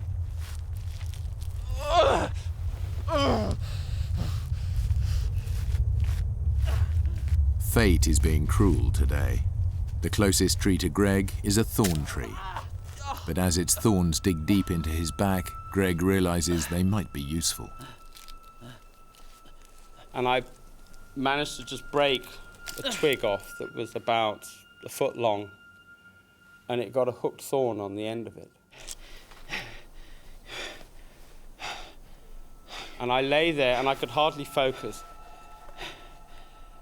There was just so much pain. I started to pick the shoelace. I thought, well, this is all I've got.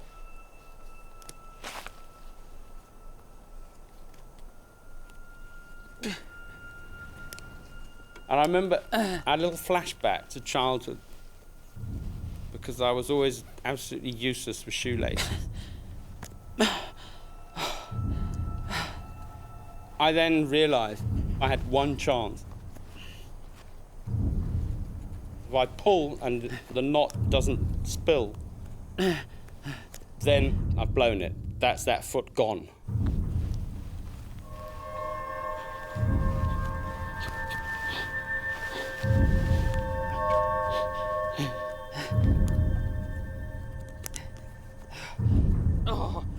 Greg manages to loosen the shoelaces and get them both to the same stage, but nothing happens. But the boots remained absolutely solid on my feet. And I realized then I had to pick the shoelace eye by eye through every single eyelid.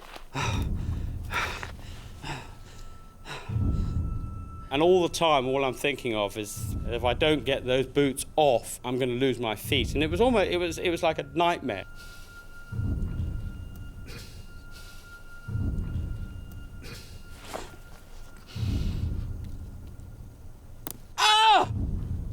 I had to remain as focused as I could.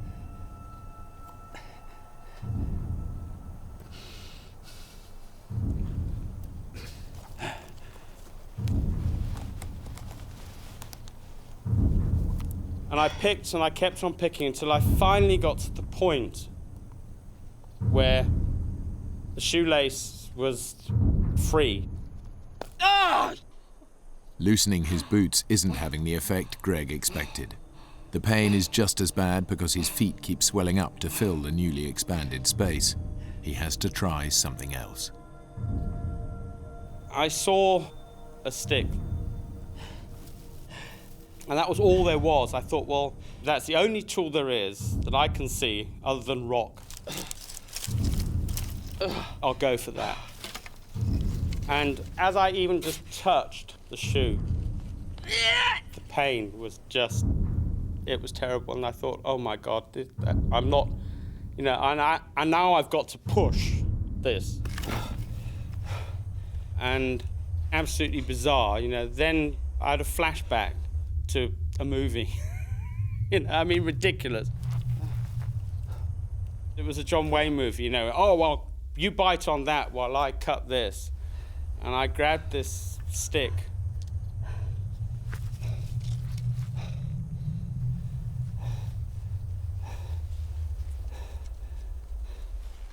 And as I pushed and I bit,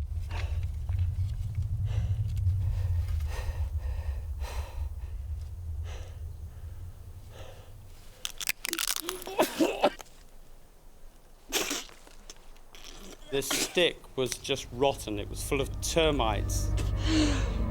And my mouth was now even drier than before, and I went, but I pushed with such force. The shoe came off. And I just forced the other shoe off. And lay there.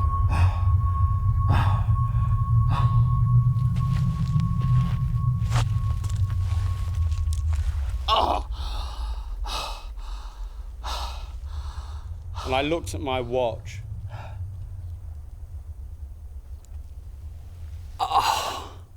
And it had taken me 2.5 hours.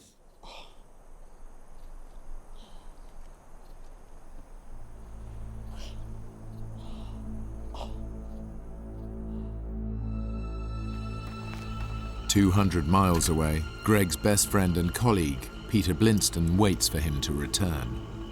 Together they run a conservation project dedicated to saving the African painted dog, one of the world's most endangered species. We have this same passion for the dogs. We have a lot of belief in each other's abilities. And that just comes through at the end of the day. Peter, phone call, please. And the phone rang. I just felt nervous. This kind of sense of something's wrong. Yeah, Peter. It was Norman English. He's the warden over at Cinematella. He said, Greg's missing. People talk about this kind of cold hand or something that grips you, but I really did just go like icy cold. I was then thinking, I have to find him. In the heat of the midday sun, the temperature is now over 100 degrees. Greg hasn't had any water for over 24 hours, and his body is rapidly showing the effects of dehydration. It was hot and it was dry. There wasn't an ounce of moisture in the air. I hadn't drunk the whole day because an elephant had destroyed the water pipes in our area where I'd taken off from. It wasn't like feeling thirsty at all. It was almost like being tortured. Everything was just so dry, and your skin just didn't feel like skin anymore. There was no texture to anything. You know, you try to touch with your tongue to touch the roof of your mouth. It just felt like it wasn't there. As Greg lies out in the open, a vulture, quick to sense a meal, lands on a nearby tree. And I thought, not yet. Yeah, I'm not ready for you, mate. It was scorching hot. You know, dehydration was going to be my next enemy to deal with. But also predators was a major concern of mine. The animals that Greg devotes his life to saving could now turn against him. The landscape is alive with wild beasts looking for food. They may look sleepy and harmless in a city zoo, but in their natural habitat, they are deadly.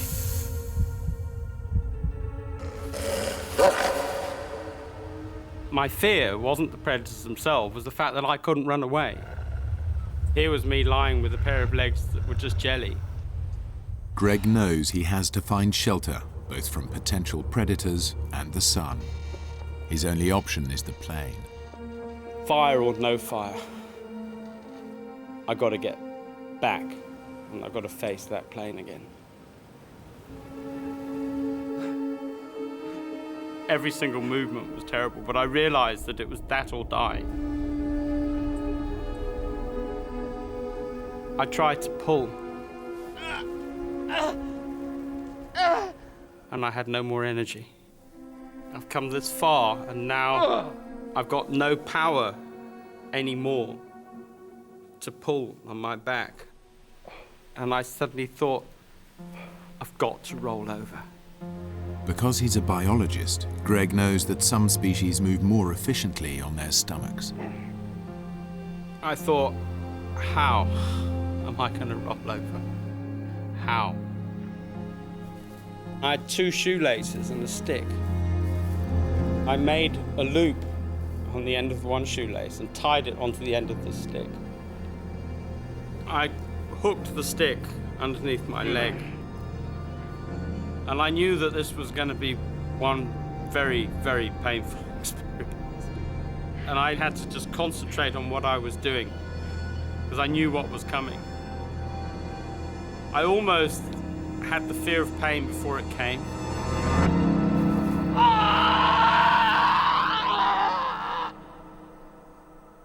Just as I rolled, I heard a crack.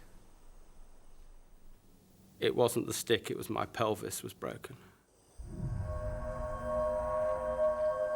With the temperature now hovering at 110 degrees, Greg is literally frying in the sun. As he drags himself towards the shade of his downed aircraft, his thoughts turn to other dangers that threaten his life. Being in the bush for so many years, you get to know absolutely every single noise. You know every footfall. You know which footfall belongs to which animal.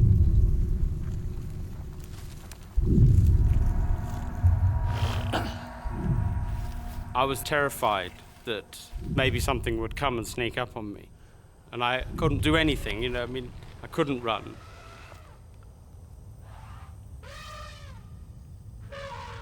And then I heard elephants, a whole herd. It is in fact an entire herd of elephants, and they're moving right towards him.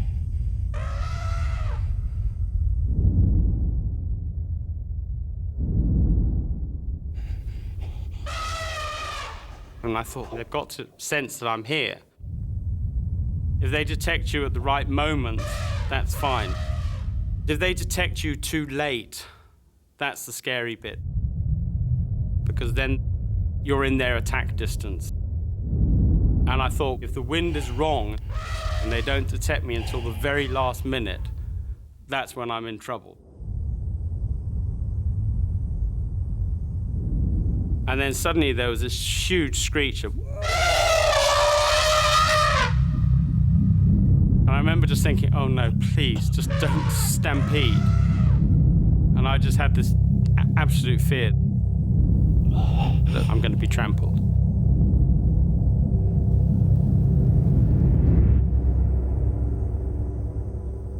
Greg has dodged a bullet. The herd moves on away from him.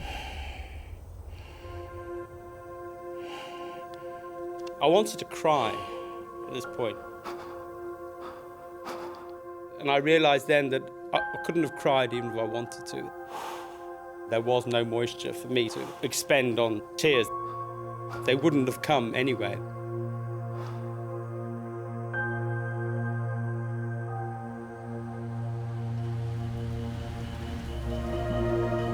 The head warden of Cinematella Wildlife Refuge, Norman English, organises a search and rescue party. The park is over 700 square miles. He and Greg's best friend Peter can only start looking for Greg where the rhino he was tracking was last sighted. Did he radio in at any point? Nah, no radio contact at all. But he was searching up near where the rhino were last sighted. The rhinos are tagged, right? If we find them, we find Greg. Greg took the only tracking device we have with him. Without a tracking device, Peter and Norman have no way of knowing where Greg's plane crashed. I was sure that he was alive, but you know that you've not got much time. Almost as each minute passes by, of course, you're becoming more and more concerned. What about an aerial search? Already started. Pilot from Victoria Falls came up in his Cessna. I was thinking, we have to find him. Even if you've survived the crash, there's animals, there's wildlife that can kill him. The chances of him surviving are getting slimmer and slimmer.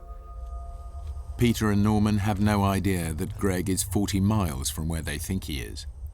Greg's condition is now critical because of his injuries, exposure in the hot temperatures, and lack of water. I was so close to the plane, I could smell the petrol. I gave it all the energy I possibly could. And just as I got underneath it, something felt a bit sticky on my mouth. My lips had turned to rubber. They'd plasticized. And a piece of my lip came off. And it went to the back of my throat. You know, I suddenly came to this horrible realization. I just swallowed my lip.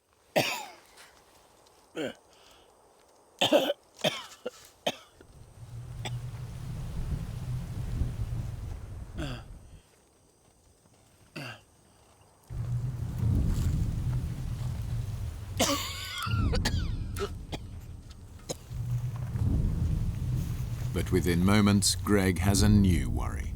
He hears the sound of an animal walking nearby. It was lion footfall. And I listened very, very carefully, and it was getting closer and closer. And then I heard this call. It was a lioness. And lionesses have a very distinctive call they use when they're calling cubs. And obviously, because she was a mother with cubs, that makes her far more dangerous. Greg knows that animals in the wild have a unique defense strategy. They make sharp, sudden noises to scare off their enemies.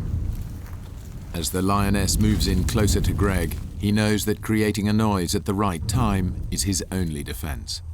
When he finally sees the big cat's silhouette, he makes his move.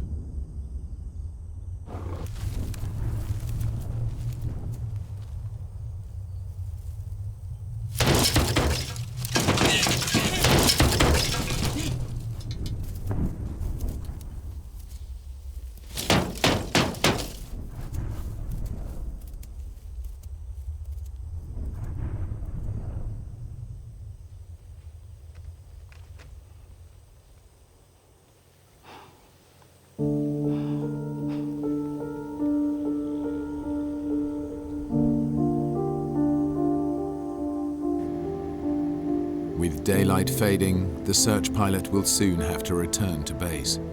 There's still no sign of Greg or the wreckage.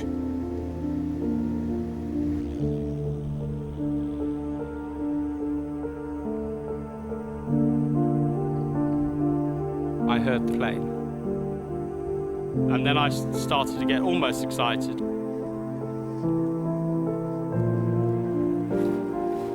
And then I thought, no, I'm still a needle in a haystack. They had an area to search of about 1,000 square kilometers.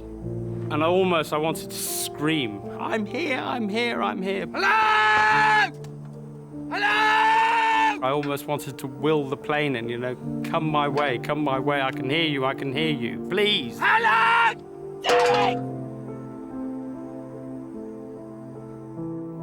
And then there was silence. I remember that silence now so well. It was killing.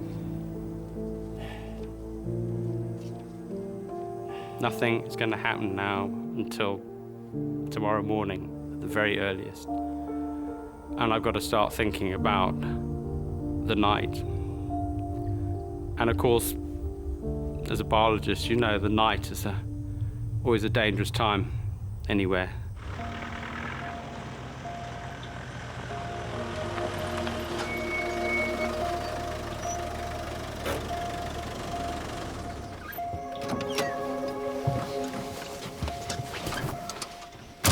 probably won't help much. I'm just going to take the Land Rover out, see what I can find. There's no way you're gonna find him in the dark. We don't want to lose you too. I won't be long. I'll be back soon.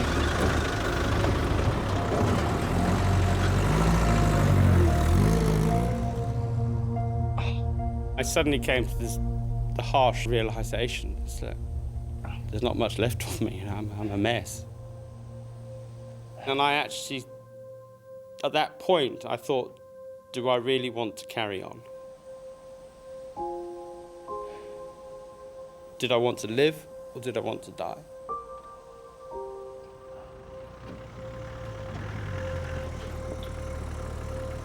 As the night closed in, it was that awful feeling. It was really awful.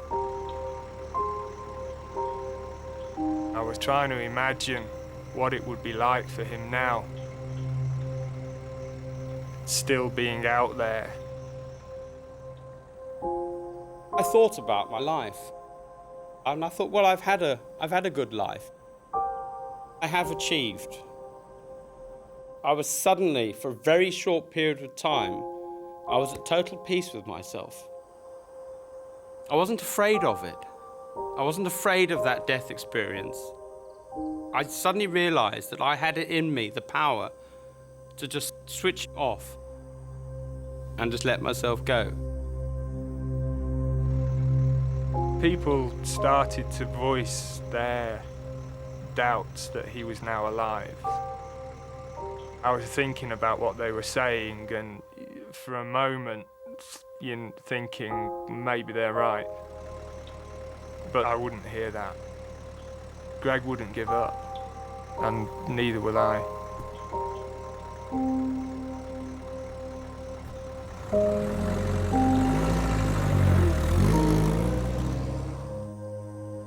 And then I suddenly thought about the dogs, what amazing animal that had become my sort of whole raison d'etre. And I thought, but there's a hell of a lot more I can do. And from that second, it was like, right, the fight is on. At that point, there was just such a kick in me that it was like, I'm going for it, and I'm gonna make it. And I'm not gonna, if I do die, I'm gonna die fighting this right to the bitter end.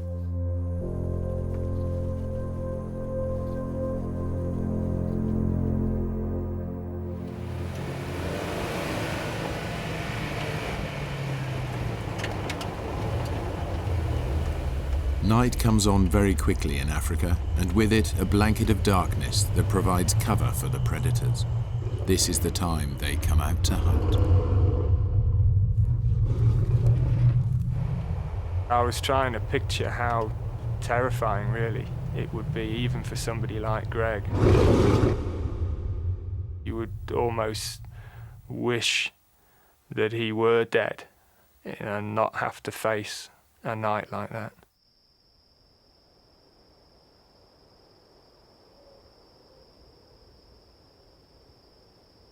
At that point, there was this total silence. I could hear my heart sort of boom, boom. It was that silent. And it made me very conscious how totally alone I was.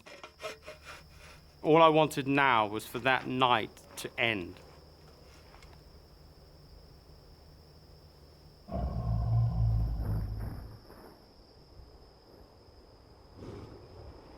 I had this nightmare that a hyena was going to come up behind me.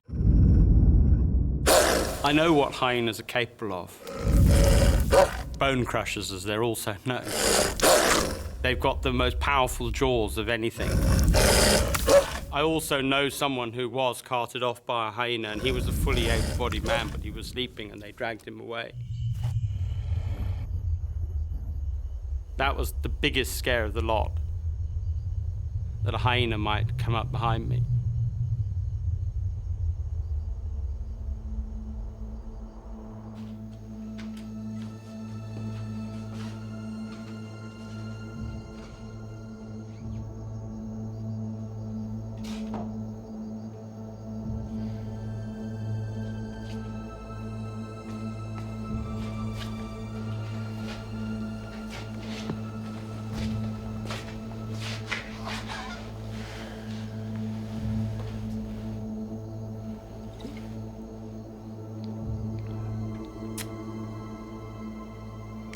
You all right?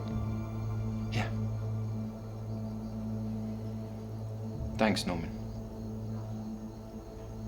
Peter, the men feel like Greg may not have made it. He'll get through this. He's a stubborn beggar. Yeah, well, you know him better than they do. They, don't think there's any point in him going out again tomorrow. He's alive, okay? You know Greg. He wouldn't give up. I won't either. I'll talk to the pilot and the others, see if they can give us another morning at least. Thanks.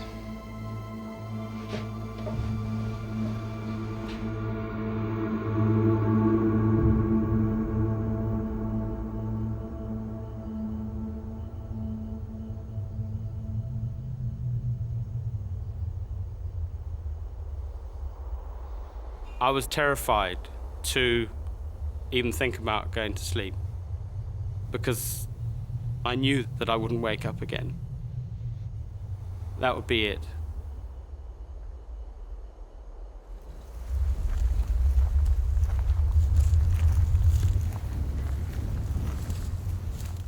Then Greg's worst nightmare comes to life.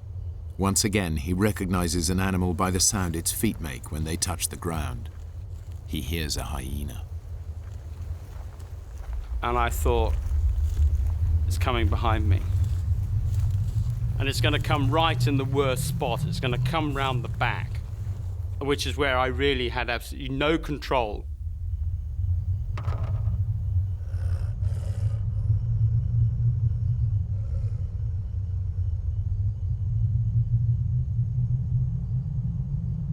Once again, Greg uses his knowledge of animal behavior.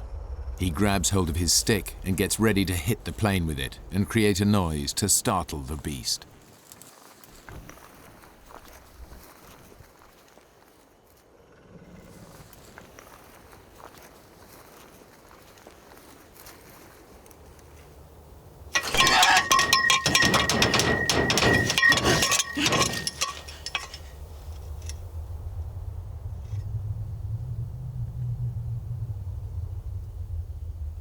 And I waited until it seemed like forever. I knew if something came one step closer, then would have meant that I'd failed. Then I heard this just footfall, just getting less and less and less.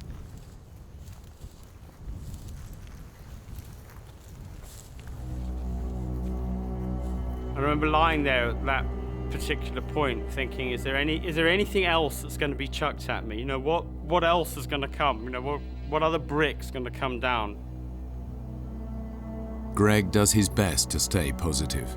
In 1 hour, the sun will rise and he will have made it through the night. But it is one very long hour.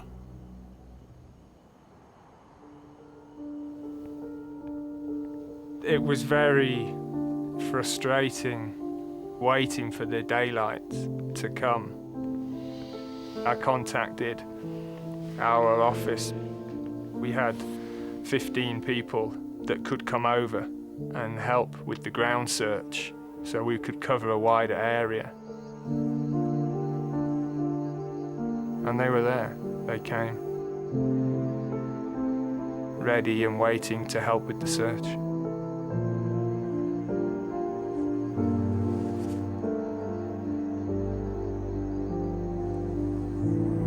I watched, looking for the sun to come over the horizon. And when it finally did, I felt these rays coming all the way towards me. And it was an amazing experience. I suddenly felt wonderful. I was bathed in light and heat and warmth. I felt secure for a moment.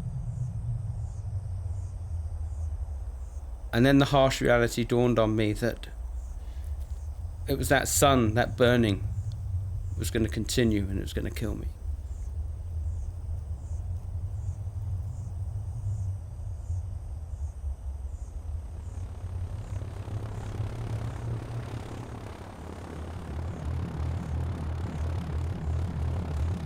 At first light, the spotter plane sets out again.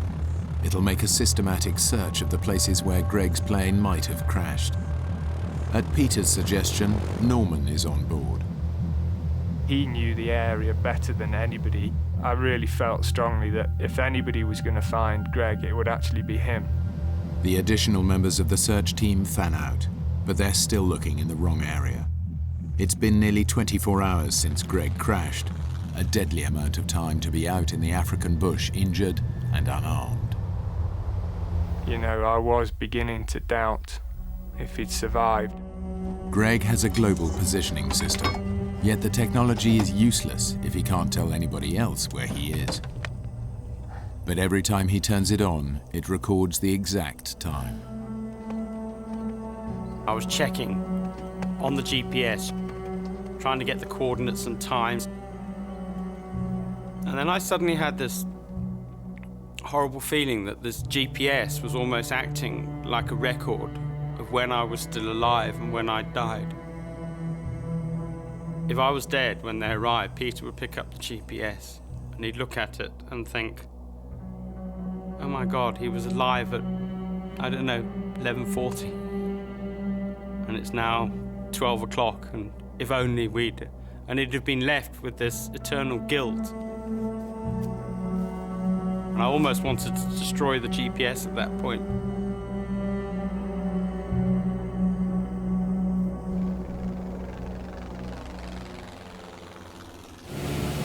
Norman to Peter, can you read me? Over. Receiving. There's nothing from up here. Even an elephant can merge into this landscape. We're going to try another area. On a hunch, Norman decides to go back and check along the beginning of the route that Greg would have taken. Nearly 24 hours has passed, and Greg's body is desperate for water. I managed to grab a piece of the broken windscreen. I had this mad idea to see if it would collect moisture.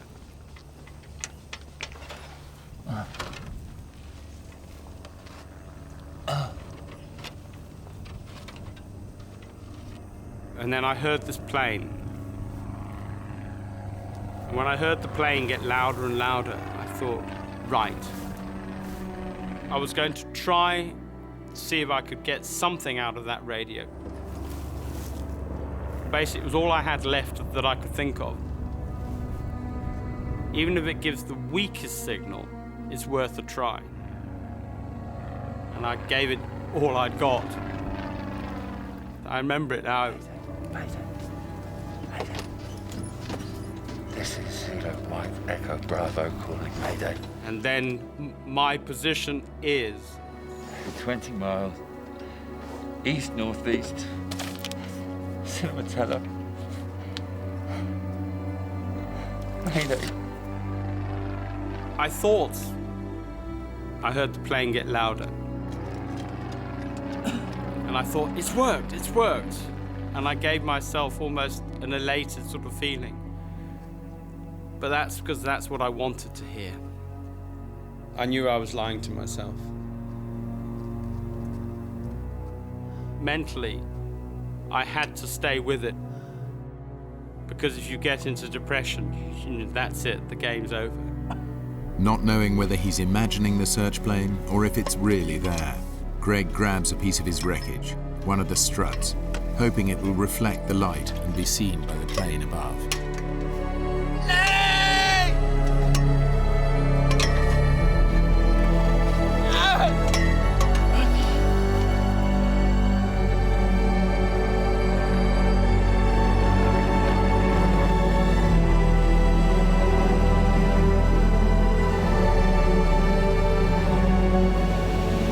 Mayday, all search parties.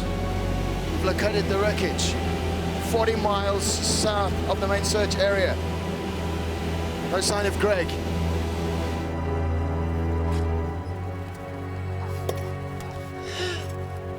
I was trying to keep up the dream that they had really seen me. But I realized I had to keep telling myself this lie. Because I did know that I was reaching the point of no return.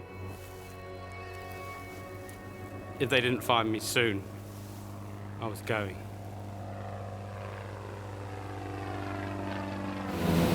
We can't land. I repeat, we can't land. We're going to have to go by road. Meet back at the base camp immediately. I repeat, meet back at the base camp immediately. I felt numb. I wanted to see, you know, what was there. I wanted to see Greg. I wanted to just get to the site.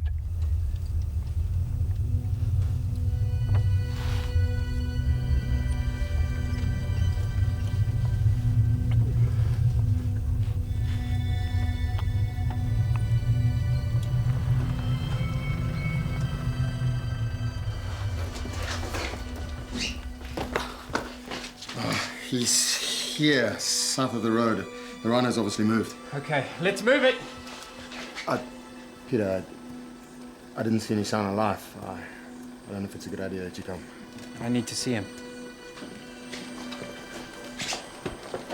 I was really afraid. You're just thinking, okay, we've found him, but we don't know what we've found yet. And you imagining all sorts of horrors.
And then I heard these footfall.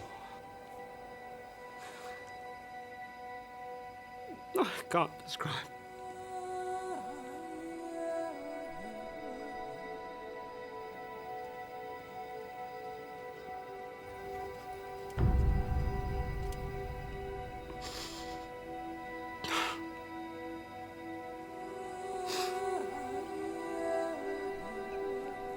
Of course, I knew what footfalls those were.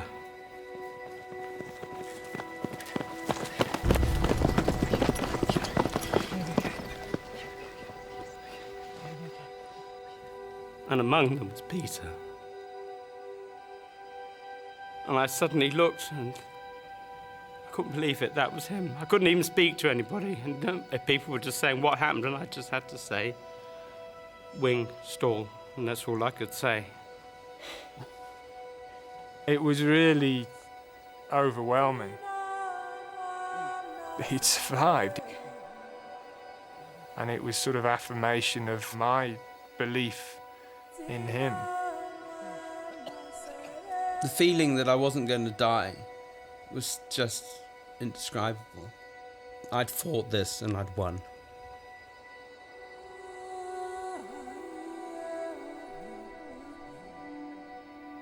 And somebody came up, I hadn't got a clue who it was. Someone put their hand on my shoulder and said, "You're in safe hands now."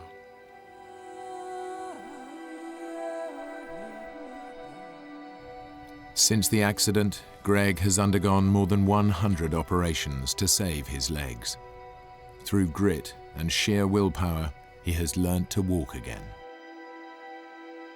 Of course, you don't go through something like this without there being change in who you are.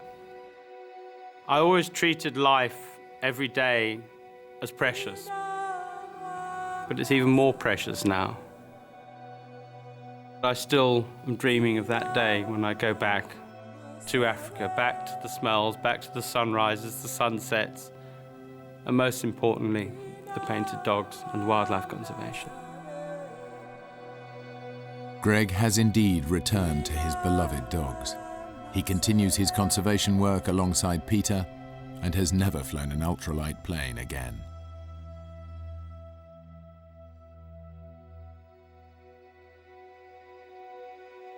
Sina